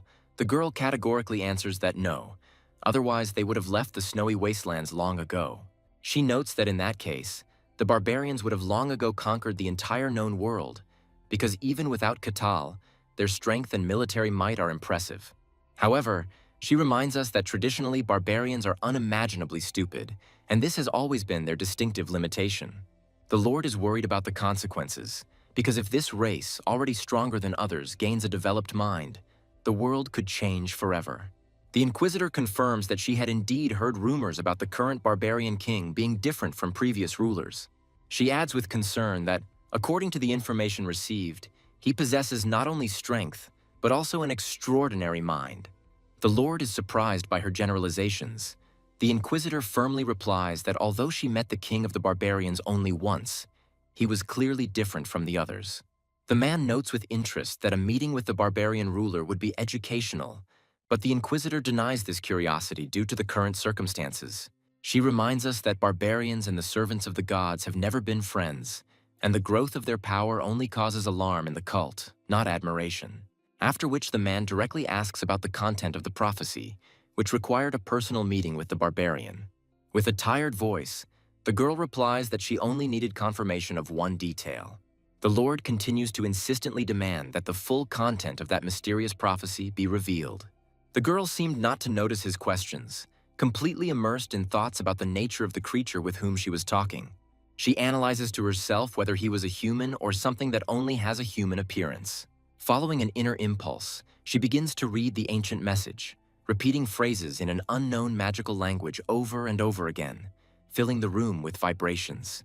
The Lord feels a shock pierce him to the depths of his soul and quietly asks how such a thing could even be possible. Several days pass. The Lord sits at his desk in his office, calmly asking his interlocutor how he is doing. Katal, sitting opposite the Lord, calmly replies that thanks to his hospitality, he is indeed doing well. He asks the man why he was invited to the palace again, to which the Lord replies that he has something important to tell him. First of all, the man expresses sincere gratitude for the fact that the young barbarian saved his lands from the evil magician. He explains that if this monster was not stopped, all their territories would be destroyed in a very short time, after which the Lord lowers his eyes and regretfully announces that they are forced to take the necessary precautions. He begins to ask the guy for forgiveness. Katal's eyes widen in surprise, and he asks what exactly the Lord is asking him for forgiveness for. The man reports that information about the victory over the Lich cannot be made public for security reasons. He explains that defeating a powerful mage is a remarkable achievement, but it must not be made known to the imperial government. In the current political situation, the Lord suggests that the barbarian renounce public honors and official recognition. The barbarian without hesitation declares that he is indifferent to any formalities. The Lord, considering words insufficient, has prepared a material reward for saving the lands. The man hands the young man an unusual package, carefully wrapped in thick cloth. The barbarian begins to examine with curiosity a small leather bag that lies on the table in front of him. He asks the Lord with interest what exactly is inside this inconspicuous object. The Lord mysteriously replies that it is an unusual leather pouch and asks the boy to take a closer look at it to understand its true value. Feeling a strange energy emanating from the object, the barbarian takes it in his hands and instantly realizes that he is holding something truly special in his palms. The man invites him to look inside, after which the barbarian begins to slowly untie the lace on the bag. What he sees inside greatly amazes his imagination. It turns out to be an artifact made in the form of a small leather bag. The Lord patiently explains that this pouch can store an unlimited number of items, as long as the internal space allows. The interior space turns out to be so huge that it can accommodate a truly gigantic volume of things. Katal continues to stare at the magic pouch in fascination, studying this unusual object created using ancient magic. The man continues his story, explaining that it can indeed store a virtually infinite number of different items without any noticeable increase in weight. Filled with a burning curiosity, the barbarian lifts his heavy battle axe, doubting that such a large weapon could fit inside. He skeptically states that the axe should definitely not fit into such a small bag according to all the laws of logic. But as soon as he brought the weapon closer to the magical opening, it disappeared without a trace, absorbed into the space of the artifact. Katal happily declares that this magical artifact is truly amazing and exceeds all his expectations. The man hopes that his practical gift will please the barbarian. The Lord explains that it is enough to imagine the thing in his mind, and it will appear in his hands. He maintains an outward calm, but deep down he continues to be troubled by dark forebodings and fears. The disturbing prophecy continues to haunt him, constantly popping up in his mind. The memories of the Swordmaster's words resurface with alarm, as demonic creatures have already begun to appear at the borders, causing dangerous distortions. Taking into account Aquas's prophecy, he increasingly realizes that a great evil is looming over the territory, capable of subsequently engulfing the entire world. The territory of Varkan is essentially a network of economically interconnected villages and settlements. Through this system, villages interact with each other on a daily basis, exchanging resources and information. One day, communication with a remote village suddenly broke off, and when a group went to check on a neighboring village, it also disappeared without a trace, causing alarm. Hearing the alarming reports, the Lord immediately sent his best guard detachment there, ordering them to conduct an investigation. However, the guards also went missing, and only then did it become clear how serious the situation was. It became clear to many decision-makers that something truly terrible and inexplicable was happening in the region.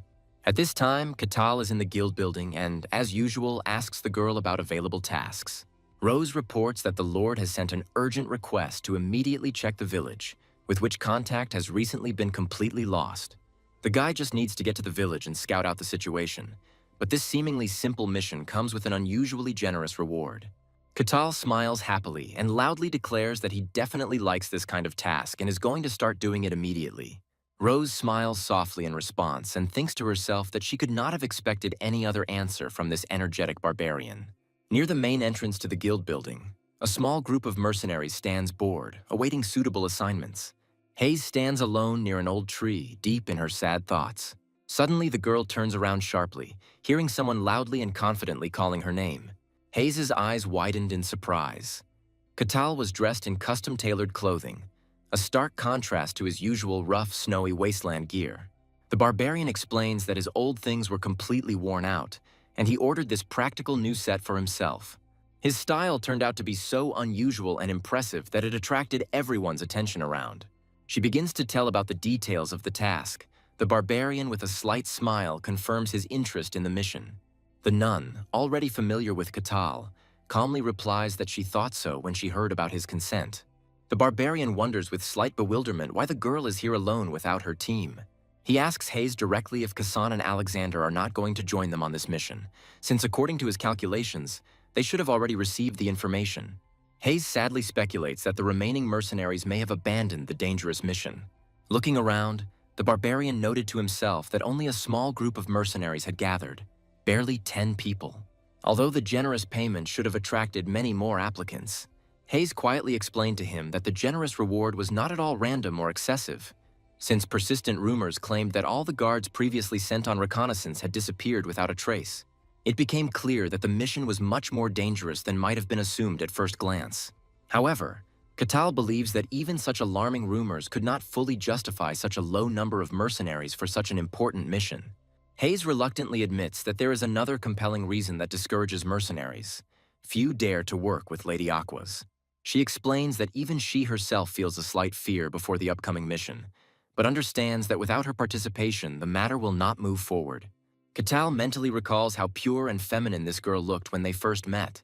However, these external impressions turned out to be deceptive, because Aquas is an inquisitor of the Temple of the Sun God, a stern warrior. There were indeed few volunteers among the mercenaries willing to work side by side with the inquisitor of the Sun God. The nun worries and wonders if she will crack her skull open for the slightest offense during their joint mission. Catal confidently replies that this will definitely not happen, because the Inquisitor has proven herself to be a very polite and kind woman. The nun stands frozen in complete amazement, unable to believe that a simple barbarian could be personally acquainted with the most dangerous Inquisitor in the region. The barbarian only smiles in response and calmly states that Aquas is his friend, which shocks the nun even more. He greets the Inquisitor joyfully, deliberately attracting his attention. She, slightly surprised, remarks with bewilderment that she does not remember the moment when they became friends. The resourceful guy immediately smiles and suggests that if she doesn't remember when they became friends, then they can fix it right now. Aquas completely ignores the barbarian's naive attempt to establish a relationship and turns sharply to the nun standing nearby. She tells the young man in an official tone that his companion serves a completely different god than she does. Catal is genuinely surprised by this statement and immediately makes the logical assumption that these two girls clearly know each other. Aquas thinks for a moment, then confidently states that Hayes, a priestess of Lady Halrasi, the boy asks with concern if this will create problems for the mission. To this, Aquas calmly replies that no, as far as she knows, Lady Halrasi's followers are currently in a period of ritual rest. She makes the assumption that only those priests who occupy fairly high positions can act freely at such times. Hayes is overcome with fear because she understands that they are talking about her. Aquas explains to the guy that it is impossible to know all the secrets of each order of other faiths and admits that she could be mistaken. Suddenly, Catal clearly hears loud approaching footsteps and a very familiar voice. The young man quickly turns around and sees the captain of the guard in full combat gear standing in front of him. The barbarian smiles happily and loudly tells the officer that they unexpectedly met again in this place. Hayes continues to experience intense internal turmoil, but she calms down a bit when everyone's attention shifts to the new person. In a loud, commanding voice, the captain of the guard formally welcomes all mercenaries who have agreed to take on this dangerous order. All preparations are completed, and the squad begins to move along the route. Catal looks around carefully and notices with interest how everything resembles a real combat raid. The young barbarian slowly catches up with the Inquisitor walking ahead and tries to start a casual conversation with her. The guy boldly assumes that the moment from the ancient prophecy has arrived, a revelation that genuinely surprises and slightly shocks the girl. They stop at the same time, and a painful, awkward pause ensues between the young people. After which Aquas lowers his eyes and says in a quiet, muffled voice that he cannot confirm or deny this. Aquas begins to explain that the gods have not revealed to them the exact signs of the prophecy's fulfillment. She cautiously suggests that this may be a common occurrence and expresses hope that there is a simple reason why the villagers are not communicating. A mysterious smile appears on the barbarian's face. He believes that something worse is possible. The Inquisitor reports that according to divine revelations, a great evil has entered these lands. A confident smile appears on the barbarian's face, expressing clear anticipation of meeting a worthy opponent. After a long and extremely cautious march, a group of mercenaries reaches the outskirts of a mysterious village. They are immediately struck by an unnaturally heavy silence, as if the entire area were shrouded in an impenetrable area of silence. The captain of the guard is very worried and quietly whispers that the village seems completely dead. He asks Aquas for her opinion, to which the Inquisitor coldly replies that he does not sense a single living soul. The experienced knight makes the logical assumption that perhaps all the villagers fled from danger in time, after which he gives a clear command to his subordinates to immediately disperse and search for any possible traces. The mercenaries stand frozen in indecisive stupor, deeply impressed by the gloomy appearance of the settlement. The captain, assessing the size of the settlement, is perplexed by how several hundred inhabitants could disappear without a trace, leaving behind only an unsettling void. He carefully examines the village again and again, strongly hoping to find at least some clue to solve the mystery. One of the groups of mercenaries reaches the nearest house and cautiously enters through a half-open door. The young mercenary is struck by a strange picture. The table is set as if the owners are about to return to their meal. He immediately runs out into the street and excitedly tells the captain about this strange find.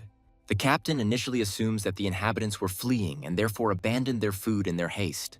However, the mercenary decisively interrupts him, clarifying that this is not the issue. The food has just been prepared and is still warm. The captain immediately goes to the indicated house and freezes on the threshold in amazement. The food is indeed still steaming, and he wonders what is going on here. The knight recalls that the residents had not communicated for at least several days, and during this time other units were sent here. He notes with bitterness that none of those groups returned, including the Lord's elite squad.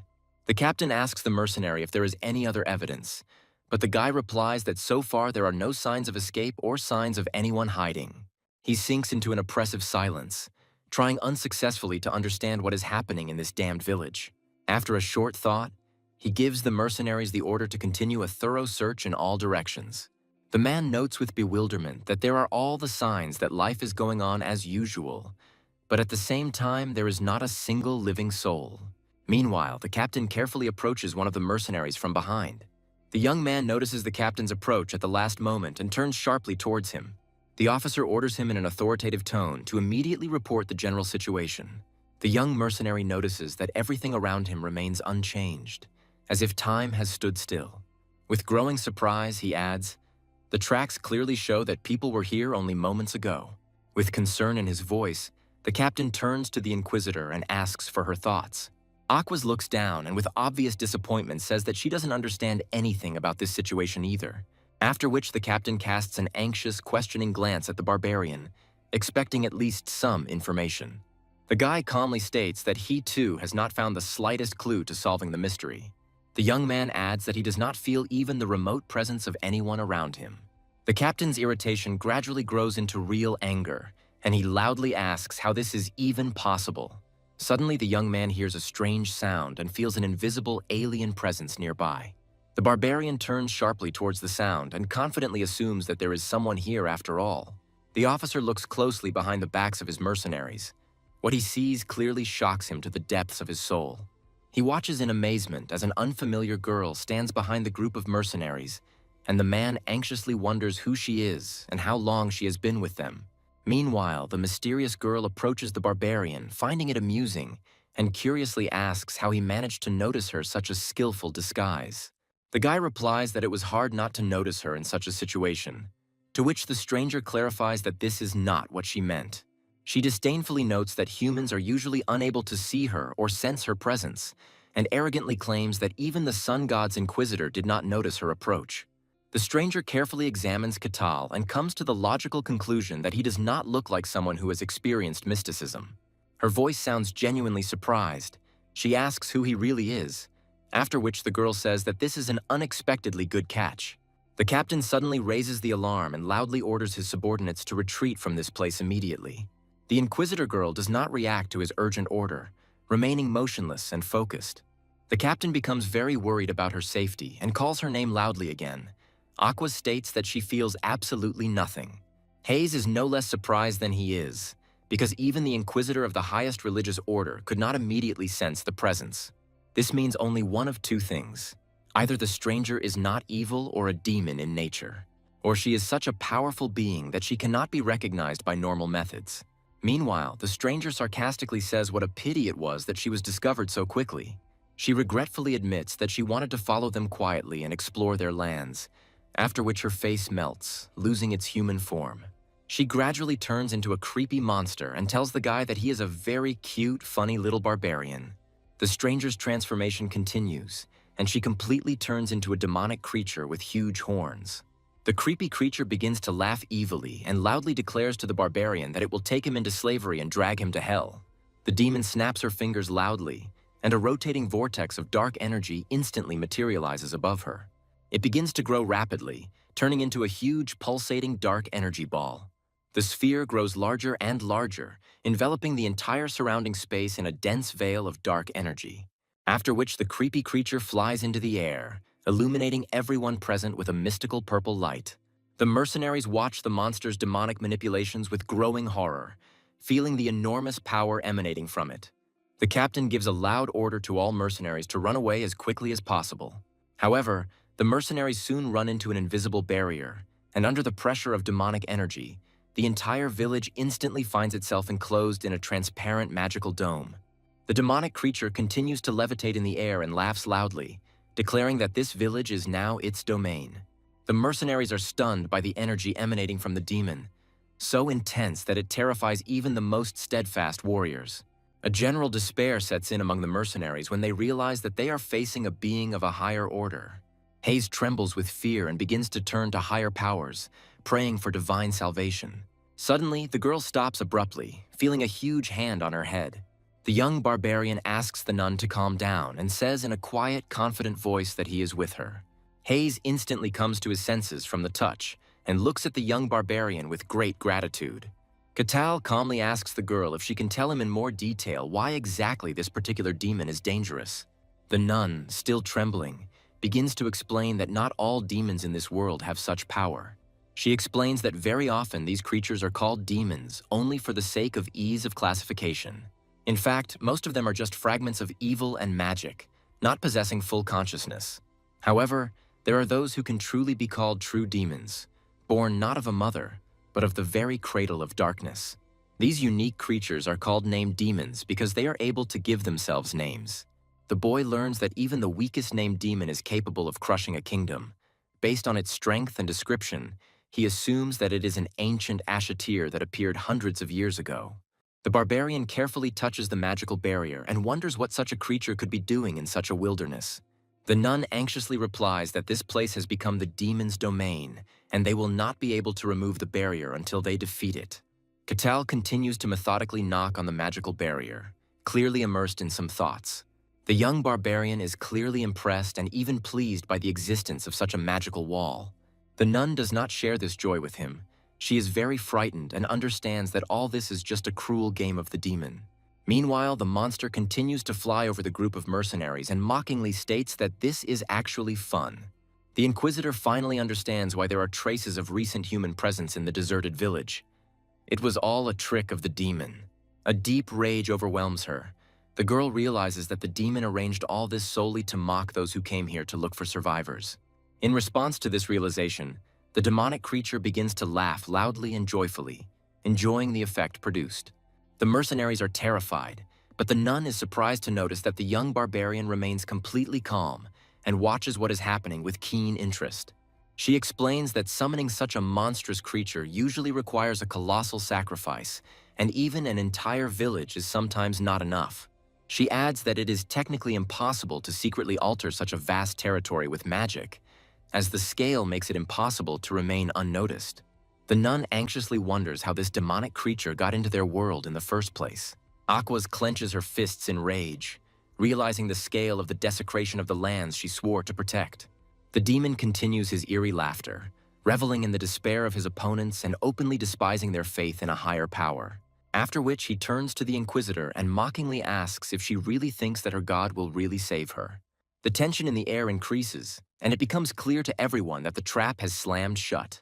The demon suddenly falls silent and commanded them to listen, declaring that the world was falling apart and no longer belonged only to mortal creatures. He begins a story about very distant times, when gods and people fought together against a common evil. At the end of that great battle, humans and gods defeated the dark forces, restoring the balance of the world. Evil was banished from this world, and the demon longed for liberation, finding himself in the damned abyss. The creature loudly declares itself a gravity demon, vowing to wash away the shame of its past defeat. It solemnly proclaims its intention to completely cover this world with eternal darkness and despair. Aquas loudly and angrily scolds the fiend of hell, furiously declaring that this world rightfully belongs to the gods and men. In a commanding tone, she orders the demon to retreat into the abyss, after which the Inquisitor generates a blinding flash of divine power in his palms. The girl asks the heavens to send down divine light, and the next moment a powerful stream of energy falls from the heavens. She instantly dons shining energy armor and materializes in her hand an ancient divine weapon created to fight the forces of darkness. The young barbarian does not interfere and watches the fight attentively. The nun is amazed to notice that he is behaving as if he were in a movie theater. Meanwhile, Aquas continues her transformation, and her energetic armor becomes more and more tangible and material. The bright aura emitted by the girl symbolizes her unwavering resolve to fight until the very end. In response to this, the demon lets out a sarcastic laugh and mockingly declares that what is happening seems very curious to him. A pulsating dark energy sphere instantly flares up in her eerie hands. With open mockery, the demoness challenges the representative of the divine faith, calling on her to attack. Aquas fully completes his transformation into a divine warrior and resolutely charges at the enemy. The demon's eyes narrow, and he instantly prepares to repel her powerful attack. In the next moment, two powerful forces collide, divine energy and demonic darkness. A bright flame of unwavering faith flares in the Inquisitor's eyes, and she intends to defend this world until the very end. The tension of energy between the opponents reaches its limit, after which a deafening powerful explosion is heard. A giant wave spreads across the area, and the nun manages to stay on her feet with great difficulty. The demoness flies off a considerable distance and, smiling creepily, declares that the battle must be truly worthy. She mockingly asks the mercenaries if they know the true god and what he is capable of. The Inquisitor's gaze radiates rage. The girl angrily asks the demon if she has already said everything. Aquas pushes off the ground with a sharp push and throws herself forward with force, the ground being covered with deep cracks from her powerful leap.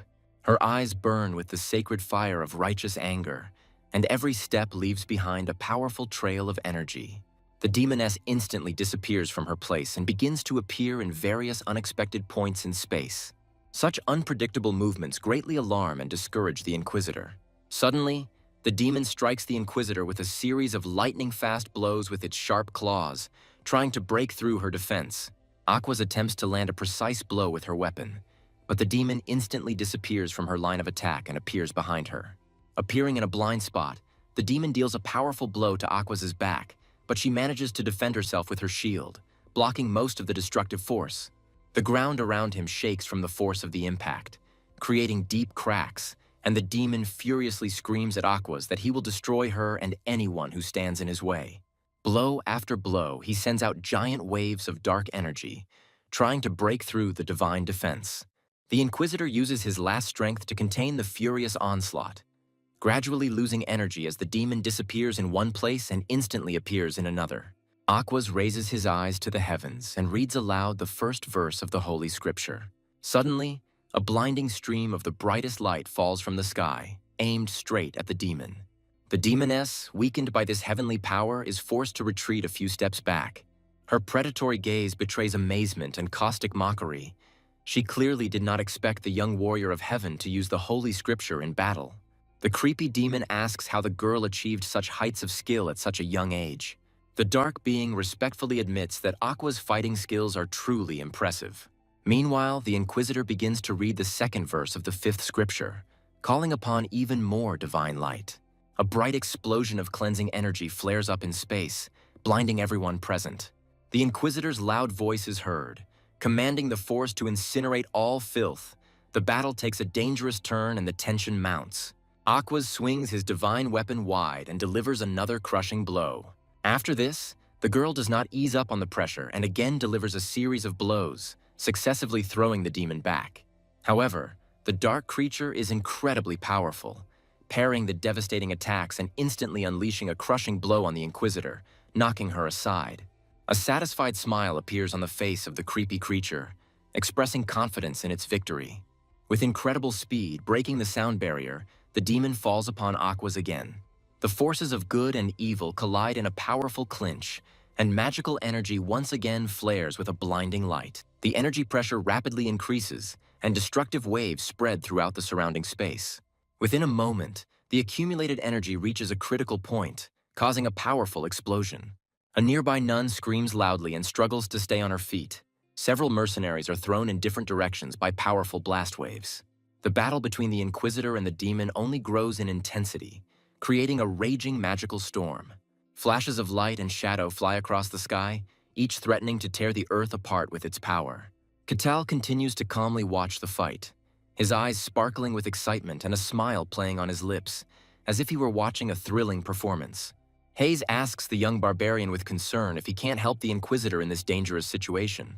The guy calmly replies that of course he could help, but then asks a counter question: why would he need it? The girl is shocked by the unexpected statement. The barbarian explains that he will not interfere so as not to spoil the magnificent and exciting spectacle.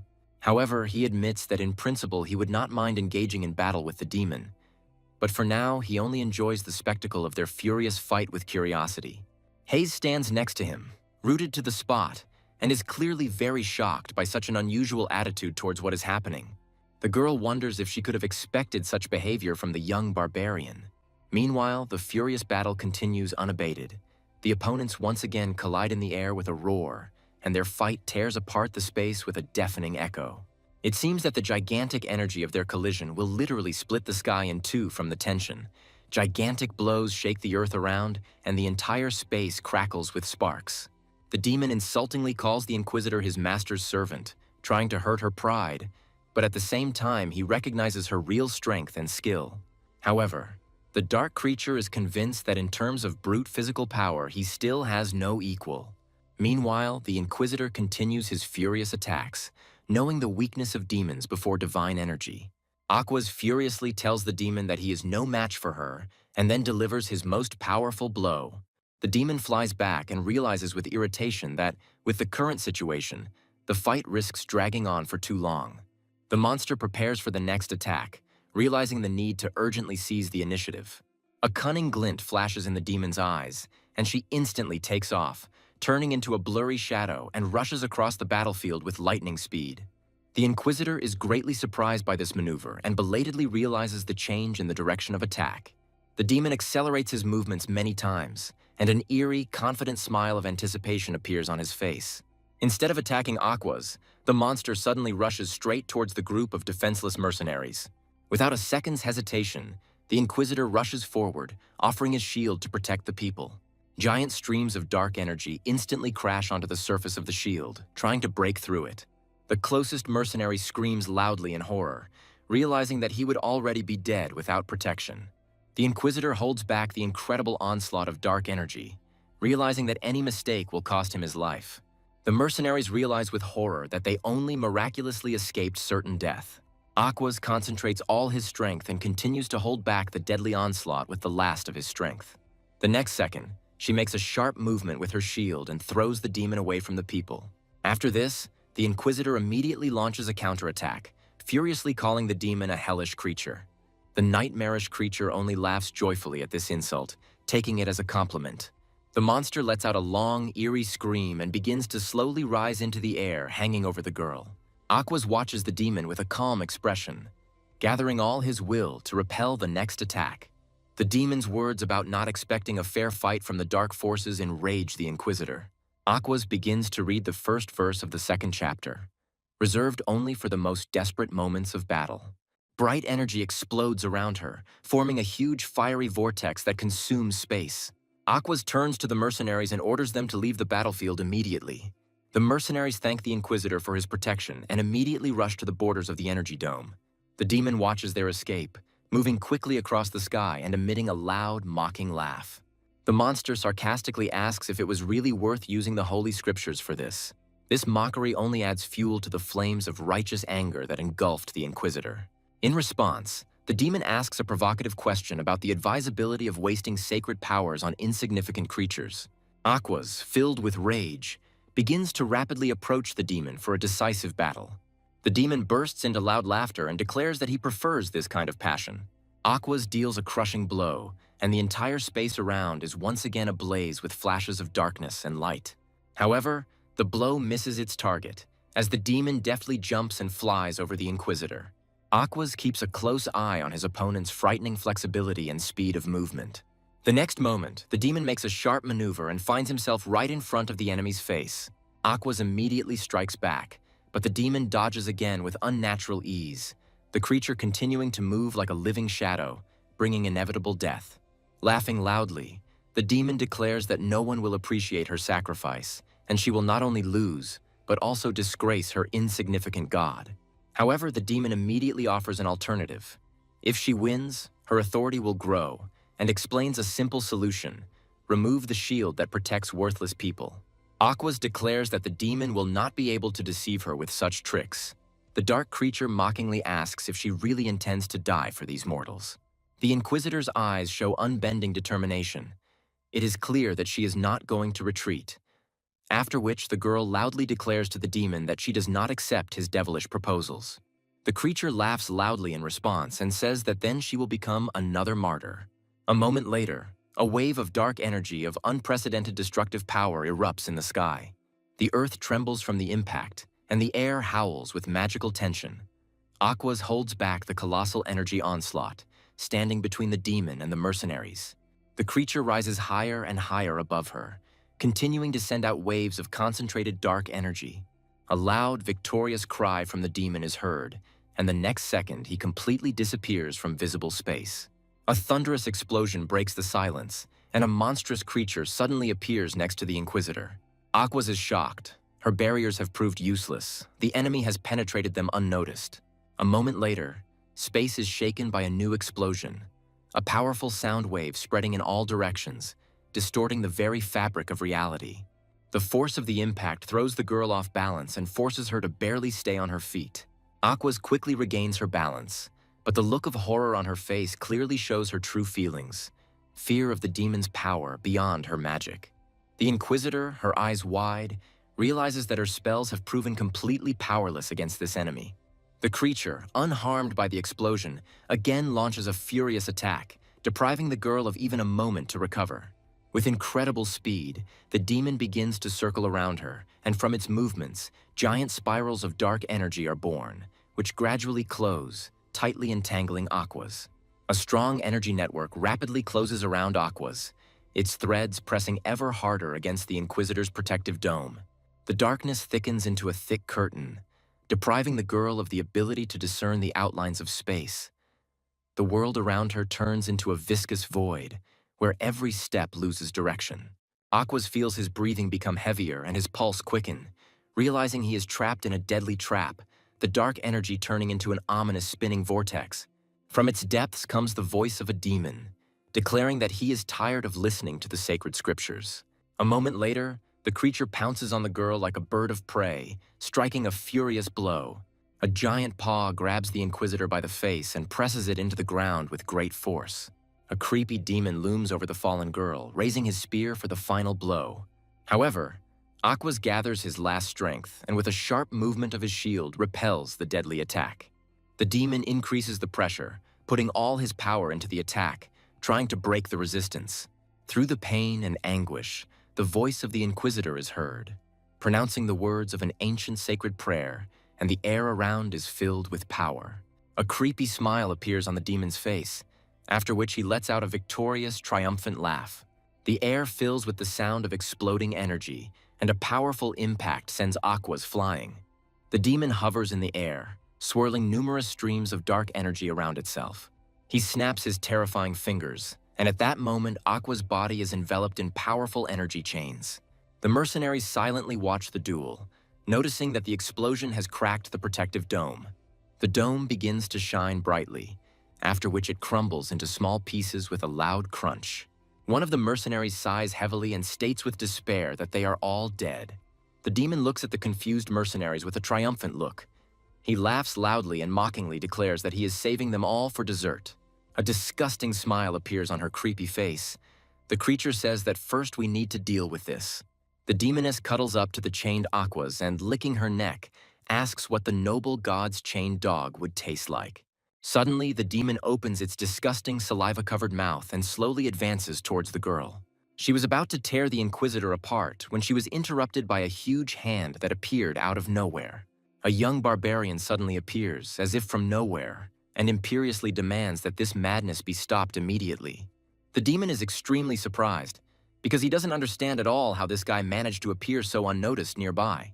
A shader turns to the young barbarian with undisguised surprise, asking when he even managed to show up here. Following this, the demonic creature realizes with alarm that it had not felt his approach or presence at all until this moment. The monster is clearly amazed and genuinely surprised by the young barbarian's unusual abilities. Her thoughts are suddenly interrupted by a powerful blow from Katal, which forcefully throws the demon high into the air. At great speed, the demonic creature flies far to the side and hits the ground with a deafening roar. Katal immediately extends his hand to the Inquisitor and with genuine concern asks the girl if she is okay. The Inquisitor is surprised. The guy defeated the demon, who was stronger than mortals. She still cannot understand where he gets such enormous strength from. Her caution is intertwined with anxiety. The demon's eyes sparkle with genuine anger and he screams loudly, wondering how this barbarian dares to get away with so much. The young people stop talking, turn towards the monster and feel the evil gathering around them. The demoness spreads her wings. She says that the barbarian is very impudent and is frankly outraged by his insolence. The creature asks the guy how he dared interrupt her meal, to which the barbarian replies that it is his friend. The guy declares that he will not let the Inquisitor die. The demon gets angry and remembers that she thought about leaving the barbarian as a toy, but now she can easily change her mind. The barbarian tells the demon that he will not allow him to do this and is ready to stand between the enemy and those he seeks to protect. The demon smiles slyly and says that the barbarian asked for it, and now he can't escape the consequences of his insolence. Dark energy instantly thickens around her. The demon says that then Varvara will have to die. The Inquisitor's voice is heard, asking the young man not to interfere in this battle because the risks are too great. The girl holds her wounded hand and tells him that he cannot defeat this demon and the fight will end too quickly for him. The barbarian replies that he is quite strong, but the Inquisitor says that it is not a matter of strength, and he still cannot cope with a creature of such a level. Aquas declares that only divine power can drive demons out of this world. This law was established at the dawn of time, when gods and demons first appeared, and no one is able to break it. This place belongs to the demon, and the very earth here obeys his will. Every stone, every gust of wind seems to serve the darkness. The barbarian asks if only God can resist the demon. Aquas is convinced that the guy is too weak to continue the fight. Despite the fact that she herself is exhausted and has lost a lot of strength, the girl decisively moves forward. The Inquisitor gathers all her strength and quietly says that she must fight evil, even if this fight is the last. The barbarian reflects on how resilient the people who serve the gods are and is amazed at their willingness to face death for the sake of their duty. He approaches the girl, strokes her head, and says that she is a good girl. After this, the young man goes to the demon and says that the girl should let him deal with this evil. The barbarian smiles happily, because he dreamed of fighting the demon and finally got the opportunity to test his strength. The hellish creature laughs loudly and tells the guy that he really doesn't understand anything and overestimates his insignificant capabilities. The demon believes that the barbarian cannot defeat her, but asks if he wants to test and see how senseless his courage is. The creature licks its lips, confident that destroying this impudent man will not be difficult. The demon happily watches the barbarian's face contort in pain, then directs a stream of dark energy towards him. A moment later, the creature disappears from where it was and appears at the edge of the stream, causing everyone around to look at what is happening in amazement. The barbarian watches in amazement as the demon disappears from one point in space and instantly appears next to him. A powerful explosion of dark energy occurs, and the demon attacks the guy with fury. The Inquisitor is very worried about the young man and shouts loudly, "No." A bloodthirsty smile appears on the monster's face. She raises her hand to strike, confident that the barbarian will not be able to defend himself in time. However, before she can strike, the barbarian gets ahead of her and punches the demon in the face with his huge fist, demonstrating incredible strength. The force of the blow is so great that it tears off the head of the hellish creature. The Inquisitor freezes in amazement, unable to understand what just happened and how the barbarian was able to do this. An ordinary man easily crushed the demon's head with his bare hands. The girl continues to look at Varvara and wonders how this is even possible. Meanwhile, the demon's body is thrown back and begins to shake in violent convulsions. Catal watches in amazement as the strange metamorphoses that occur with the body of his defeated opponent. A bright sphere of pulsating dark energy suddenly materializes next to him, shimmering menacingly in the air. At the very center of this dark sphere, the body of a demon begins to form, quickly regenerating, greedily absorbing the vortex of dark energy. Watching this process, the young man feels genuine joy because, unlike skeletons, this creature can recover even without a head. The demon casts a hateful glance at the guy and, with undisguised irritation, wonders who he really is. It seems that this direct question does not bother the guy at all, but only makes him smile slightly. A moment later, he smiles happily and calmly replies that he is, in fact, a very ordinary barbarian. The demon literally explodes with rage and begins to angrily demand that they stop messing with her immediately. She clearly feels a strange oppressive aura emanating from the guy, but at the same time, she does not sense any mystical energy in him at all. The demon continues to scan the boy closely, but does not detect any special aura, magic, or spiritual power, only an inexplicable pressure. This unexpected realization deeply shocked her. The demon decides not to retreat, but to find out the truth at all costs. The next second, a brightly sparkling energy funnel appears next to the young barbarian, threatening to swallow everything around it. A smile spreads across the demon's face and she pounces on Catal with inhuman speed, screaming loudly that the guy is about to die.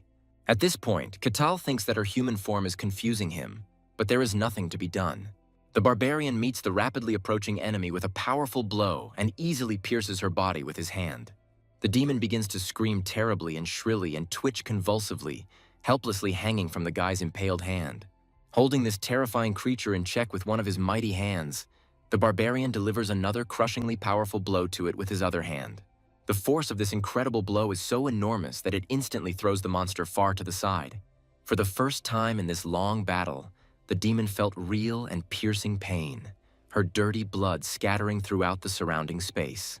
The smoke and thick dust that rose after the powerful explosion gradually begin to dissipate, and the slain demon tries to rise to his feet. She simply cannot believe that a single blow from an ordinary barbarian can cause such truly horrific and large-scale destruction. After all, the guy didn't use any magic or special aura, but just simple, brute physical force. The barbarian looks at the demonic creature with undisguised amazement and is genuinely surprised that it recovers almost instantly. Catal wonders how the hell this strange mechanism even works. Without wasting a single second of precious time, the barbarian pushes off the ground with a sharp push and instantly rushes forward with terrifying speed. Ashite instantly regroups and begins to actively absorb the dark energy around her. Her hand quickly becomes covered in bright bolts of energy lightning, and a sharp magical spear immediately appears in it. The next second, the barbarian finds himself next to the demon and confidently raises his hand to deliver a powerful blow. At the very last moment, Ashatir suddenly notices an enemy next to him and sharply turns towards him. But it's too late to do anything, and she doesn't have enough time to properly defend herself from this swift attack. The young barbarian delivers a truly powerful blow straight to the head of the demonic creature. The guy immediately continues his furious attack, and with the next precise blow, he again knocks Ashiter's head off her shoulders. A moment later, the powerful demon lies completely motionless on a large pile of rubble. Powerful streams of dark energy immediately appear around her, which begin to tightly wrap around her mutilated body. The barbarian looks at all this with utter fascination, clearly understanding that now his enemy will begin to regenerate again.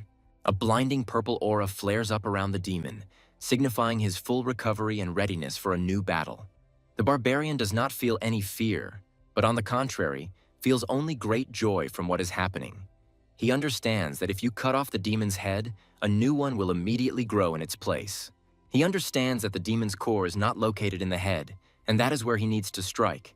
Ashater finds it simply amazing that the young barbarian is trying to defeat her using only brute force.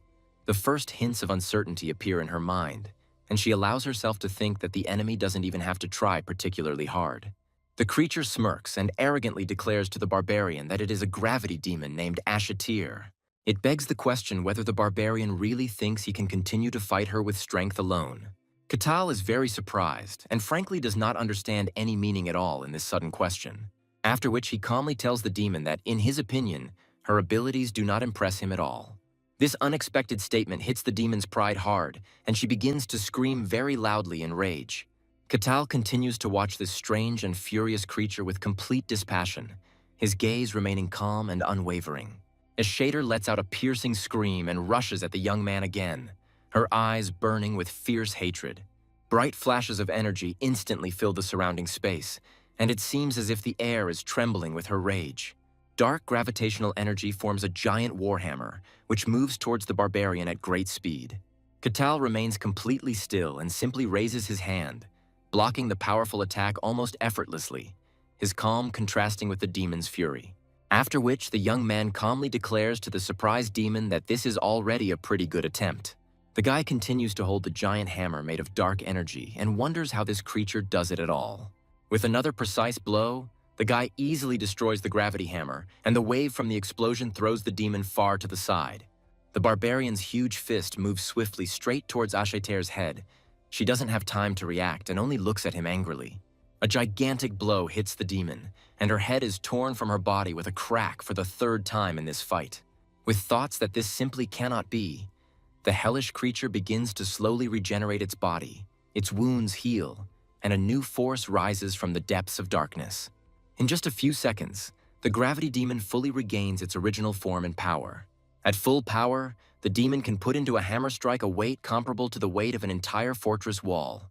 Ashater is surprised at how the barbarian managed to parry her blow with his bare hands, or more accurately, simply overpower him. Katal continues to be amazed by the demon's unusual abilities and thinks about how to finally destroy him. The creature screams loudly in rage. Throwing powerful protuberances of dark energy into space, it indignantly declares that this simply cannot be. Energy tentacles begin to move towards the barbarian at great speed, filling the entire space with an eerie sound. Katal takes this swift attack in stride, remaining completely still and only clenching his fist tightly.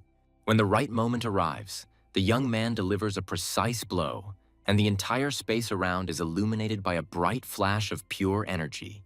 A bright, blinding light collides with heavy, dense, dark energy, trying to absorb it. The entire surrounding space vibrates strongly from the terrible tension, after which an incredibly powerful, blinding explosion occurs. Aquas instinctively shields his head from the destructive sound wave and wonders with alarm what the hell is going on here. The Inquisitor clearly understands that before her now stands Ashater himself, the most powerful demon, capable of single-handedly crushing an entire kingdom. Many a great hero's heart would involuntarily clench with horror at the mere thought of this nightmarish creature. Meanwhile, the barbarian continues his furious attack and delivers another powerful blow straight to Ashater's head. The Inquisitor continues to be greatly surprised as he watches this powerful creature being simply beaten with bare hands. The demon's shattered body begins to regenerate again. A vortex of dark energy appears around it, and the severed head reappears in place. Katal slowly approaches the monster and realizes that the creature is indeed not dying, despite all the mortal wounds inflicted on it. The young man comes to the conclusion that brute force alone cannot kill him, and he must find another way to defeat him. A caustic, self-satisfied smile appears on Ashater's face. One can feel her confidence in her immortality and her enjoyment of the current situation. She remembers the barbarian's powerful blow and thinks that this is the first time she has felt such pressure from a mere mortal. Ashater laughs hysterically, wondering who this person is and finding herself feeling fear for the first time. Katal calmly tells the demon that he is just a barbarian and there is nothing special about him. The monster continues to laugh hysterically and asks not to make him laugh with these pathetic attempts to hide his true nature. Ashater refuses to believe it, and then decides to try one last thing. Her body instantly turns into a shadow. Powerful streams of dark energy form a seething clot of incredible power above the guy's head. The currents move rapidly, forming a dense sphere of dark energy that pulsates and grows larger with each passing second. A few seconds later, a powerful explosion occurs, and in place of the dark sphere, a demon appears, emitting streams of energy in different directions. Ashater begins to laugh loudly and declares that now the barbarian will know the full power of her true strength and will regret his insolence. The dark aura around the demon begins to grow rapidly, becoming denser and heavier. It seems that the demon is about to deliver the final decisive blow. A joyful smile appears on the barbarian's face, although he realizes that the situation is becoming mortally dangerous. The Inquisitor understands that brute physical force alone will not be enough, and that he must urgently intervene to invoke divine will. Ashater begins to chant the words of a dark spell, commanding the spear to pierce the enemies and kill them without the slightest mercy. The entire surrounding space becomes dark, and a whole hurricane of razor-sharp black spikes of death falls upon the guy from above. The young barbarian remains motionless, calmly watching as the energy spikes rush towards him with terrifying speed.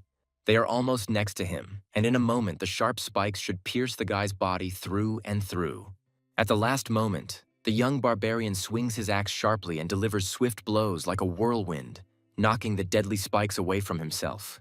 The demon freezes in amazement, after which she screams angrily, asking what kind of monster is in front of her in the guise of an ordinary man. Ashater doesn't have time to make his next attack, as the young barbarian rushes towards her at great speed.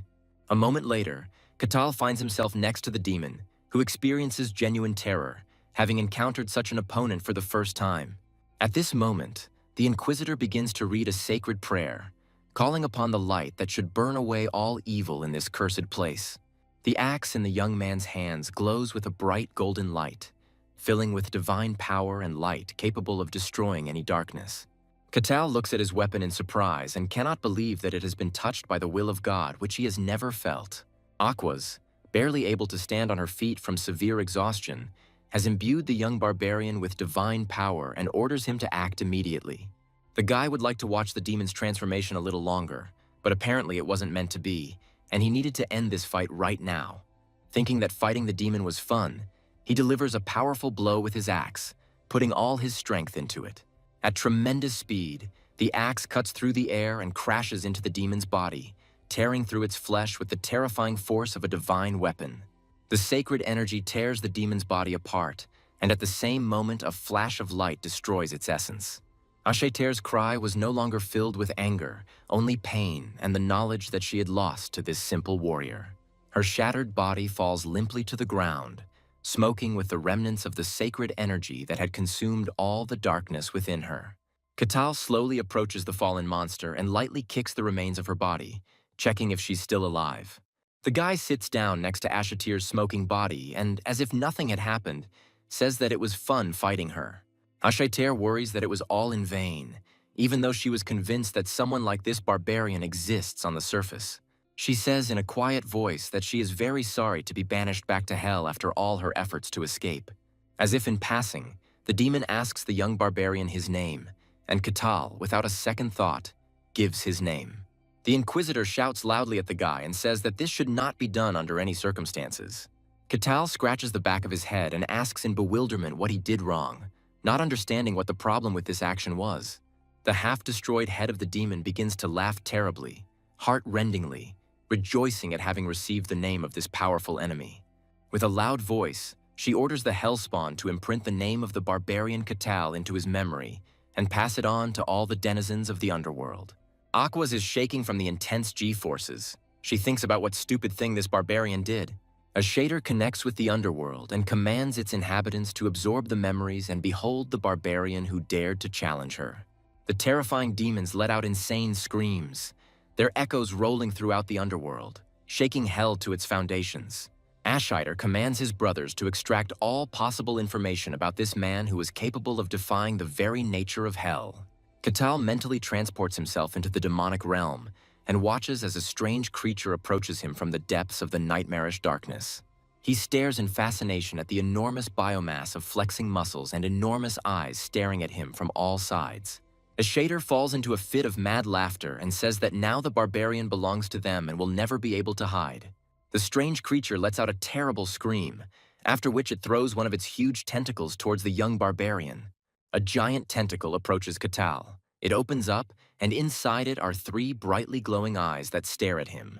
An otherworldly creature, seeping through the cracks of reality, makes its way towards the barbarian and tries to penetrate his mind. The guy freezes for a moment and feels an alien, unnatural influence, but it instantly disappears, as if dissolving into emptiness. The young man listens to his feelings and still does not understand what just happened to him.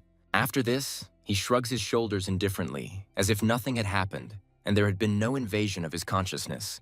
Catal glares at the demon and asks with a hint of irritation in her voice what she just tried to do to him. The barbarian kicks the remains of the demon's body, shattering its essence into tiny fragments that crumble to ash across the ground. The nun, watching this, shrank in horror. The corruption, capable of driving any mortal mad, did not have the slightest effect on the barbarian. The purple mist clears, and the barbarian stretches and takes a deep breath, smiling contentedly, as if this was just a light warm-up for something much more serious. Meanwhile, not far from the battlefield, in a quiet neighboring province, disturbing rumors are spreading about the incident in that village. The boy throws newspapers around and loudly announces that there is fresh news from the village with which contact was lost several days ago. The Lord's loud voice is heard. He is very outraged by the situation. First there was the lich, and now this demon. The man loudly asks what is going on in his once peaceful lands, where peace and order used to reign. He continues to shout loudly, asking how this could happen in his domain and who allowed this threat to arise. After a moment, he calms down and says that he is very upset that a demon with a name written about in ancient chronicles has appeared. The officer standing nearby listens to him silently, after which he says that rumors are spreading around the area very quickly and have already reached neighboring lands. However, there is also good news. The Inquisitor of the Solar God managed to defeat the demon. The Lord believes that it is necessary to think carefully about what to do next. Catal hears the voice of a girl who says that the whole area is in turmoil, and this is not a joke, but a serious threat to all residents. The guy is standing next to the bed where Aquas is lying. The girl thinks that their lord must have a splitting headache right now, after which she begins to slowly get out of bed, despite being weak and exhausted after a hard fight with the demon in the village. The barbarian wonders if she is really going to leave without even resting before the journey. The girl explains that time is of the essence, and she must report everything to the Holy See as soon as possible. The barbarian is not going to dissuade her. Since she has already decided so, he will not detain her. The Inquisitor falls silent and for a moment plunges into deep thought. Then in a quiet, calm voice, he pronounces the barbarian's name. The young man looks at the girl attentively and is ready to listen to her, realizing that she wants to tell him something important. The Inquisitor bows low to the barbarian and thanks him for saving his life. The girl admits that without him she would have turned into a helpless toy for demons, but the barbarian shakes his head and modestly refuses praise. Then he casually tells the girl that they are now friends and she can always count on his help.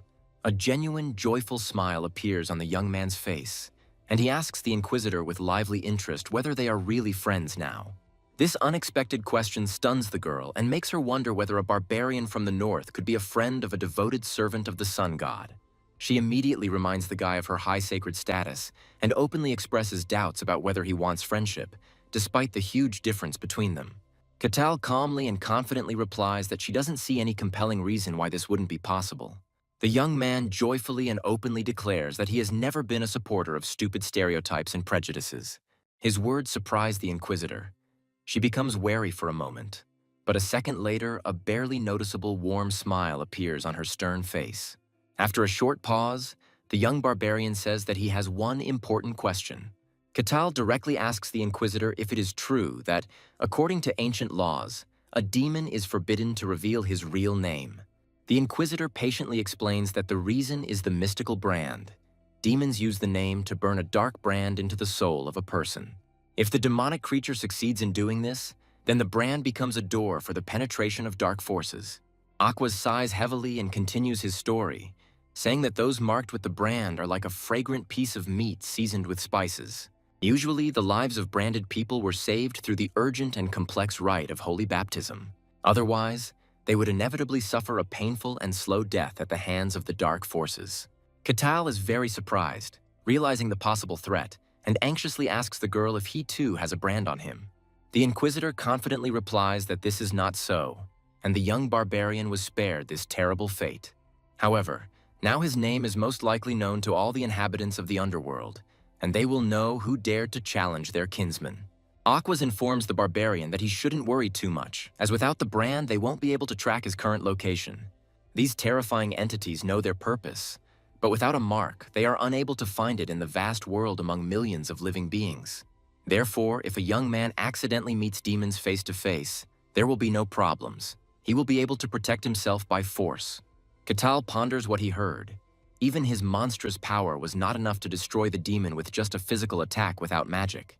The girl confirms his words, comes to the window and says that this is the original nature of demons created for hell. She then tells that long ago the great gods created people and gave them life on this earth under the heavens. People were stupid and ignorant, living only by instincts, but the gods did not interfere in their world, observing the development of creation. However, creatures from the distant and unknown depths of the universe envied this gift and turned their evil gaze upon defenseless humanity. They broke through the boundaries of dimensions and poured into the world, bringing with them indescribable horror and destruction that threatened all living things.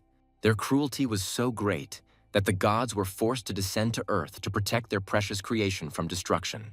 They sided with the people, called the enemy demons, and drove them back to the underworld, after which the people built temples to the gods. With divine help, people continued to live on Earth, achieving prosperity and building a civilization under the protection of the bright gods. But one day everything changed. The fragile world that had existed for centuries began to collapse under the onslaught of dark forces. For some unknown reason, demons began to invade the human world again, and then the gods chose faithful followers, endowing them with sacred power. Aquas insists that demons can only be defeated by divine power. Ketal, listening carefully, realizes that if such creatures appear again, people will be in serious danger. He soon learns that named demons cannot appear in the human world without special conditions for breakthrough. There is a seal, but when it is broken, the cycles of monster appearances in the dungeons become unpredictable, and more creatures appear every day. The Inquisitor explains that it all started last year, when the seal first cracked and let the first demons in. The news that it started a year ago greatly surprises the young barbarian, who tries to remember those events. Exactly 1 year ago, Katal was on his final mission in the snowy wasteland, carrying out an important mission. His thoughts are interrupted by the girl's voice. She again thanks him for saving him and declares the need to set out immediately. Aquas invites the young man to visit their monastery and says that they will be glad to see him there. The guy responds with a sincere smile. The opportunity to see such a holy place really piques his interest. The cart starts moving, and the wheels rumble loudly on the dirt road. The Inquisitor, inside the carriage, is still in pain, her body not having had time to recover from the battle. She looks out the window and thinks that she must report everything to the Holy See as soon as possible. Thoughts return again to the mysterious young barbarian. The girl wonders why the sun god did not send them any prophecies about this warrior. Meanwhile, in a neighboring province, the swordsman Kay walks slowly down the corridor of a huge, luxurious castle. The man pauses briefly, then sighs heavily, as if he's carrying a load of invisible worries on his shoulders. He reflects on how meetings with His Majesty are always exhausting and take away the last of his strength after long audiences in the palace. Suddenly, the swordmaster stops when he hears a voice remarking that he has been having a hard time lately. Kay is shocked and turns around sharply, trying to figure out who dared to sneak up on him unnoticed. A man with long black hair and a mysterious aura that envelops him like a cloak of fog appears behind him. His presence is like a spell, deep, hidden, and dangerous, ready to fall upon the enemy at any moment with the force of a hurricane. This is the ruler of the Magic Tower, a place where the world's greatest sages and sorcerers gather to comprehend the secrets of ancient magic. He easily senses the swordmaster's fatigue and asks him what brings him here this time. Kay briefly replies that he was at a new audience with the Emperor, after which he asks the ruler why he is here. The Overlord replies that he came here with another report, and suggests that the Master was reporting to the Emperor about reconnaissance of the territory known as the Forest. Kay understands that there is no point in hiding the truth, and says that this is really so. This is a forest of silence, where everything freezes and falls asleep. The Swordmaster says that this place contradicts everything known from ancient chronicles and travelers' stories. It is the embodiment of horror and defies everything humanity knew about the nature of life and common sense. Even magical detection in that place completely stops working, as if the very laws of the world there are deprived of power. The master screamed with all his might, but the air did not quiver, and not the slightest sound escaped his lips. When he came to, the soldiers who had accompanied him on reconnaissance had disappeared without a trace, as if they had never existed. What he saw still haunts his mind. Before his eyes stands a dead silence, more frightening than death itself. Kay finds the place incredibly creepy and wonders why His Majesty is seeking to take over the demon world. The Overlord assumes that the Emperor is seeking world domination and acknowledges that the demon world is indeed alluring in its power. The Swordmaster hopes that the ruler will not drag him into these plans, as he prefers to live quietly, without participating in crazy adventures. The Overlord snaps his fingers, and the Swordmaster is enveloped in a dense sphere of energy, flashing with a bright magical light. They find themselves in a parallel, airless space, standing on a huge, glowing pentagram, pulsating with ancient runes. The Swordmaster wonders why it was necessary to use spatial magic and what the Master wants to tell him in such strict secrecy. The Lord smiles and remarks that he would not like their conversation to be heard by prying ears, which could be everywhere. The Overlord asks the Swordmaster if he has met anyone special lately during his travels throughout the Empire. Kay looks at his smile and understands that there is no point in hiding the truth. The Master probably already knows the answer. The man wonders when exactly the ruler managed to send the all-seeing eye upon him, watching his every step. The Lord replies that he did this during their last meeting, because even an ancient old man wants to have a little fun. The Swordmaster asks why all these questions are necessary if he has already seen everything with his own eyes through his magical eye. The Overlord admits that he wants to hear Kay's opinion, since he himself considered the barbarians to be only fictional heroes of ancient legends. Kay sighs heavily and replies that he is not yet sure if this man, the barbarian from the legends, really is.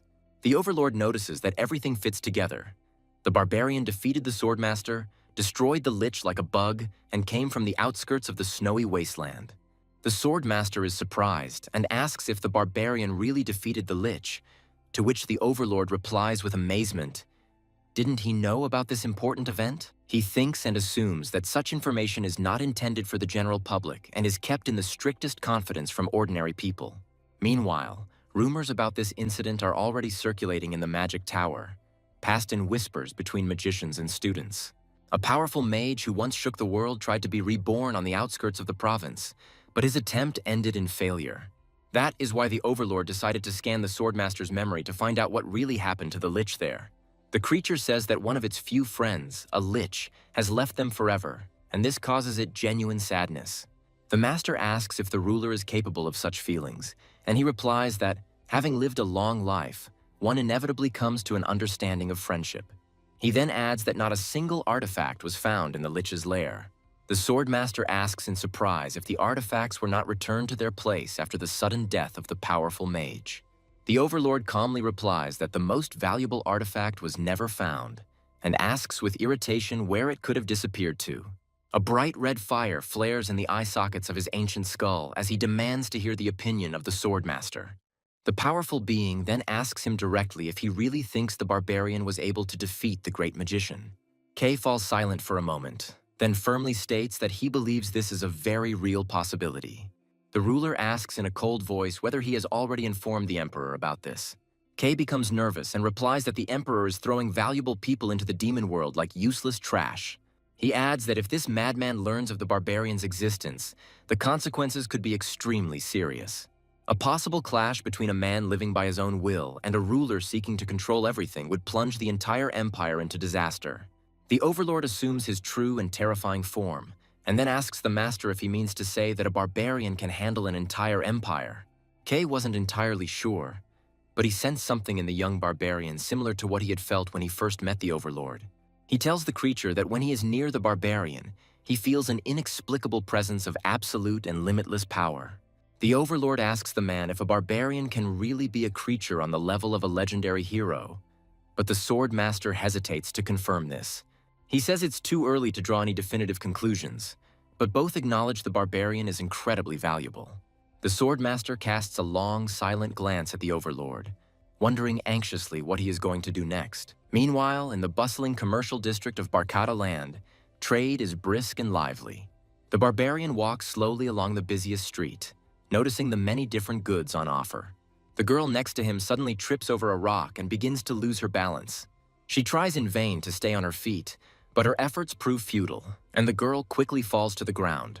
The young barbarian reacts to this instantly, and at the very last moment confidently grabs her hand, preventing her from falling. Catal laughs joyfully and advises young milady to be more careful on uneven roads in the future. The girl looks closely and attentively at the barbarian and is greatly surprised by the predator's agility with which he managed to catch her. She freezes in one place, carefully examining the giant barbarian, and genuine amazement is clearly visible in her gaze. This huge and powerful young man now seems to her like a real monster. However, unexpectedly, instead of being scared, the girl bows low and respectfully to him and quietly thanks the guy. This unusual reaction greatly surprises Catal, who expected the young lady to run away in fear. The barbarian remains standing in the same place, sincerely surprised by such amazing composure. Suddenly, his attention is distracted by a loud noise, and the guy notices a strange feeling that has arisen. He turns his attention to another girl who stands motionless next to him in the crowd. No one around him runs away from him, avoids him, or even expresses the slightest hint of fear or alarm. A deep and growing confusion appears inside the boy as to why people suddenly stopped fearing him. The action moves to the Lord's castle. The man asks if the guy is okay because he heard that a demon almost killed him. Catal calmly and confidently answers Lord that he is completely fine and there is absolutely no reason to worry. The Lord studies the young man very carefully, noting to himself that he knew about his strength, but it seems that the situation has changed greatly. After which the Lord asks the young barbarian how he feels on his territory. The guy tells Lord that he is fine, but notes that the locals' strange reaction seems unusual to him. He honestly admits that now they treat him differently here and are almost not afraid of him, unlike the time when they were afraid of him and avoided him. The man simply shrugs in response and says that no matter how hard they tried, it was impossible to hide the information. Rumors of the enormous barbarian spread throughout the land. Peasants, merchants, and even knights all discussed the man who had gone far beyond the limits of ordinary human understanding. Some people confidently claimed that he definitely possessed demonic energy, while others saw divine light around him. They say that everyone present, except the priestess, lost consciousness, and when they came to, they saw an axe in the barbarian's hands, shining with divine light. Many people now believe that it was the priestess of light who endowed the young barbarian with this divine power. People now believe that the young barbarian was a true hero who fought shoulder to shoulder with the inquisitor of the sun god against the demon. There is a moment of awkward silence in the room. The Lord asks for forgiveness, explaining that once he found out everything and wanted to intervene, it was already impossible to stop these rumors. The barbarian makes the reasonable assumption that it is for this reason that the people around him no longer show the same fear towards him. The man confirms his guess, replying that many now perceive the young man solely as a demon slayer. The barbarian falls silent for a moment and begins to think deeply about the consequences of his new, loud title. He continues to think carefully about what exactly this unexpected reputation will mean for him. The action moves to the mercenary guild, where the secretary happily tells Mr. Catal the important news of his promotion. The information that his rating had been raised to the highest S level caused the young man obvious and undisguised surprise. Catal immediately asks how he managed to jump 3 ranks at once, to which the girl replies that he did something outstanding. Rose informs the barbarian that his old mercenary badge will soon be officially reissued. Since this will be a special nameplate, the girl politely asks him to wait a little while for all the formalities to be completed. With an S rank, the young man is now considered a real mercenary, officially recognized by the guild, so he will be treated accordingly. At this high rank, the barbarian has free access to most places in cities and temples, after which Rose clarifies that this rule does not apply to the capital of the empire, because everything there remains quite strict and regulated. In the capital of the empire, only those officially recognized by the local aristocratic nobility have the authority to enter.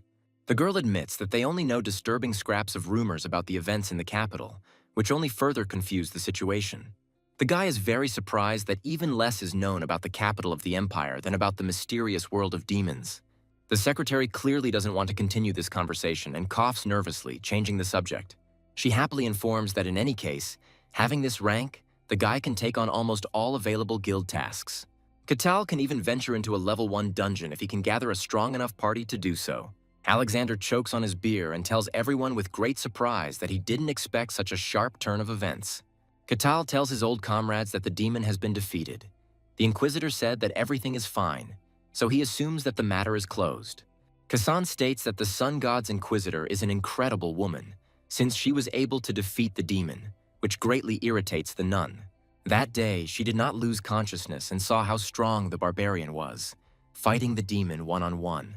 The nun knows that it was Katal who completely defeated the highborn demon, and the Inquisitor only helped him in the end with sacred magic. The girl believes that the Sun God's Inquisitor has appropriated a victory that rightfully belongs to the barbarian who saved their lives. Kasan asks the young man what he plans to do next after these events and the victory over the demon in the village. The barbarian replies that nothing will change. He will carry out the assigned work as an ordinary guild mercenary. Kasan is very surprised, because even after defeating the demon, the young barbarian remains modest and does not boast about his strength. The nun is silent, but thinks that she cannot deceive herself, because this creature is not a human. The tavern party continues, and soon Katal asks the guys what they're planning to do. Kasan says that they are all only F rank, and therefore they are not yet able to take on serious guild quests. Frankly, Kasan believes that he has been a parasite and idle all his life, without doing anything worthwhile or important. He abruptly rises from the table and declares that he now wants to live his life with dignity, like the young barbarian who inspired him. The knight begins to grumble, expressing distrust of such ambitions, and says that this guy is only now thinking about this seriously. They exchange angry glances. Tension hangs in the air. At this moment, the barbarian smiles and asks what they will do. The nun coughs loudly to attract the attention of everyone present and to stop the escalating conflict between the two boys. She declares that she will continue to follow the will of her goddess, whom she has served faithfully for many years. The barbarian clarifies that he heard about the goddess from the Inquisitor of the Sun God when they talked after the battle with the demon. The guy shares information that all the ministers of Colossia are at rest, and only the highest ranks of the church are working. The nun, hiding her panic with an unnatural laugh, nervously makes excuses and wonders whether the barbarian is testing her or just joking. Hayes believes that the barbarian knows everything perfectly well and is waiting for her to confess everything. Her mind is filled with anger and irritation. The girl thinks that Katal is mocking her, knowing the whole truth. A moment later, she finds herself feeling terribly scared that the barbarian has revealed her secret. Meanwhile, night falls unnoticed on the city, and the action moves to the office of the Mercenary Guild. Rose puts away her papers with a satisfied look and thinks that the workday has finally come to an end. Suddenly, there is a loud creaking sound of doors. Someone enters the room, breaking the silence of the office. A cold gust of air rushes into the office, causing the girl to turn sharply towards the door. A tall stranger appears in front of her and says that he wants to leave an order. Rose sighs heavily because she was already about to finish the workday and go home to rest. Sighing, the secretary gives the stranger an empty look, which reveals fatigue and a desire to quickly end the shift. The girl asks if he would like to come tomorrow morning. The man replies that the matter is very important and cannot be delayed, so he came right now despite the late hour. He says he wants to hire 2 armed guards for a short trip. Tired from a long shift, the secretary begins to slowly print out the form, asking clarifying questions about the order and the route. When the stranger tells her destination, the girl stops in amazement. The man gives her a hard look and repeats that they are heading to the capital. Rose is very surprised that the stranger is about to start his journey from this wilderness. The man is dressed in a thick cloak to remain incognito, and his refined speech and shabby clothes seem very suspicious to the girl. She agrees to accept his order, but first demands that he present some official documents for verification.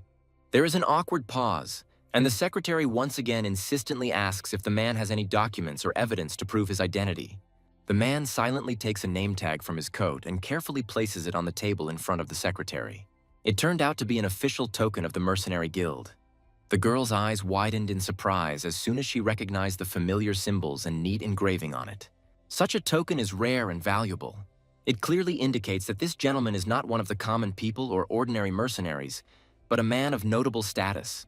The secretary immediately confirms his identity and politely asks for an advance payment for the guild's services. The man very leisurely takes 1 coin out of his inside pocket and carefully places it on the table.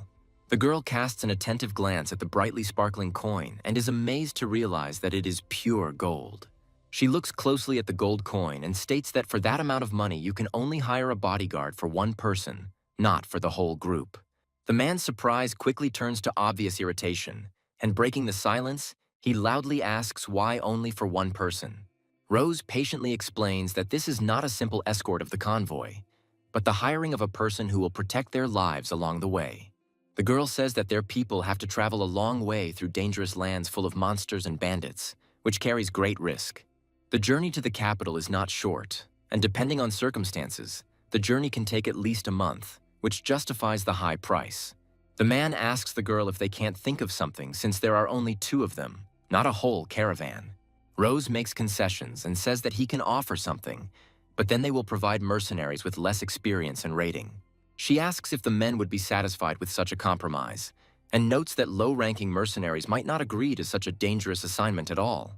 The conversation continues, and the man actively bargains, insisting that this amount should be enough to pay for the services of one mercenary. The girl agrees and offers only one high-ranking bodyguard. Examining the man, she wonders why he looks so desperate and tense.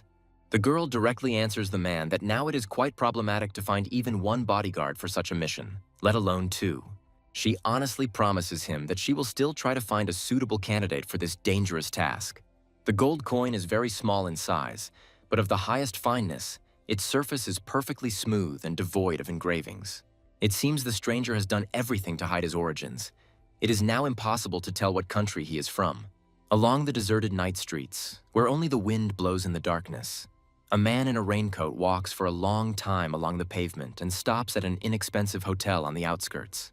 He begins to knock on the door quite quietly but persistently.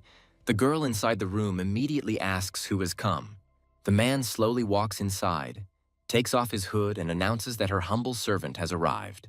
The room is dimly lit by a few candles, and he is greeted by a girl with unusually soft blue eyes. Elena looks at the man with hope and invites him to come in quickly. The girl asks the man how he is doing, looking at his face with anxiety and expecting to hear at least some encouraging news. The guild accepted their request, but only one mercenary agreed. Her smile immediately disappears. She realizes how dangerous the path will be with such protection.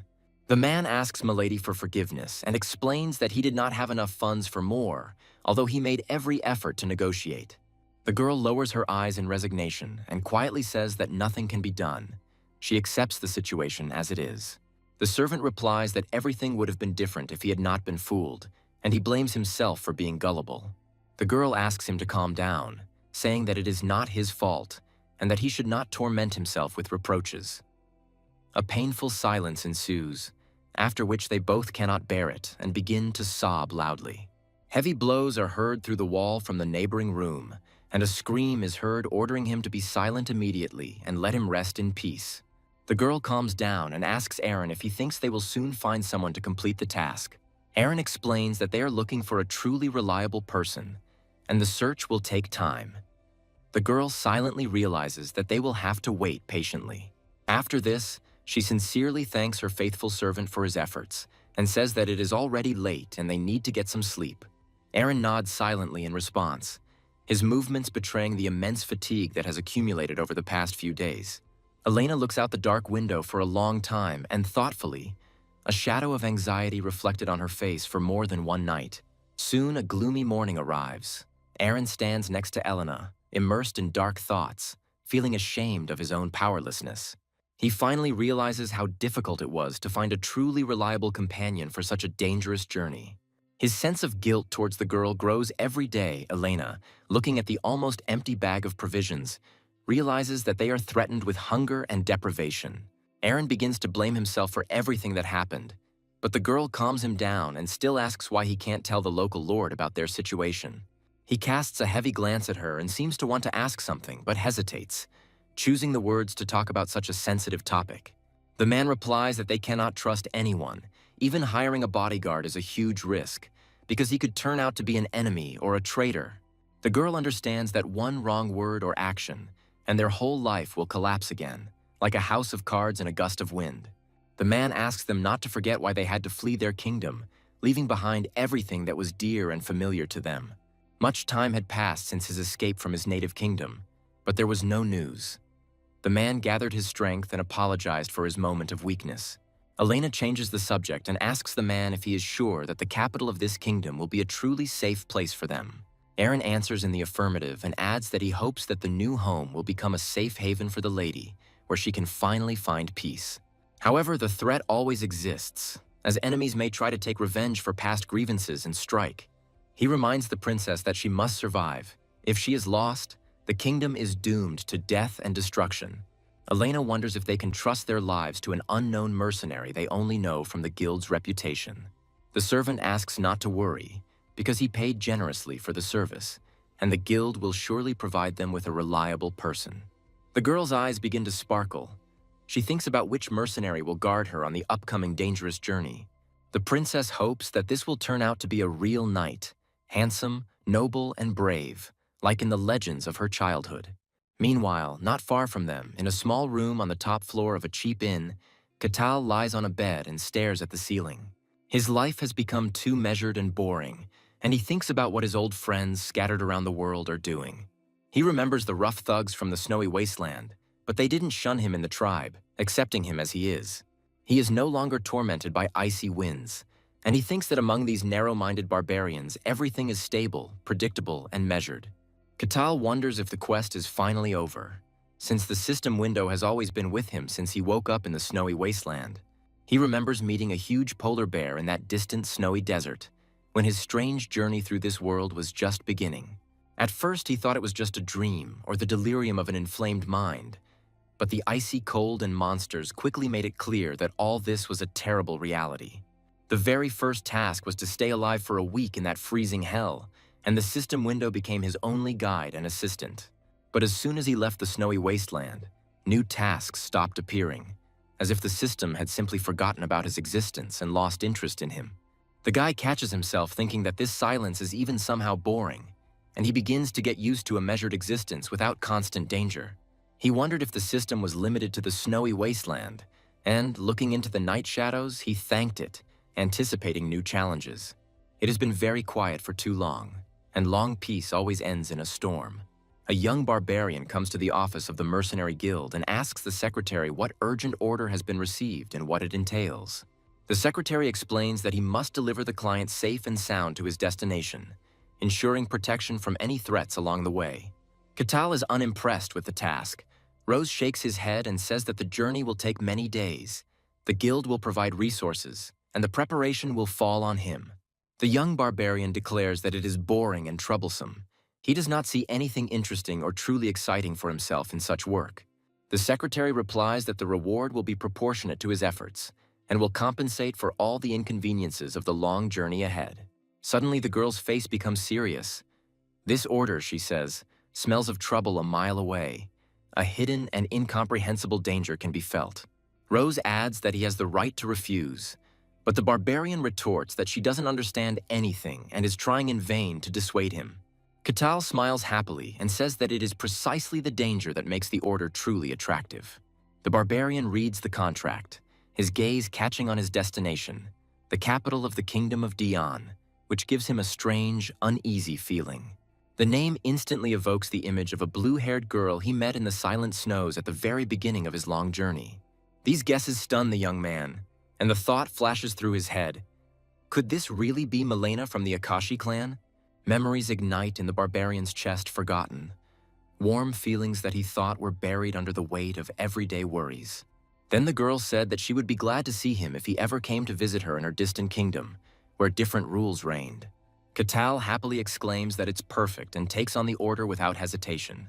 At that very moment, a familiar blue light flashes around him, and a bright system screen appears before his eyes. The system reports that mission number 750 has begun. Escort the client to the Kingdom of Dion and ensure his arrival safe and sound. The barbarian was stunned for a few seconds, as if the system had been activated specifically for this task. He was trying to understand why everything had come together at this particular moment. He carefully reads the lines on the screen, visible only to him. The secretary notices Katal's strange behavior and anxiously asks if everything is okay with him. There is a loud, insistent knock on the door of the room where Elena is. An agitated servant runs into the room. The girl wonders with horror whether something terrible has happened and whether their pursuers have caught up with them. The man joyfully tells the girl that their order has finally been accepted, and the only S-rank mercenary in these parts has agreed to take their order. For Elena, it sounded almost like a real miracle, a man of such enormous power agreeing to personally protect the fugitive heiress.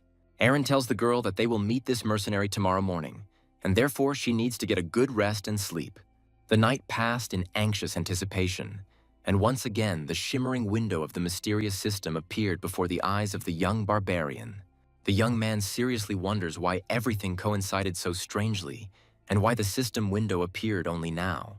It is now becoming quite clear that the system works not only in the distant snowy wasteland, but here too.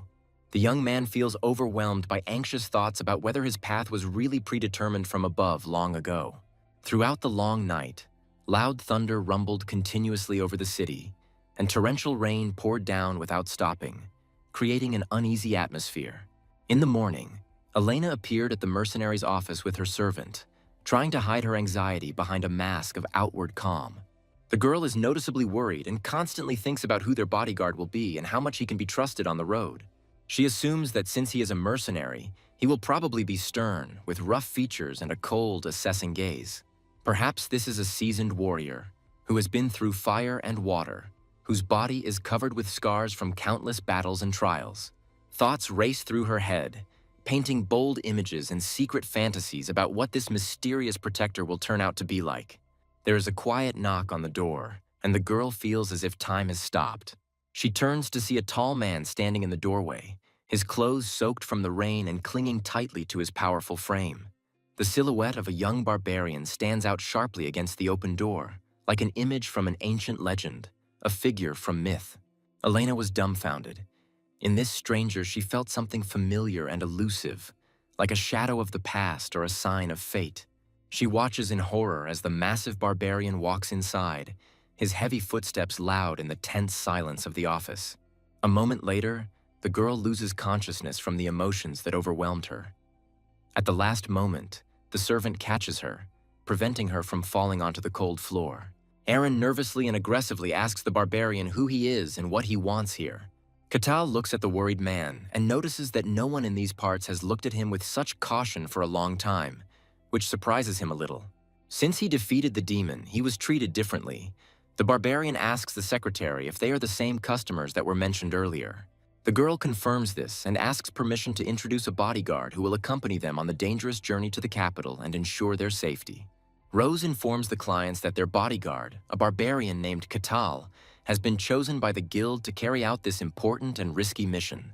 Aaron gives the boy a worried look, and against his will, he feels the weight of pressure emanating from this huge figure, like an impending threat. He angrily tells the secretary that this is a barbarian and calls what is happening nonsense and a mockery. Aaron holds the girl's unconscious body and loudly demands that another mercenary be immediately provided, one more suitable for such a delicate and dangerous mission. Rose looks at the man with displeasure and asks if he is questioning their guild's decision. The girl states that if he doubts the competence of their choice, she will cancel the contract and return the money. Aaron immediately realizes his mistake. Questioning the guild's choice means challenging the entire system, which could have serious consequences. The man looks at the barbarian and realizes that there is nowhere to retreat, and their fate is now in the hands of the person he least expected to see. Suddenly, Elena's quiet voice is heard. She whispers that she agrees to these conditions.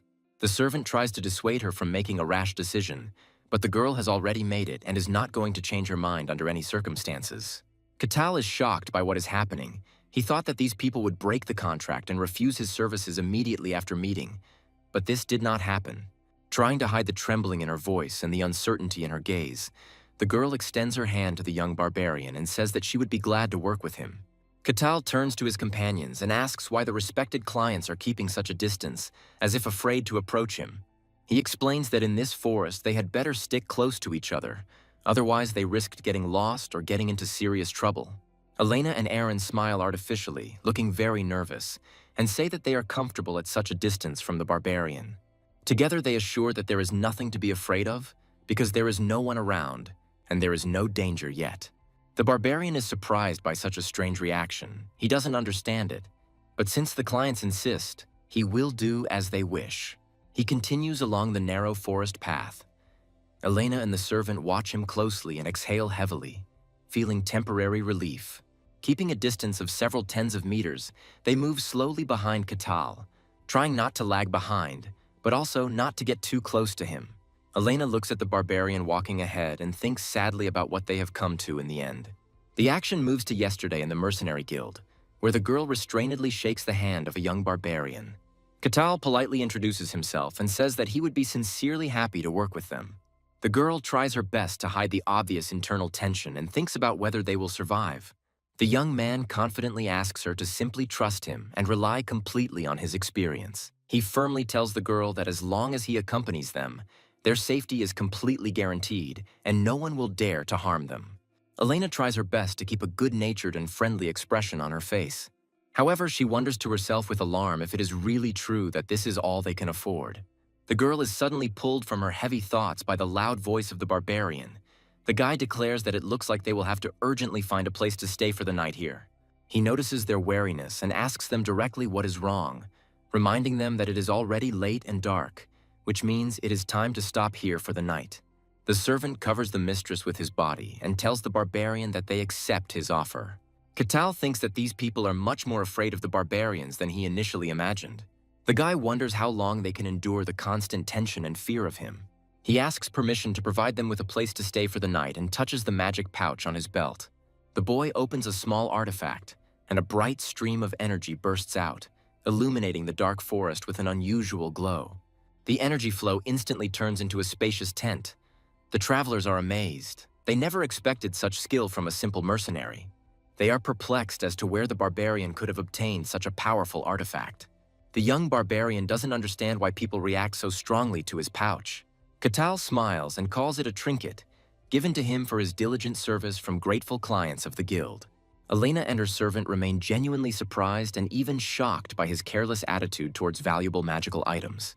The guy says that there is only one tent, so they will have to huddle together in a cramped space, and asks if that will be okay with them.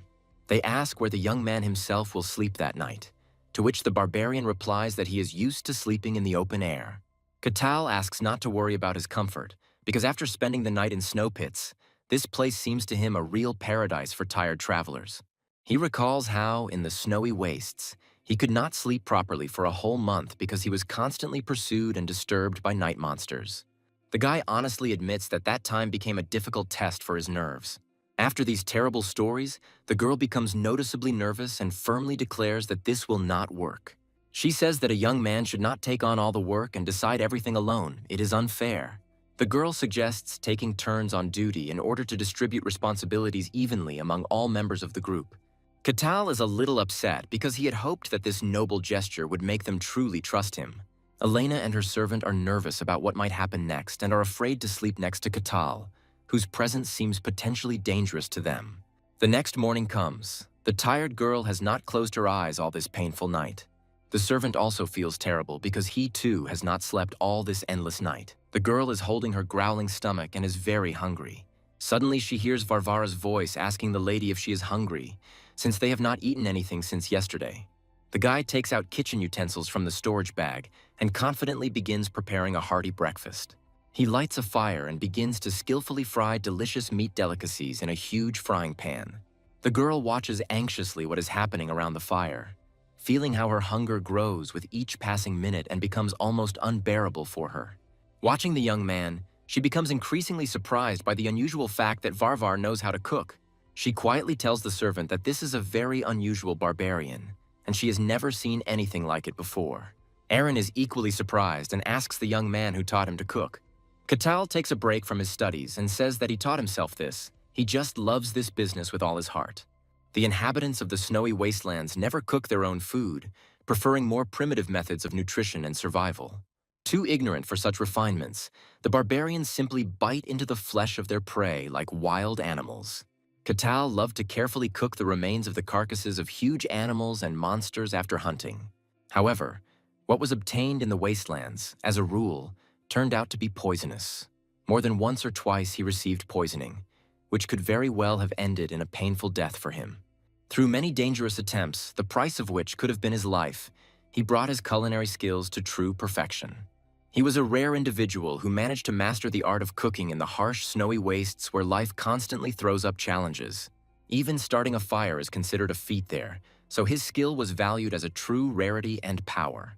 So there is no place in the world where Catal cannot prepare delicious and nutritious food. After a short time, the young man hands over a beautifully served plate and informs his customers that everything is ready. The girl and her servant experience intense hunger, mixed with great surprise at the barbarian's unexpected culinary skill. Elena is still wary of the food prepared by the barbarian, insisting that they are not hungry at all and that she cannot stand too much fatty food. The girl takes some dried meat out of the sleeve of her dress and thinks that she will make do with what she has. Aaron supports his mistress and says that he will also refuse this food. Catal is very surprised that these people say they prefer jerky to a freshly cooked, high-calorie breakfast, and he doesn't understand their choice. He regretfully says that he will probably have to eat everything himself, and without waiting for any objections, he begins to greedily devour the prepared food. In fact, the girl is very hungry, and she would gladly eat this fragrant dish. But her inner fear and distrust of the barbarian keep her from taking this step. She is very hungry, but is convinced that she cannot eat what a stranger has prepared. Time flies on the hike. The night of the third day comes. Elena sleeps restlessly, her body weakened by the long journey, and the pain in her legs prevents her from fully recovering. The servant is very worried about his mistress and slowly approaches her bed, feeling anxiety gripping his heart. He thinks that they have been walking along a harsh road for 3 days now without proper food, and this ordeal seems too hard for her. For a girl raised in an atmosphere of love and care, such hardships become an unbearable test. The man reproaches himself. If he had been more attentive and prudent, many things would have turned out differently, and she might not have suffered so much. Elena wakes up and sees a servant in front of her. She smiles at him, trying to hide her weakness, and quietly says that she is fine. She asks the man to forgive her for making him worry, and asks him with concern if he is too tired. Aaron replies that he's fine, and with a slight chuckle, notes that old people don't get much sleep anyway. The girl thanks him for his concern. Fatigue takes its toll. She closes her eyes and quickly plunges into a deep, heavy sleep. Aaron remains sitting by her bed, thinking about how fragile and defenseless this poor thing is, whom he is obliged to protect. He decides to protect her even at the cost of his own life, determined not to allow her to be in even the slightest danger. The next morning, Catal lights a fire and skillfully grills huge steaks, filling the forest air with delicious smoke. Elena and her servant sit nearby, the man pretending not to notice the rumbling of her stomach. Suddenly, the girl stands up abruptly, her impetuous movement so stunning the man that for a moment he loses his usual restraint. She briefly informs the servant that she will step aside for a minute and will return soon. Her voice is firm, but there is determination in it. Catal, not hiding his curiosity, asks if she is leaving for an emergency. Elena responds sharply to the obscene hint. Her harshness makes Catal embarrassed. He immediately apologizes. She herself asks forgiveness for her rudeness, thinking to herself that this barbarian is not rude at all, but surprisingly well-mannered and attentive to people. Without waiting for further words, she turns abruptly and walks towards the river, leaving the men by the fire. Aaron watches her for a long time, and when she disappears behind the trees, he quietly calls her princess. Suddenly he hears Catal's voice. The guy states that he knows that they don't trust him at all. Catal continues to grill steaks and casually says that he is their companion on this journey. He wants to be trusted at least a little, because he is also a human being, and such an attitude can hurt him. Aaron listens to the guy in silence and is greatly surprised by the subtle spiritual organization of the seemingly uneducated barbarian from the wastelands. After which Catal hands over a plate with huge steaks and asks to help themselves to fresh venison. The guy says he has a lot of experience cooking this meat, and the man should like this dish. Aaron can't help but stare at the grilled meat, mesmerized, and feels like it's the perfect dish. Meanwhile, the girl is by the river, covered with a cloak. She is crying loudly, not holding back her bitter tears. Tears stream down Elena's face as she continues to eat the remains of dried old meat.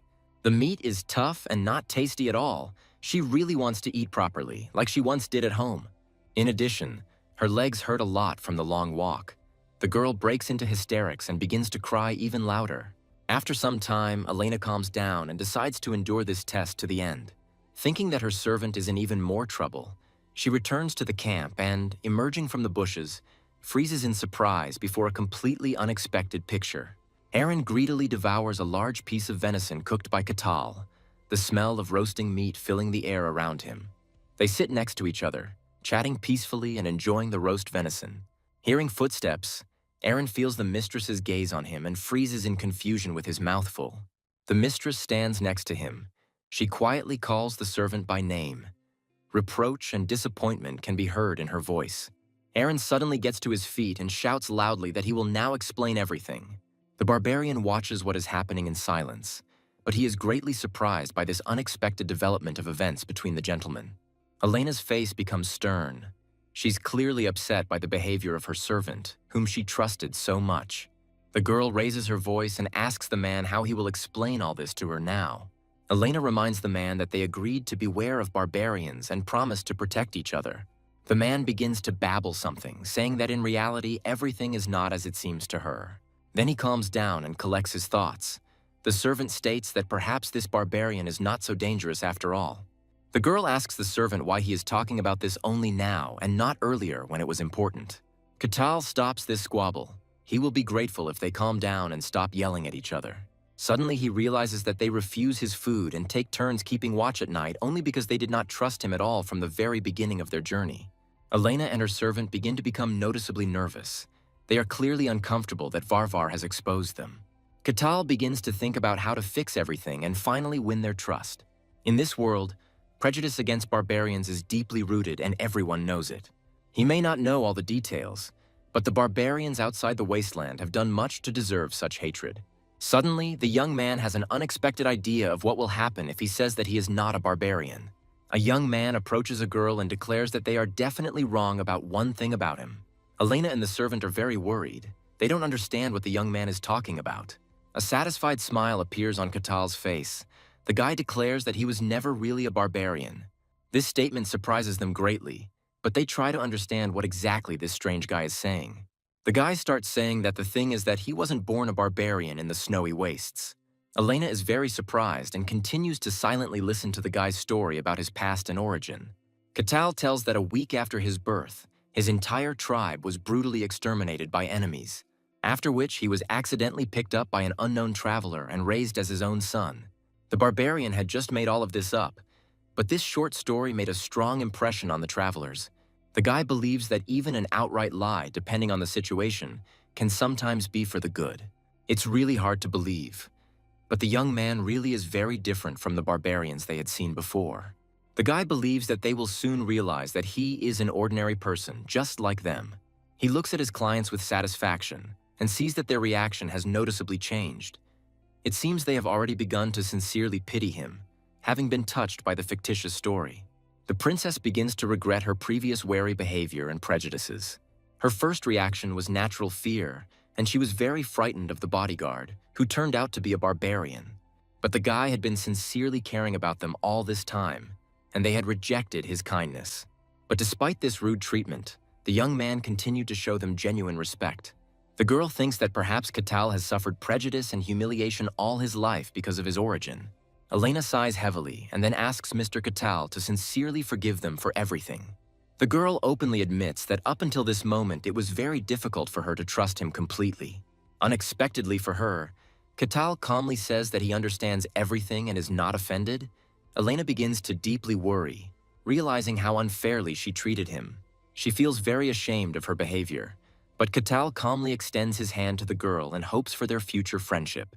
Elena is deeply impressed by the sincerity and frank friendliness emanating from the young man. An embarrassed smile appears on her face, and the girl firmly shakes the young barbarian's hand as a sign of reconciliation. They have been closely watched by a stranger for a long time, who suggests that they seem to have become closer. This mysterious guy is the owner of the magic tower, who is watching them with the eye of observation. The overlord can't hear their conversation and thinks that idiot swordmaster was right about the barbarian. He notes that the barbarian seems more cultured than ordinary savages and even resembles a civilized man. His eyes once again flash brightly with hellish fire. He thoughtfully ponders the secrets of the snowy wasteland. The lord tries to carefully approach closer to finally hear their conversation. But at that moment, he suddenly catches the young barbarian's gaze. Elena immediately notices that Catal has become noticeably wary and is staring intently somewhere towards the thick bushes, after which the girl quietly asks what happened. The guy tries not to show any sign of it, but in his low voice, he tells her that someone is closely watching them. Elena begins to get very worried about this alarming news. but Katal firmly orders her to just wait for him here. With a decisive and confident step, he quickly heads into the thick of the forest and promises that he will return soon. After which, Katal suddenly pushes off the ground and rushes forward at great speed, disappearing from sight. Just a moment later, he suddenly appears right next to the scout and extends his giant hand towards him. The master of the magic tower, hiding in the guise of a common man, notices the barbarian at the very last moment. He screams very loudly in sudden horror and wonders in panic what it is. The Overlord believes that this simply cannot be, and at the very last second tries to react to the sudden attack. A powerful mage instantly concentrates his internal energy and creates a dense protective aura around himself. The next moment, an incredibly powerful explosion occurs, the echo of which resounds throughout the area. The smoke and dust gradually clear after the explosion. The Overlord tries to discern his hidden opponent in the fog. With great astonishment, he suddenly notices a huge barbarian hand next to his neck.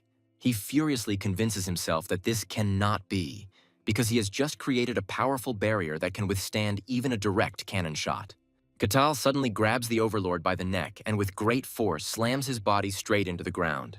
With his wild and unkind gaze, the barbarian stares at the ruler and calmly advises him not to do anything stupid. The barbarian says that if he notices the slightest movement, he will immediately wring his neck. But the Overlord suddenly confesses his sincere admiration for Mr. Katal. The guy holds him tightly and asks suspiciously how he knows him. The Overlord immediately informs them that he poses no threat to them, after which he politely introduces himself and says that his name is Patrick. The barbarian roughly grabs the tower's lord by the scruff of the neck and carries him out into the clearing. Tears well up on Patrick's face. Now he clearly understands what the Swordmaster experienced when he found himself in the hands of Katal. Elena is shocked and anxiously asks the barbarian who this man is and how he ended up next to them. Katal explains that the stranger had been following their squad and then suddenly declared that he admired him and his strength. Elena is perplexed by what this means, but the barbarian only shrugs and admits that he himself does not understand his strange words. Patrick begins to passionately tell the girl that all his life he dreamed of becoming a warrior and a hero like this barbarian. The Tower Lord plays the fan, admiring Katal, who he says helped the Inquisitors fight demons. He continues his pompous speech, calling the young barbarian a true hero and a role model for all who seek power. Despite his outward calm, Patrick is extremely nervous and feverishly thinking about how to get out of this situation. His goal now is to survive at any cost and hide his true intentions. The barbarian mockingly asks if Patrick was pursuing him only because he wanted to be like his idol. Patrick laughs falsely and admits that it's true. He's always admired Katal, and now he just couldn't resist. Katal is silent for a moment and then declares that she can't let him go that easily. He understands that he cannot be sure of this stranger's intentions, and that his presence threatens everyone. Suddenly, an unexpected idea comes to the barbarian's head, and he decides to use it right now. Katal takes on a demonic form and tells Patrick in a cold voice that she knows exactly what she's going to do to him. An expression of wild horror appears on the magician's face, and in a trembling voice he asks what the young barbarian is planning.